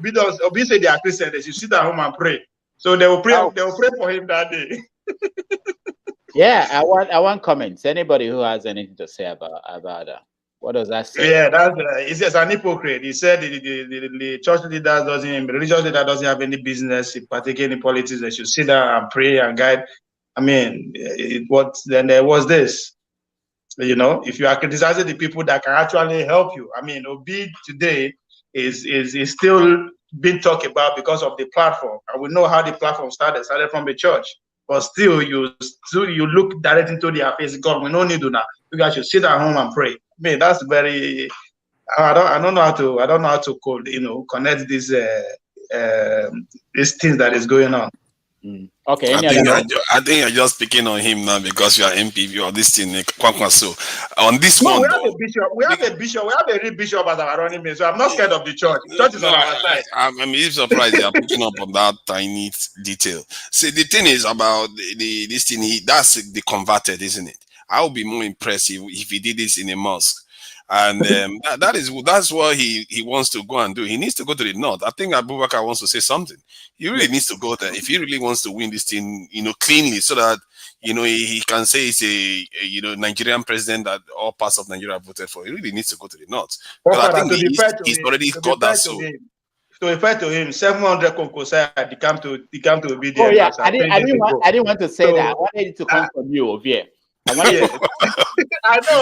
700. Wow, that's something. At this point, I know how you operate, so I'll put it out there. I'll help you out. Okay, I mean, you get 700 followers from one local government, that is the Southern Yola, which is pretty much the state capital. I get 700 followers who they come from NNPP to Labour Party. So I think he's making progress, but what is his running mate doing? What is his job of his running mate as a northern and as a Muslim? He's also trying to win in the south, so I don't get it.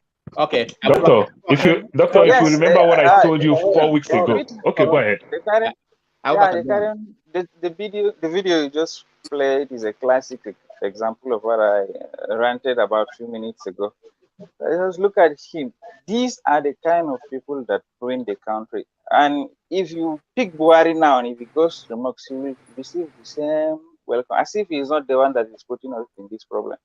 Even if it is a Christian, Yemi is part of the government, he could have done something. If he doesn't agree with what Buhari is doing, he can easily resign and let another person take it. But he likes it, he's enjoying it, he's part of the system. If he goes to the church, people will hail him and will heap all kind of praises on him. The same thing goes for Buhari. So why are we deceiving ourselves? As if we do not know the people that are putting us in this kind of problem. We pray together with them, and yet they don't give a damn about our life and properties. They only care about their children, and that doesn't care about religion and tribalism. It's all blind to tribalism when it comes to this kind of power and manipulation and protecting one's own interests.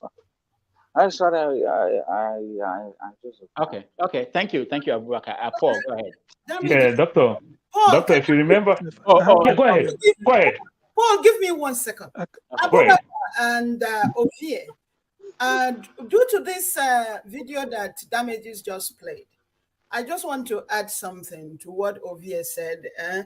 First of all, he went to that church. I'm not sure what denomination that he originally belongs to. Before he's a Catholic. He's from, I don't know. What was his intention for going there? Is it to reach people? I don't know. And again, for Abubakar to say, will he then go to no, forefathers, you said he should also do the same thing in the north. You know that he has a vice president, and I'm not defending because I don't know. I'm just bringing this out. You're right. Could the vice president be doing one side and he's doing one side? I don't know. Okay. That's how it should be. Again, I don't think it's because he went to that church that we can criticize him or that maybe he's asking.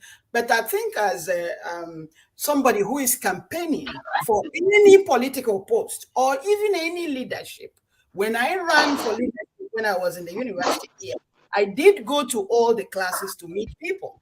That doesn't mean that I'm favoring one class to the other.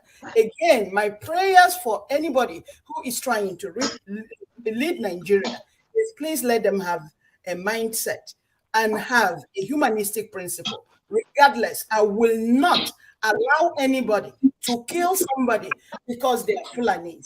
I will not allow anybody to kill somebody because they are Christians. That's all. That's the way I will always stand. I'm my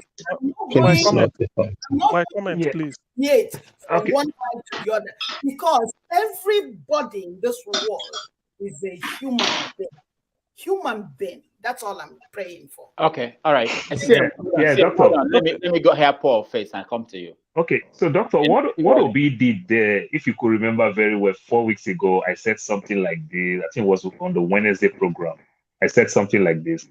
What Obi did, it's good for him to go to that church. It will also wake some of the churches that they are preaching, but they are preaching and talking in parable because they don't have the guts to come aside clearly.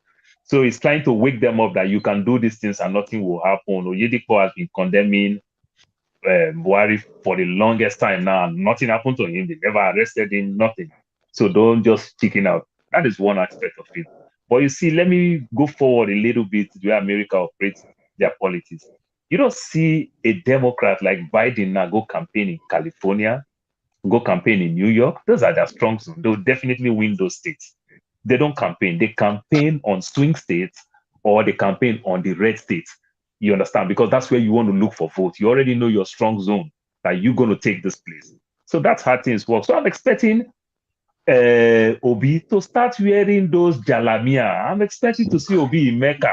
I'm expecting to see Obi on Friday, Jumat service in Kano, in Sokoto, in Gombe. Not your vice. You understand? You must do yourself. Paul, let's my give him a role. chance. Campaign never start. Campaign never start. Let's Of give course, him a we chance. know, but you know what he's doing right now is also campaign. You understand? So play the card. That's how it is. You understand? Yeah. All right. That's Thank my you. take. CM. Okay, yeah. Well, the comment I want to What is pass happening? there is, you see, what Obi went there to do. As far as I know, campaign hasn't started. That is one thing. So let me concede the fact that Obi has not traveled maybe beyond the, let's say, south, the whole of the south, going up north like Yobe, Jigawa, No. Sorry, it was in Meduguri last week. It was in Meduguri last week. But It was not in for Sokoto too last week. I mean, So for let's see. campaign, I'm talking about. Campaign never starts. Campaign hasn't started because I remember Duyo Kukwe saying it that when the campaign starts, probably now they are putting logistics in place. So when campaign starts, probably that time you will see more of Obi in the north. So that's what I'm going to say. And then the next thing about this issue of religion is that if you notice, the voter apathy is always in the southern part of Nigeria.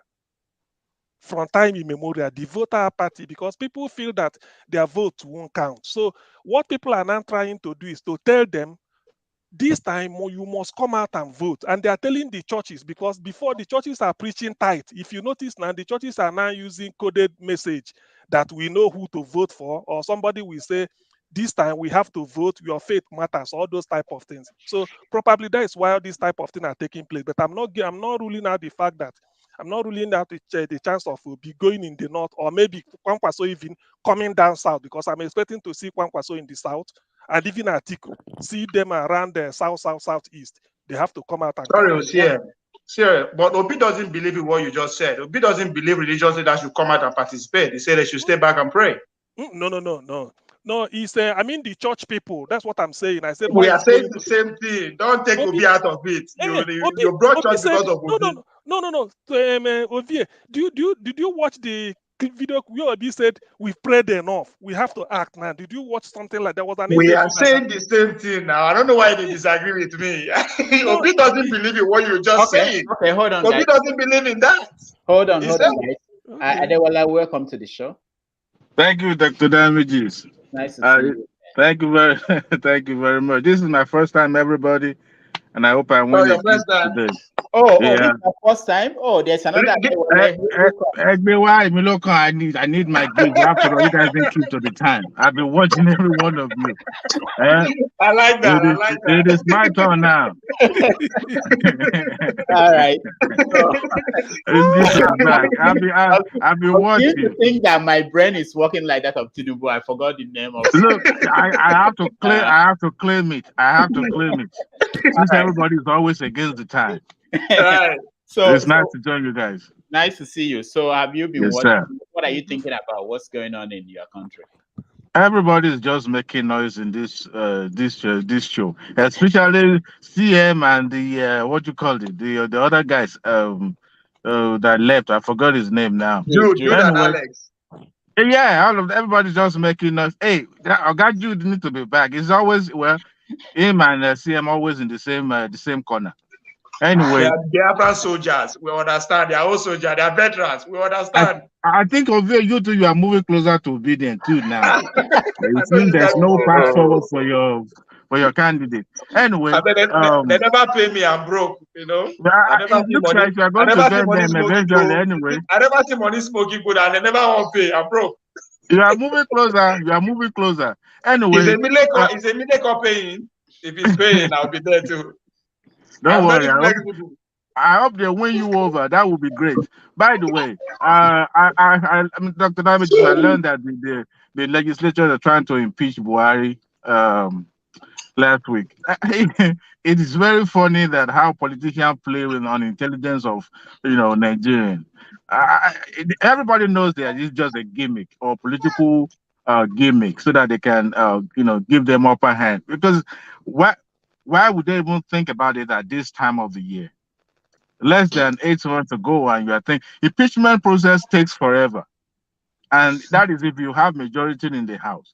So, if any Nigerian is supporting that idea, it get as a B, because I don't think any reasonable Nigerian would think that way.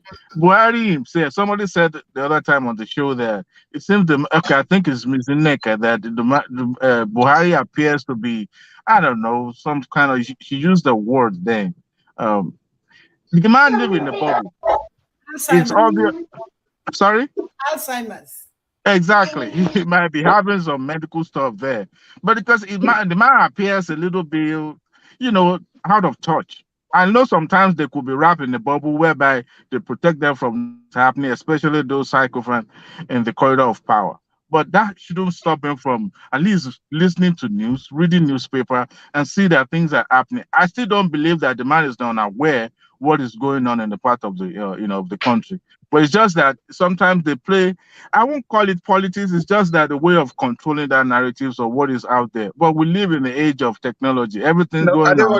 I was sorry to interject. You took credit for Emilokon. The man said he went and brought him out. So be blaming people who have brought him out. The man was living in his retirement home. No, see, I can help you find a job. I won't do the job for you. No, you okay, I can bring in your resume and everything. I say he's a good employee. But when you get on the job, you don't have the experience. You don't know. They will kick you out. I won't do the job for you. Okay, that is why Tinubu is guilty today, because he went and see. I believe the man went. He used Buhari as a ladder to get into the national politics, so that he can, get into presidency. I believe that's what he did. See, you will be surprised by the time the election itself kick off. Tinubu is going to distance himself from Buhari. But they're doing it already, yeah. Well, in some ways, because see, if you listen to his speech in Abeokuta, he talked about, look, he himself was the one that went to meet him in Kaduna and said, look, you are going to win. Because he's bidding his time, so that by the time it comes to, his tenure is over, he will come into the, to the national, to the center. If he distance himself from Buhari, how is he going to win? Because Buhari has followership. Buhari is no longer going to be president. Okay, his era is wrapping up. Whether it's followership or no followership, it won't matter anymore. It's the people that in center now that will matter, okay, and they are going to be judged. I know you just joined. You know we have a timekeeper now. We have a group. I see. I'm keeping to the time so that I can win the prize. I'm keeping to it. All right. Thank you so much. Okija, welcome to the show. Okay. Okay. Hey, good evening or whatever. Good morning. Okay, you are not right. Say Ibokwenu, Biafra Kwenu, Obedient Kwenu, Obedient Kwenu. That's your greeting. Yeah, but if I start it now, people will, will interpret it differently. I know Nigerians, they will interpret differently. Say Igbo people, you people are doing this, they got too much. I mean, I've heard so much. My experience in Nigeria, the first time I went to Lagos, I went to do IT. I've been to Benin, before, but when I was Lagos, and the company I worked for, there was our driver from Akwa Ibom, and one day he came out. He was supposed to go to Lagos. We were doing borehole in it there, and he went to Lagos to the office. He come back on time. So when he came back, we were arguing. Why did you stay out? It was like, he was angry. Well, why are you angry? All of a sudden he burst into this rant. Why Igbo people? Why are they the ones selling motor parts everywhere? That's it. I was stunned. That was my first experience. I was stunned. What is your problem? There are other people that sell motor parts. If you don't want to buy motor parts, go and manufacture motor parts and help your vehicle.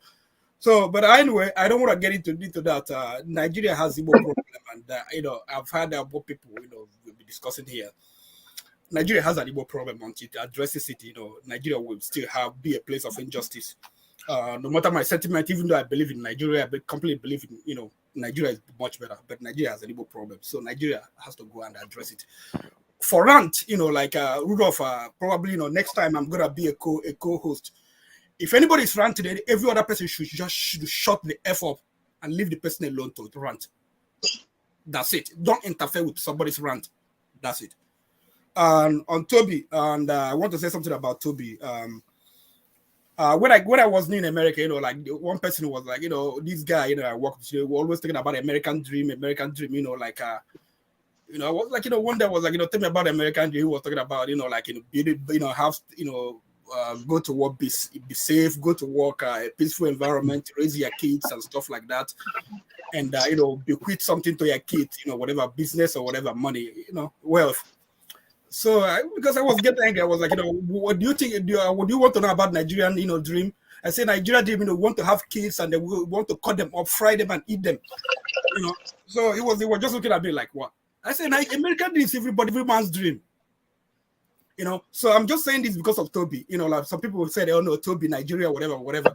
Toby has a dream of every human being, to aspire, to be better, and to do better, achieve things in life. That's what prepared her, not because of Nigeria. I understand that people say that man is a product of our environment, observation, and the mind, whatever. Somehow Nigeria helped her, but when she came to US, she came here. I think she came here on a soccer scholarship, football scholarship. Track scholarship. No, bro. I'm telling you, she came on us. Now my athlete. Now why they follow me argue? They were playing, bro. Listen, I heard her. They were playing soccer. They were playing football, and she was running. Her coach called her and said, "What?" Oh, Kija, that was when she was in secondary school before she took to in track. US, yeah. Bro, don't tell me that. Among the people that play a role to bring her to UTEP, why they follow me argue? I heard her speak. I will send you the video. I will send you the video. Okay, let him just say. I will send you the video. So she was thankful to her coach for taking her to the athletic coach. So in Nigeria, if she was, running like a Philip Osson, remember Philip Osson that used to run like crazy. He was supposed to be in track, but he was just running doing football. In Nigeria, she would have been playing football, maybe mediocre or amateur, and she would be there like that. She wouldn't be discovered. So that's what America does for people. And on Buhari, I don't know what to say about Buhari, but I just this week I started a prayer section on my Twitter page, Twitter. I curse Buhari every day. I pray God punish Buhari, punish him for all the things he has done to Nigeria. Punish his children if they're not advised, if they never advise him well. Punish his ministers.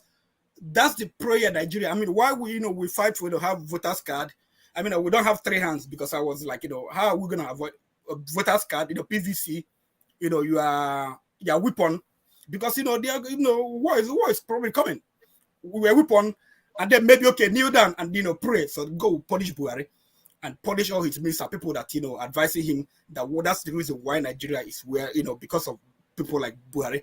I understand that people are saying some people erroneously they say it's Fulani. I don't know because I don't see any Fulani agenda. What I see probably Buhari just cow agenda. Because it's not every it's not every Fulani man raises cow. See, just his cow agenda is everything is concentrated on cow that he doesn't think. But his administration, people that surround him, they're not all Fulani. But I think those people who are surrounding him, they don't give him bad advice. That's the reason why. Because if they were, like Obasanjo, one thing I liked Obasanjo had his problem, but Obasanjo was able to bring technocrats. He was able to listen to people, and he made changes. But this man, he doesn't listen to any. I don't even think that that people go go into his room at all. It's just that like this is Buhari. Rudolph, please, let me correct something here. Let me correct something, Rudolph. I quite agree with Okija when he said when somebody is writing, we should not interject. But not when people are learning, for God's sake, man. You are lying. I'm telling you that I'm part and parcel of a journey. You they say nah. Yes, no, can you listen so you can learn, please? Listen to learn. This one is go back and forth to just learn something. Can you learn something? Her video where she spoke. I'm not. Can you learn something for once, please? Please. Okay, hold on, guys. Hold on, guys. Hold on. Everybody, okay. So also one other thing that is important is also when we address people. I mean, we meet beyond this platform, and we also have to. People might have their source and believe that they are right, and they may not be right. So we have to have that room. It doesn't mean that we're always right, and there's something wrong in saying that I'm finding out that what I think is not right. So go ahead, Alvia, you want to respond? What do you want to say? I am in America today because of the same scholarship Toby had. Okay, there's no way an American will recruit you to come and play soccer and you are wrong. It doesn't work like that. Toby started playing soccer in a secondary school in Ijebu. When she was playing soccer, she's always everywhere on the pitch. That is why our coach called her and said, "Come, this might not be your calling. Go and meet also person in Ijebu." The coach, Shola. You understand? Before Toby come America, she was already been winning medals for Nigeria. She was all African game champion. She has been winning as a junior, as a senior before she come to America. Okay, you cannot be playing soccer. They say no. Now the same scholarship I hold up to today, and I dare among people when they become Biola, who actually fast track a scholarship, was a friend of mine. We relate together how that process works. People have other things to say. Let's leave this. Akija, let him play because I need to clear. Let him play that video. I know the video. Let him play that video. Play it. You understand us backward. Yeah, maybe she said something I didn't understand it, but I was telling based on what she said. I'm trying to tell you now. Why you want to argue? That was what I said based on what she said. So, but that's not. I'm trying to tell you what you heard that wrong. You heard that wrong. That's not. You heard that wrong. All right. So hold on, guys. Ikolala, hold on. Welcome to the show. Hey, thank you, Dr. Damages. It's been fireworks here. It seems I know. It seems like Christmas. Everybody's fired up.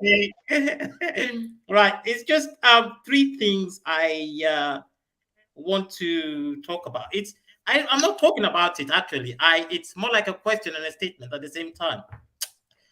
In the case of Buhari, people seem disappointed. I don't know why people are disappointed. I always knew the man had nothing to offer. In 2014, I argued with my own best friend vehemently. I said, this man is coming with nothing. Because If you had been following, you would have known even in 1985 when the man was there, most of his policies were just, it's trial and error. Yes, it might have seemed like something was happening, but they were just trial and errors. And then there was this point where he was asked one question in 2014, an interview. The oil price is rising. What would you do to bring the oil price down? He said that they will call OPEC to order, as if he owns OPEC. And I told my friend, he was sitting right with me, I said, I mean, a man cannot give you what he doesn't have. You're expecting too much. So anybody who seems disappointed with Buhari today should just bury his own head in shame. That means they themselves have no vision. That is just that. Then in the case of Biafra, I hear Igbos shout Biafra, Biafra, Biafra every day. Let's be honest with ourselves, and they compare themselves with Jews. Look, it's a very wrong comparison. I don't care what history you're looking at. It's a very wrong comparison. The Jews were not only good in trade, they formed institutions when they did not have power. They had insurance companies, they had banks, they had things that worked for them, such that without power, they can still move on. And that was what Hitler was so envious about. How can these people be so well grounded? So, I mean, ask the Igbos now today. They don't have, everything they have is informal. It's either Ariaria market or Onitsha market or Nnewi market. But what is the formal thing? If that market bombs, everybody's to himself. What is the insurance company you have that protects you? What is the bank you have that protects you? Show me one city in the Igbo land that you can compare with maybe Lagos or Kano. But that does not mean the Igbos are not capable. But you have not just come together to do that. Because when you do that, when only you do that, and people are envious, the other tribes are envious of you, they will give you what you want. You don't even need to ask for it. Because they would see this intelligence you are talking about, you really have it. So I don't know what this Biafra clamor is for, and saying you are being marginalized or whatever. I never liked Kanu when he came in. I never liked the guy because he was pompous. He was yeah, that way. Let me put it that way. But unfortunately, all the things he pretended, Anyway. he's been made a soothsayer by a leader that doesn't know what he's doing. Buhari made Kanu a soothsayer, because if someone knew what he was doing and did it well, I mean, everything Kanu said would just be rubbish at the end of the day. And the third thing I just noticed, because I watched last week's episode, I just didn't want to say anything about when Dibe was the man you brought in, was talking about an interim government. Yes, might be what Nigeria needs. That is even what Jonathan proffered. That was one of the solutions he proffered in 2015 of actually looking at our constitution and redressing the whole thing, But the point now is, it's the Nigerian youth have been driven close to the wall.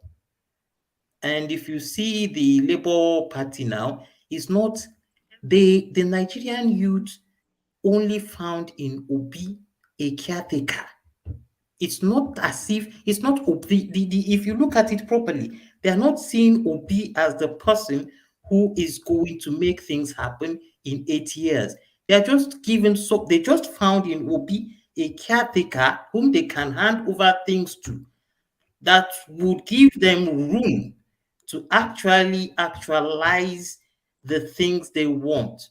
But if the Nigerian youth thinks immediately they vote to be in 2023, they can go to sleep and everything will be honky-dory in 8 years. I'm sorry, they're joking.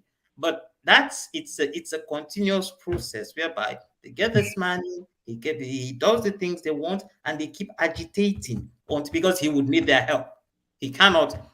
There are people there, like he himself said, when he went into Anambra State government house, he was impeached for trying to do the right things. So he's going to face a stronger opposition in the element of Nigeria. So he still needs them to carry things through. So it's going to be a very long ride. So they shouldn't think by February their journey is over. So that's just all I wanted to contribute. And thank you for giving me that chance. All right, thank you so much. I know some people want to say something. Yeah. Hello. Yeah. Zaki. Yeah, you just welcomed me to the show, but you never gave me the. You see, okay, let me tell you. I'm sorry, but let me tell you the truth. No, it's all right. I understand. No. It's not anything you did. You know, your camera doesn't. I don't see you very well. I actually. Oh, really? Yeah. It's sorry about that. And wherever people are looking at it. Okay, go ahead. I wanted to take a little break, but go ahead. Say. Okay, I have just few things to contribute. Then I might log out for other people to come in because I waited so long, more than 2 hours before I was option to. Okay. So maybe some other people must as well be waiting, you know. And first of all, let me congratulate our sister that made it to the world stage, Toby Amusa. She made us proud. You know, we all are very proud of her. And Buhari's issue of impeachment. I must say that's a very good development, but whether it's going to be effective, I doubt. I don't see the possibility. And at the same time, they should have done that earlier, at the end of his first tenure or the beginning of this last tenure.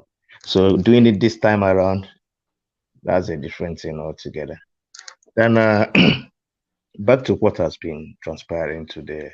I wish I met this guy on the show, Sadiq, because I heard him, you know, with Ovi. Ovi is still there, with John Aband Aleo, you know. Please, in as much as we all are trying to express our feelings at times on this program, let's try to be putting sentiments apart, because when this guy spoke, I see a lot of being sentimental, you know, apologetic and emotional towards on certain tribes, maybe where they come from or where they were born, you know, and how this guy was even attacked, you know, CM. When we all know the truth, you know, how Nigeria has been run and other things that are attached to it. Even you, Paulo, said something about coming to the South. Remember, in this program, I'm a very good advocate of history, although I read say different, you know, in the university, not history, but I developed a very big love for that cause. I keep saying, let us go back to history. Let us go back to history. This issue of South, South, Southeast, Southwest.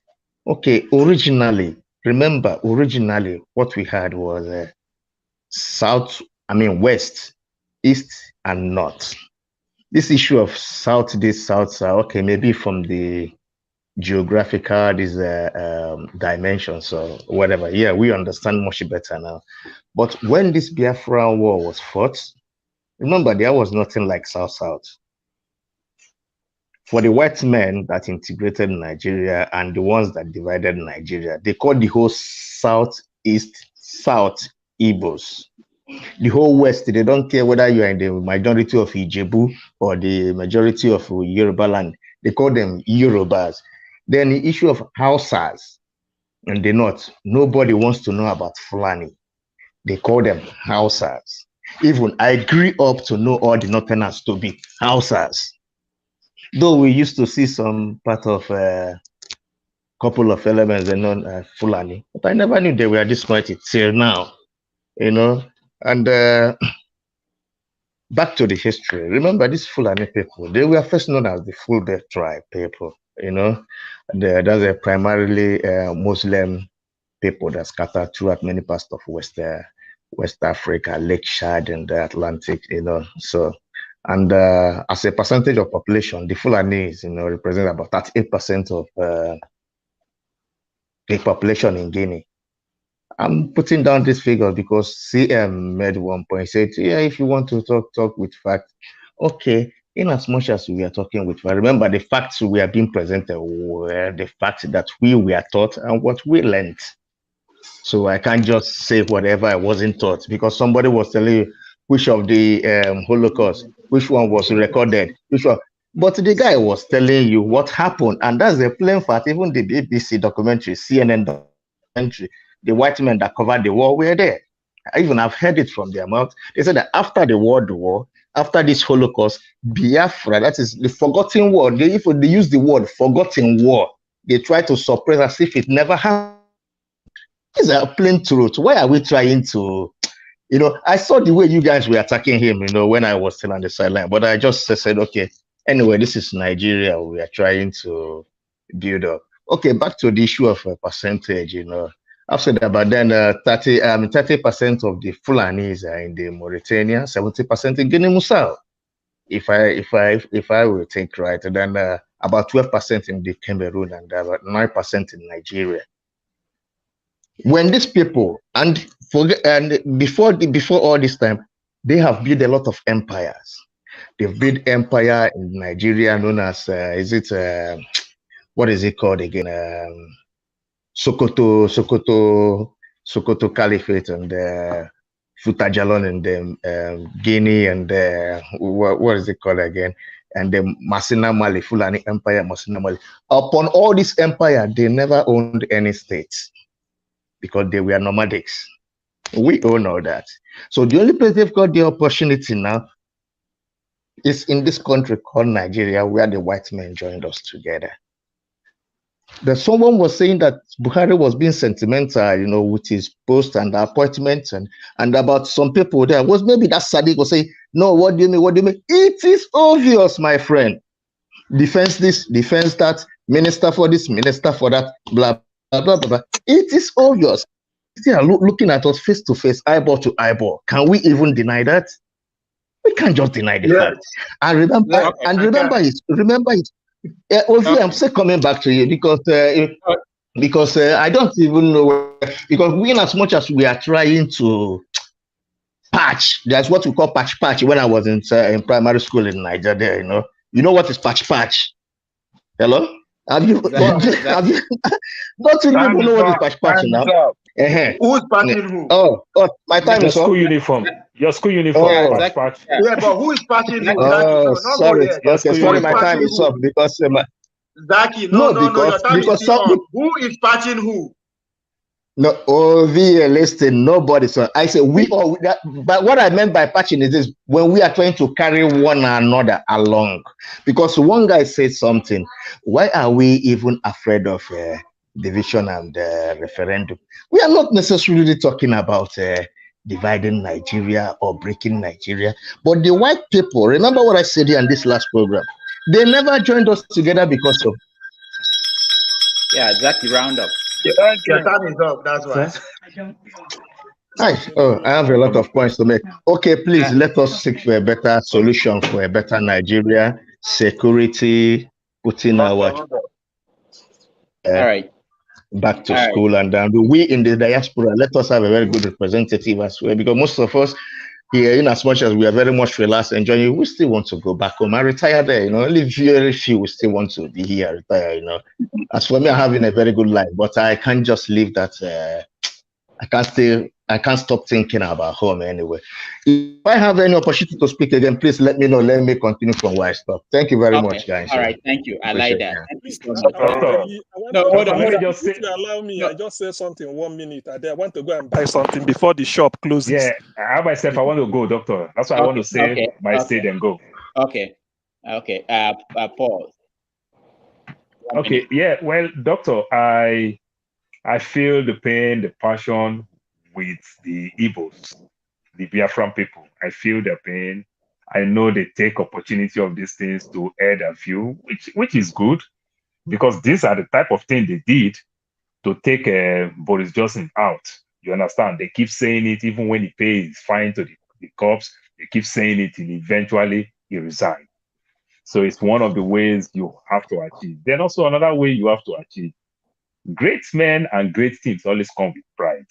Today, some people can even lie that they are part of the Martin Luther King family. But remember, when King died, some of us will pity, some of us will blame him to die and make his children suffer. You understand? But today now he's great. So there's a big price to pay. Nothing comes easy. It will never comes easy. Gold pass through fire. I'm not saying your fight will pass through fire, but it comes like that. But what I want to tell my Igbo people, you have to make a statement. You have to work. You have to invest in yourself. You have to make the people be forced to reckon with you. If we can travel to China to buy things, make us also travel to Enugu, to Aba, to Onitsha, to come and buy spare parts. Don't sell it in my doorstep and think I'll see you like you are relevant. You understand? But if I should travel to your own comfort zone to get what I need, then you are more relevant. I want to believe like that. So by doing all those things little here and there, I think it's just going to help your fight so that we can all live in peace. And when you people fight your Biafra, remember that when you fight the big Nigeria, around the territory that you also call Biafra, or other small war they did here and there. You know? Okay, thank you. Bye-bye. All right. Thank you so much. CM. Okay, CM, yeah, 1 minute.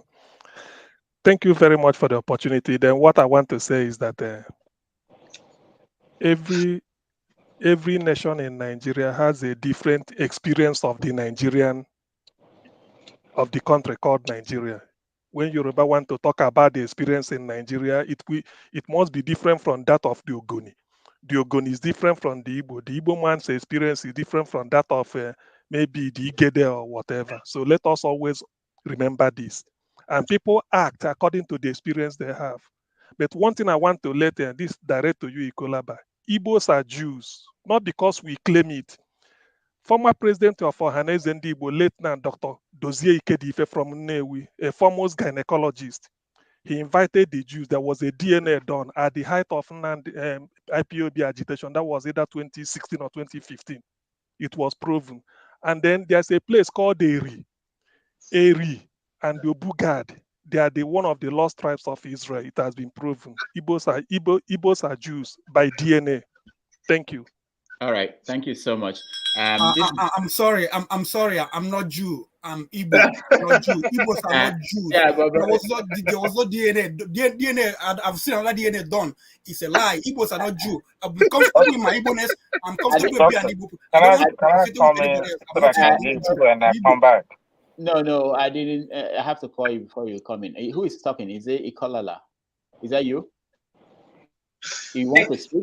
Yes, I wanted to ask CM. CM, look, you could be anybody. You could call yourself a Nazi. You can call yourself a Jew. You can call yourself a Neanderthal. Whatever you want to call yourself. But look, this is the fact. Until you make people reckon with your intelligence, if you keep voicing it and voicing it and voicing it and voicing it, it will take you nowhere. Talk is cheap. But when you show it, when you demonstrate it, when this is what the Jews did, I'm not telling you whether you are a Jew or Neanderthal. No, that's not the argument. But until you demonstrate this intelligence you claim, you are just blowing hot air. Just like you've done today. You got me wrong. I'm not saying I didn't get you wrong. Me wrong. I am agreeing that. Let me say this. Another way. I agree with you are Jews. Okay, I agree you are Jews. If you agree, that's okay. What in that context, in that lineage, in that DNA, shows that you are moving towards what the Jews did? See, listen. If somebody, a man, is a chief, well respected in the society, is everything, and the son he bear happens to be an armed robber, it is still his son. Forget about it. He didn't measure up to the father. If he does not measure up to the standard of the father, do you get what I'm saying? I'm giving you an example. Somebody is a chief, well known, well endowed in everything, but one of his son is an armed robber, which everybody knows to be biological son. Whether that son measures up to the standard of the father, that does not mean he must measure up. But we have to agree what you're trying to tell listen. Listen, because you said I'm blowing hot air. That's why I'm trying to give you. No, listen. That is the instance. If you understand it this way, it's okay for me. If you understand it this way, that somebody's father is the prime minister. Everybody respects all over the world. But then the chap, maybe he's a thief somewhere. It is still his father. Forget about the dimension. That's what I'm trying to make Let me you know. explain what you're saying in one sentence. A good man can have a good son. A good man, sorry, can have a bad son. A bad man can have a very good son. It only shows that some things cannot be taught. So that Aristotle said it. What you're trying to explain, Aristotle said it. So, and I am coming back to the same thing. No. You want Okay, guys. Okay, guys. You should have concluded by saying. You should have concluded by saying whether a good man had a bad son, that lineage, the fact that the good man had a bad son is still his son. Or a bad man had a good son is still his son. That's all I want to know. Okay, hold on. CM, you have to go to the store and buy something. Yes. Don't forget. We have to take a break. It's almost 5 hours to be here. Hold on, everybody. And when we come back, I hear what's keeping you up at night. It's almost 5 hours. So let's take a break. My people, look here. Face me like Facebook. I go see Lisa, I go sing a chameleon. Time don't come for us to wake up. My people, it's not time for action. Yeah. No more double. We know how. Yeah, leaders, we don't tire. This situation, we don't get you. Them say the way you lay your bed, now so you go lie on top. When you sell your votes, not poverty, you lay invite to make you shine your eye. Make you don't sell your vote, no shishi for right. If you talk, you say, and I talk, you say, no shishi for right. If you talk and I talk, and we all the time, you say, no shishi for right. You say, no shishi for right. You say, no shishi for right. If you sell your vote, sell opportunity, sell your tomorrow. You say good roads, good health, and education. Them say the way you lay your bed, that's how you go lie on top. They go try to bribe you with chichi, make you no say your future but chichi.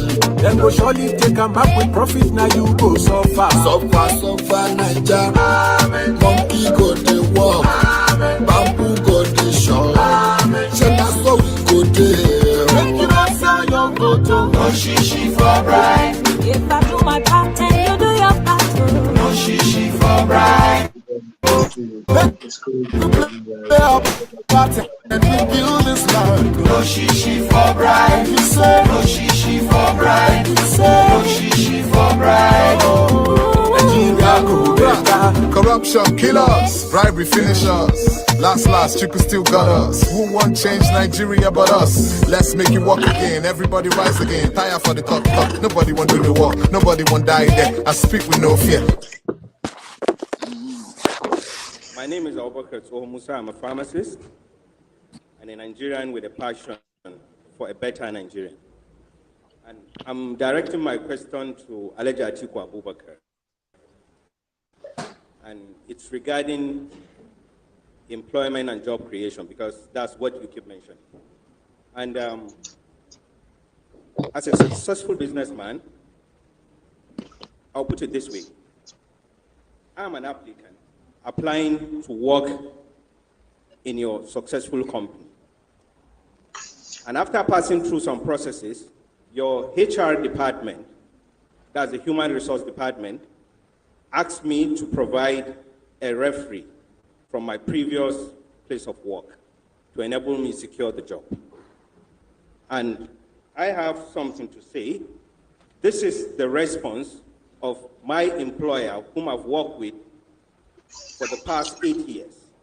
And this is what he has to say, and I quote: his propensity to corruption, his tendency to disloyalty, his inability to say and stick to the truth all the time, his propensity for poor judgment, his belief and reliance on marabouts, his lack of transparency, his trust in money to buy his way on all issues, and his readiness to sacrifice morality, integrity, propriety, truth, national interest for self and selfish interest. My question is, if my previous employee forward this reference to you, will you employ me? All right. Welcome back, everybody. We are rounding up. I'm sure Atiku will not be able to answer that question still today. Well, he did answer. He did answer. I'll Yeah, give you the answer. He did. I know he did. He I know he actually did. said, if Yeah. the referee has changed his mind to say that he's qualified enough for the job, then he's qualified enough for the job. I know. Yeah. All right. So we are going to go around and take it from there. What's keeping you up at night, and or what keeps you up at night, and round up the show for today. I know that process takes us another 20 minutes, but we'll limit it to 2 minutes for everybody. Janaba. Dr. Damages, can you please give Joseph a second to say something? Oh, yes. I'm so sorry. Thank you, Neka, so much. Joseph was coming in and out since the beginning of the show, and it's unfortunate. And I actually tried to get you to talk. You disappeared on me. Okay, go ahead, Joseph. He's obedient. Yeah, unmute yourself, Joseph. Okay. And thanks, Dr. Damages. Thanks, Neka. I'm just glad I was finally able to, get in. And I've been kind of following the show for a while now. And I'm just glad we have something like this because, my personal belief is no matter where we are, today, we still remember Nigeria as a country. That's where we were born. Most of us grew up there, even till we were adults before we left, And I've been in the US now for quite a few years. And every time it's always like this heartache where you think about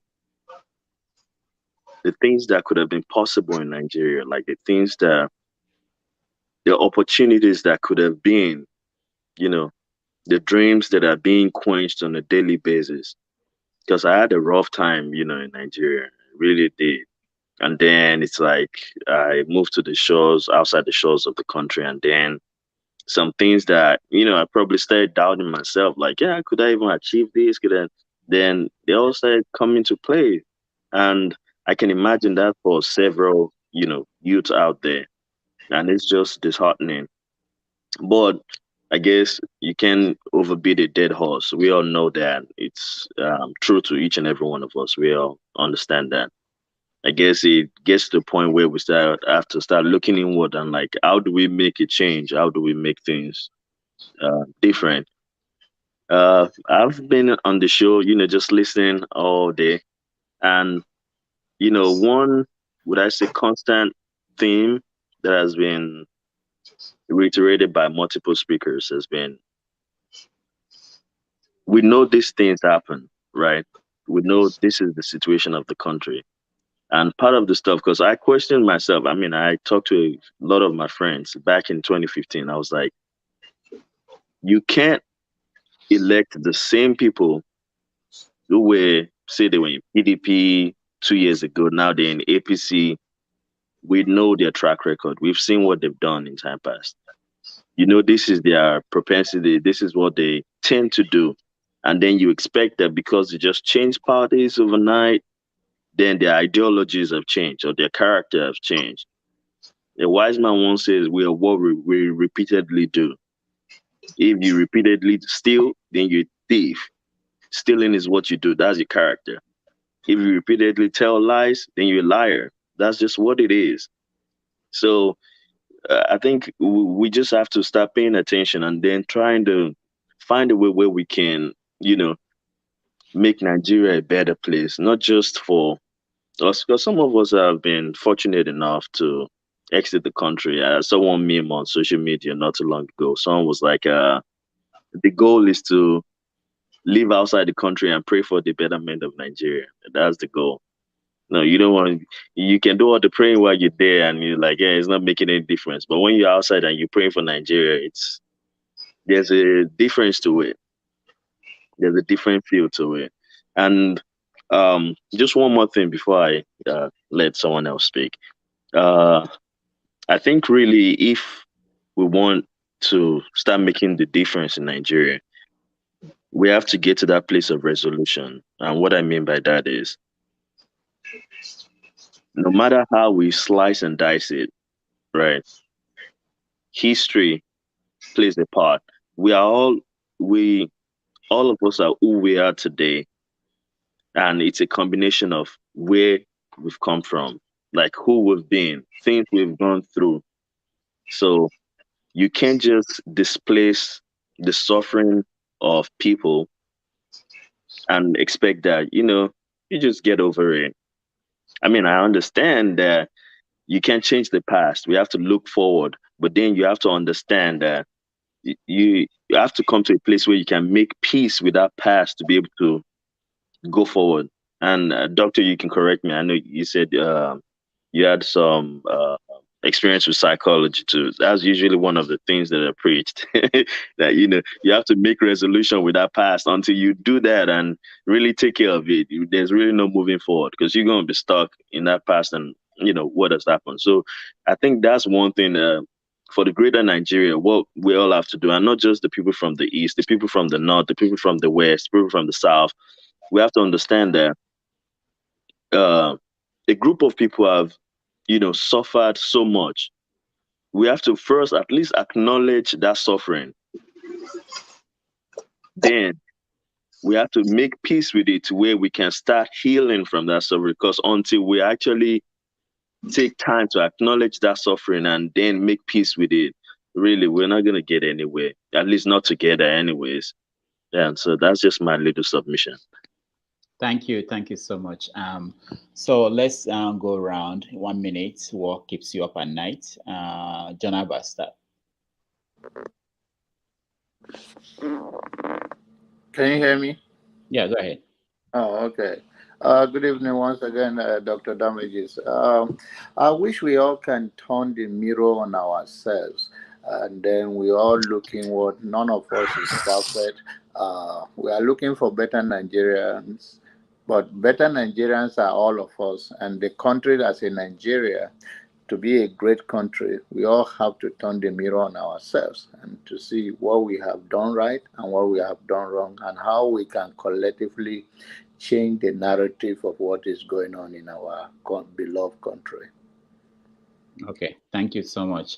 Ikola, what keeps you up at night? Thank you, Dr. Rudolph, again for giving me a chance. Well, like I always tell you, it's my problems that keeps me up. But when it comes to Nigeria, you just only hope that things gets better, because as it is, it's like doom and gloom. That's what Boris, that is how he characterizes it. It's all doom and gloom. You open any Nigerian newspaper, all you see is doom and gloom. People are dying, people are suffering, the poverty level is unexplainable. So you only pray things get better. And there's this thing they say that the voice of the majority is sometimes the voice of God. So I hope we have a free and fair election. I truly hope we have a free and fair election, and that whoever wins would be the voice of majority, and that would bring the good we all hope for. All right, thank you. All right, Okija, what keeps you up at night? I mean, a whole lot of things do that, but I think today I'm gonna talk about like what I said before. Nigeria has an Igbo problem, and because I mean, today is not the first time I've been in a platform like this. I mean, like we started in the late 1990s when they went online, And there has been, this issue, like, when they talk about, their problem, the civil war, people dismiss it, like it never happened. I mean, I don't know, there's no empathy in Nigeria. You're not trying to understand, what happened, what they lost, what they went through. People that lost uncle. I mean, I was born after the war, but I mean, like, we had stories. My father told me stories, and people that lost, where they had to find out, like in Igbo culture, when someone dies, you don't know where, you know in the area where he died, but you don't see the body. After some years, you have to go back, do some tradition, go there with some, use a palm front, go there and get, put it, strike it on the floor and take it and bury, to close, the wound. But it never, people, there are so many families I know that lost it. But when people talk about it, they're not, trying to understand it. I mean, like, these people went through things, and people lost money. And sometimes people try to, you started the war. A group of people, guys, started something, and it escalated, whatever. And then you forced it on a whole lot of people. Other people that they had no decision, they were not involved in decision.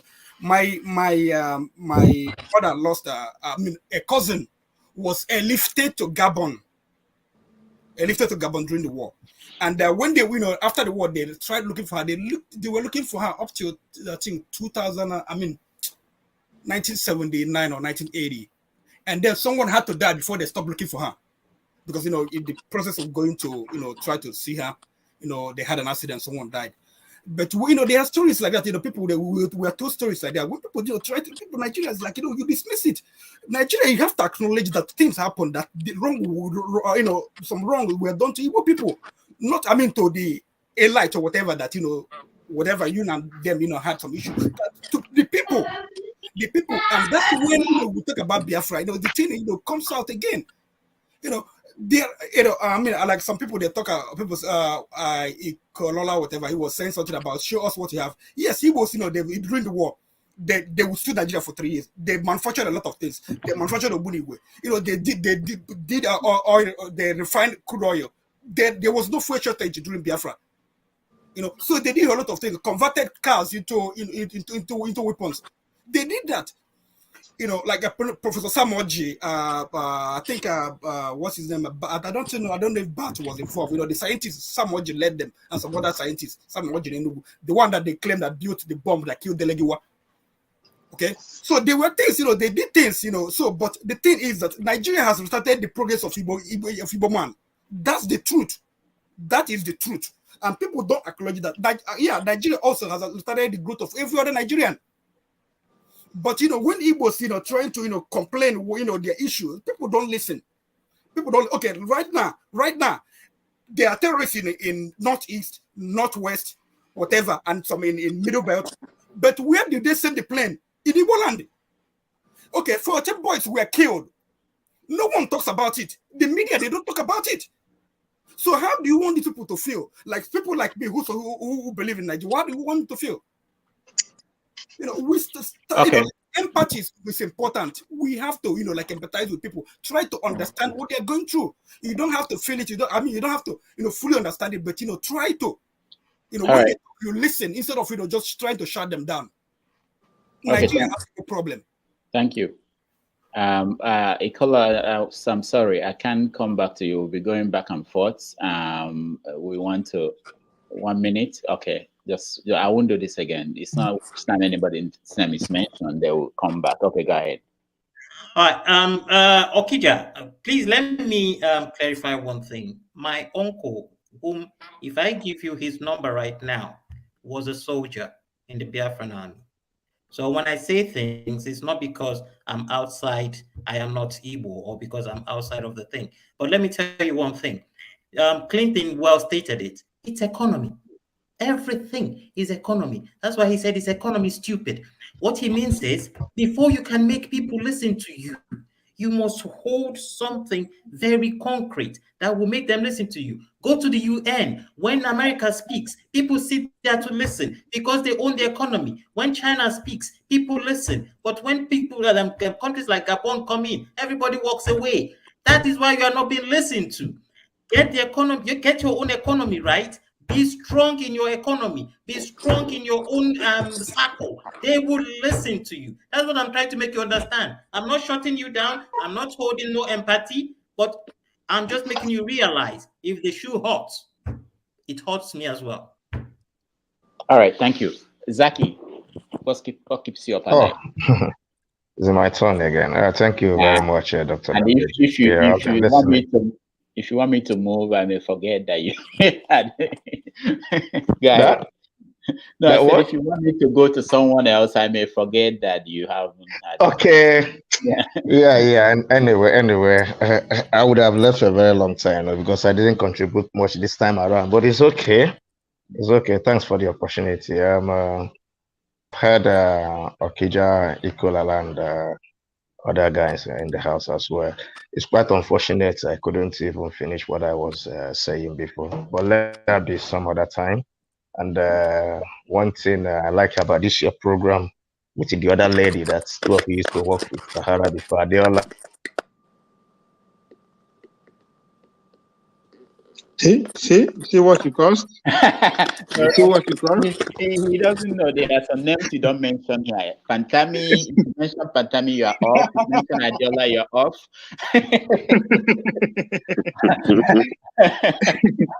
All right. Well, okay. Adewale, what keeps you up at night? Okay. I'll talk about two topics real quick. Toby is like a crude oil, taken abroad, refined, forgetting the fact that a lot of things goes into it to make it a refined product. And now we're not even paying subsidy to that girl. We should be paying her subsidy because it's like a crude oil. Then two.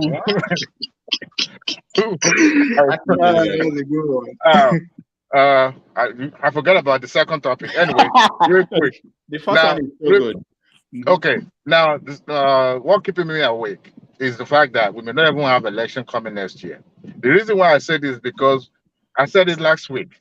We had two isolated elections, and coming next year, we're talking about the bandit is even saying they're going to kidnap the president.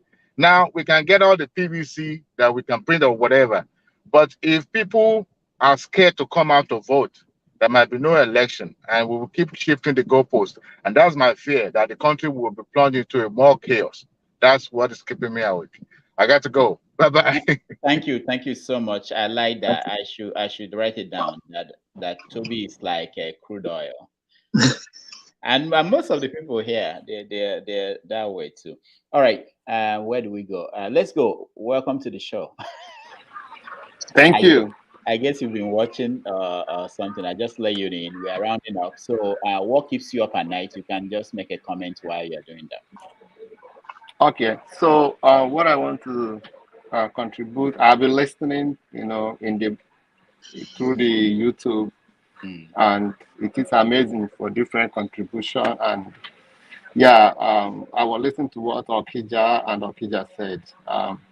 Okija, what he said is actually truth, because when you look at the Nigerian education system today, they have erased history, and there is no way our children and upcoming children will know the true history of Nigeria, and we cannot exist without us knowing what happened in the past.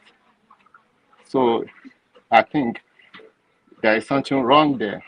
They have to reintroduce history in our school curriculum so that the upcoming sons and daughters of our great country will know where we have been and where we are going. So I think it's very, very important. And again, I want to say about choice.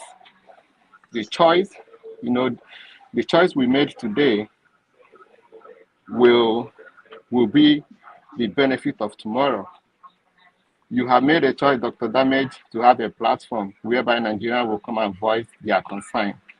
And that choice is yielding fruit, because a lot of people come here to get raw information, not a prepackaged information from different journalists and the channel. But here is a Nigerian talking to each other. So we are getting the raw information here. And everybody here, Nigeria is a concern to all of us. So we have to make a right choice. Remove where you came from, remove ethnicity, remove tribal, remove region, and vote to save Nigeria. Because where we are today, nobody can boast of anything wherever you are. The politician, this present government is tired. All the security, architectures, they are tired. They don't know what to do. So we have to make a choice, and that choice is that we should be ready to die to get Nigeria working again. Otherwise, if all these terrorists captured Abuja, where else can we go? That means we don't have a country. For us to have a country, we have to make that decisive choice come next year. Vote for competence. Vote for somebody who has you at heart. That's all I have to say. All right. Thank you so much. All right. Nneka, what keeps you up at night? Okay, you say what keeps me up at night, and the question to that is still very scary for me when I see that people are really not changing their mindset and really try to do their human revolution and just make sure with what Let's Go just said. You don't vote because the person is your uncle. You don't vote because the person is your son. Vote because the person has the integrity and the willingness to do the job. At this point, I've already said this before. Let's all be together for right now. And then later on, if we decide that we want to divide, when we can do that. But for right now, we need that unity first. The unity is what is going to conquer. So what keeps me up at night is to see that even the modern ones, the ones that have left Nigeria to be here, are still thinking in this direction. It's very, very frightening for me as a person. Thank you so much. Thank you. I appreciate that. Joseph, what keeps you up at night? Yeah, it's kind of similar to what Nneka just said. Someone said we deserve the leaders we have. And I kind of, even as of now, look at everyday Nigerian and you wonder about the mentality, even those still in Nigeria. It's like we complain about our leaders, right? But even your fellow man that is in the trenches with you, you still can't even trust them because of the evil that, they have in their heart. I mean, of course, we know you're always going to have good and evil in the world, but it's kind of disheartening because sometimes I question, I'm like, okay, we know the youth are the leaders of tomorrow, but what do we do when the youth have the same mindset and ideology as those who have led the country down the wrong path? So where, and led us to where we are today. Then you begin to question, do we really have hope of that greater tomorrow? Or how bright is that hope of a greater tomorrow? So it's just that thought of where we stand as a people overall, like our thought process. Because if we can fix that, we probably won't have a solution to fixing the problems that we have on ground already. That's what keeps me up at night. All right, thank you. Janaba, what keeps you up at night? Can you hear me? Yeah. Oh, okay. I can't wait for the election to be over. I'm looking forward to the and in a serious way, I'll be crack joke. But I'm looking for, like Nneka said, I'm looking for us as a Nigerian community worldwide.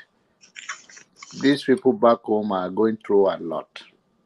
Their hands are tied.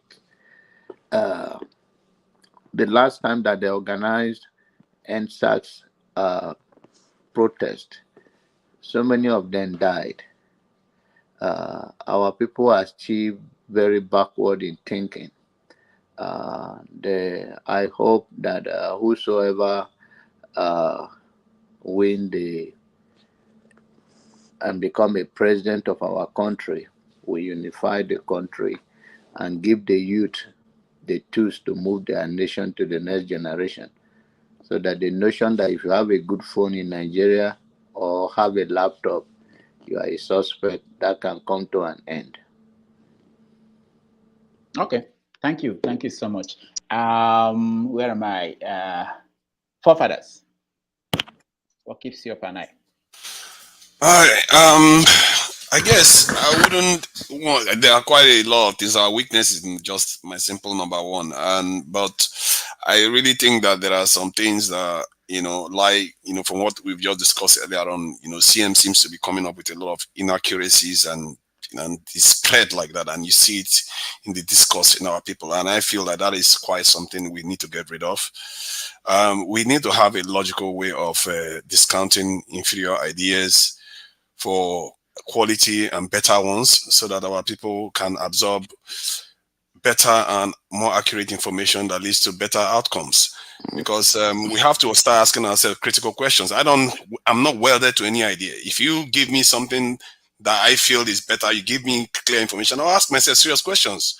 And I have to jettison, if my idea is wrong, then I have to embrace a better one, because in the end, it betters our people. We are all richer for it. These discussions matter, and we can't just be spreading falsehood, and we should have a culture that encourages excellence. This is important, because that is how we filter out garbage and move forward with solutions. And there is a lot of good things that are happening on the continent as we speak. There's the Continental Free Trade Agreement. They are talking about the Continental Counterterrorism Force. And there is a lot of things that are going on that, the so-called crazy leaders that we have that are put in place, that if we as a people try to thwart it and look for a way to thwart it by engaging in navel gazing and fighting each other, it's going to set the continent back decades. And we forget that Nigeria is so important. Nigeria has a lot of great potential on the continent. The influence we can have, we can get outside this in outcomes from it. We can get a lot of resources, a lot of influence. They found $12 trillion worth of gold in Uganda. If Nigeria was pulling its weight on the continent, they will have a say what happens there, just like America does in its doorstep. We have a great future if we just take it. We really need to strengthen ourselves and do this the business of strengthening ourselves to inherit what we are due. It's our continent, for crying out loud. It's basically our world, and we have just given it up somehow. Thank you. All right, thank you. Ovie, what keeps you up at night? Me up at night. We have to go to the miseducation of the Negro. This time around, the miseducation of the Nigerian. That book was written by Carter Woodson and published in 1933. I had to go back there because, man, the way we come here, they spill some kind of history as if all of us are doing here. People keep pointing to Israel, how the Jews are this. Which war they win in the first place? Is it the war that was aided by international community? Go and read the Belfort of 1917. Or is it the role that the American plays after they conquered the world? I mean, when would they talk? Which would they, try to be accurate? I'm saying this because CM was accusing them, my Aboki brothers, that they are not being factual. You are not being factual because when you claim Israel as this powerful, then you don't know the history of the Israelites and how the world able to come to your head and made them what they are today. That also take me to the issue of the Fulani. When we want to talk about the Fulani, they are 1%, 7%. We started by saying 1960 or 1917 or no. You have to go back to the 13th century, 14th century, 15th century before you actually understand the average Fulani man. The balkanization of the African continent in Berlin has a lot to play, and that is what Buhari is operating from. If you pay attention, there's a reason that there is a train from Kano to Maradi. There's a reason for that. The meaning of Maradi in English is refuge. Go do your research. You will understand what I thought. But for the sake of time, let's talk about Toby. Again, I mean, Okija, I felt very insulted. I've never been that insulted. When Okija, they tell me the history that if they won't put book to paper, my name's there go down. Toby started winning medal. I mean, this is important because we say, oh, Toby was it's a crude oil that been brought to America to refine. That's not a fact. Toby's first medal for Nigeria was 2003 in Warri during the African Youth Championship. The following year, 2014, she won the African game in Gabon. The following year, she won she won silver in these first two outings for Nigeria. Then when she won to African Games, she won gold in that same African game, 2015. That's what gave her that scholarship to come to America. This scholarship was facilitated by a close friend of mine who ran together for Nigeria, Bola Abiola. Then he was in UTEC. We came to school together with the same scholarship. He went to UTEC. I went to DSU, then North Dakota. He was facilitated by Biola, together with her coach, Clarence Clark, who is a Jamaican, a former Commonwealth champion on the hurdles. So what am I saying? If anything you want to read about Toby or hear about Toby, if it does not include Our Lady of Apostolic Secondary School in Ijebu-Ode, is not correct. If it does not include Coach Bukati Tigers, that's when this idea of Toby was a footballer. When they decided to bring her come out of secondary school, she then take her to Coach Bukati. Bukati is an Edo guy, but he has a club in Ijebu-Ode who raised, that's where the foundation that Amusu is building on today started from. It's track and field. Your first 8 years, your first 16 years in track and field is very important. That's where you know everything you have to know, your techniques, your strength, everything. That's where from. Instead, now Americans are taking advantage of our brains, if we want to put it that way, because if she hasn't become youth champion, African champion, Commonwealth Games, which is the senior, and she won it as a teenager, then if she hasn't showed that prowess, America will not give her scholarship. America no they give anybody visa where they no go see anything from.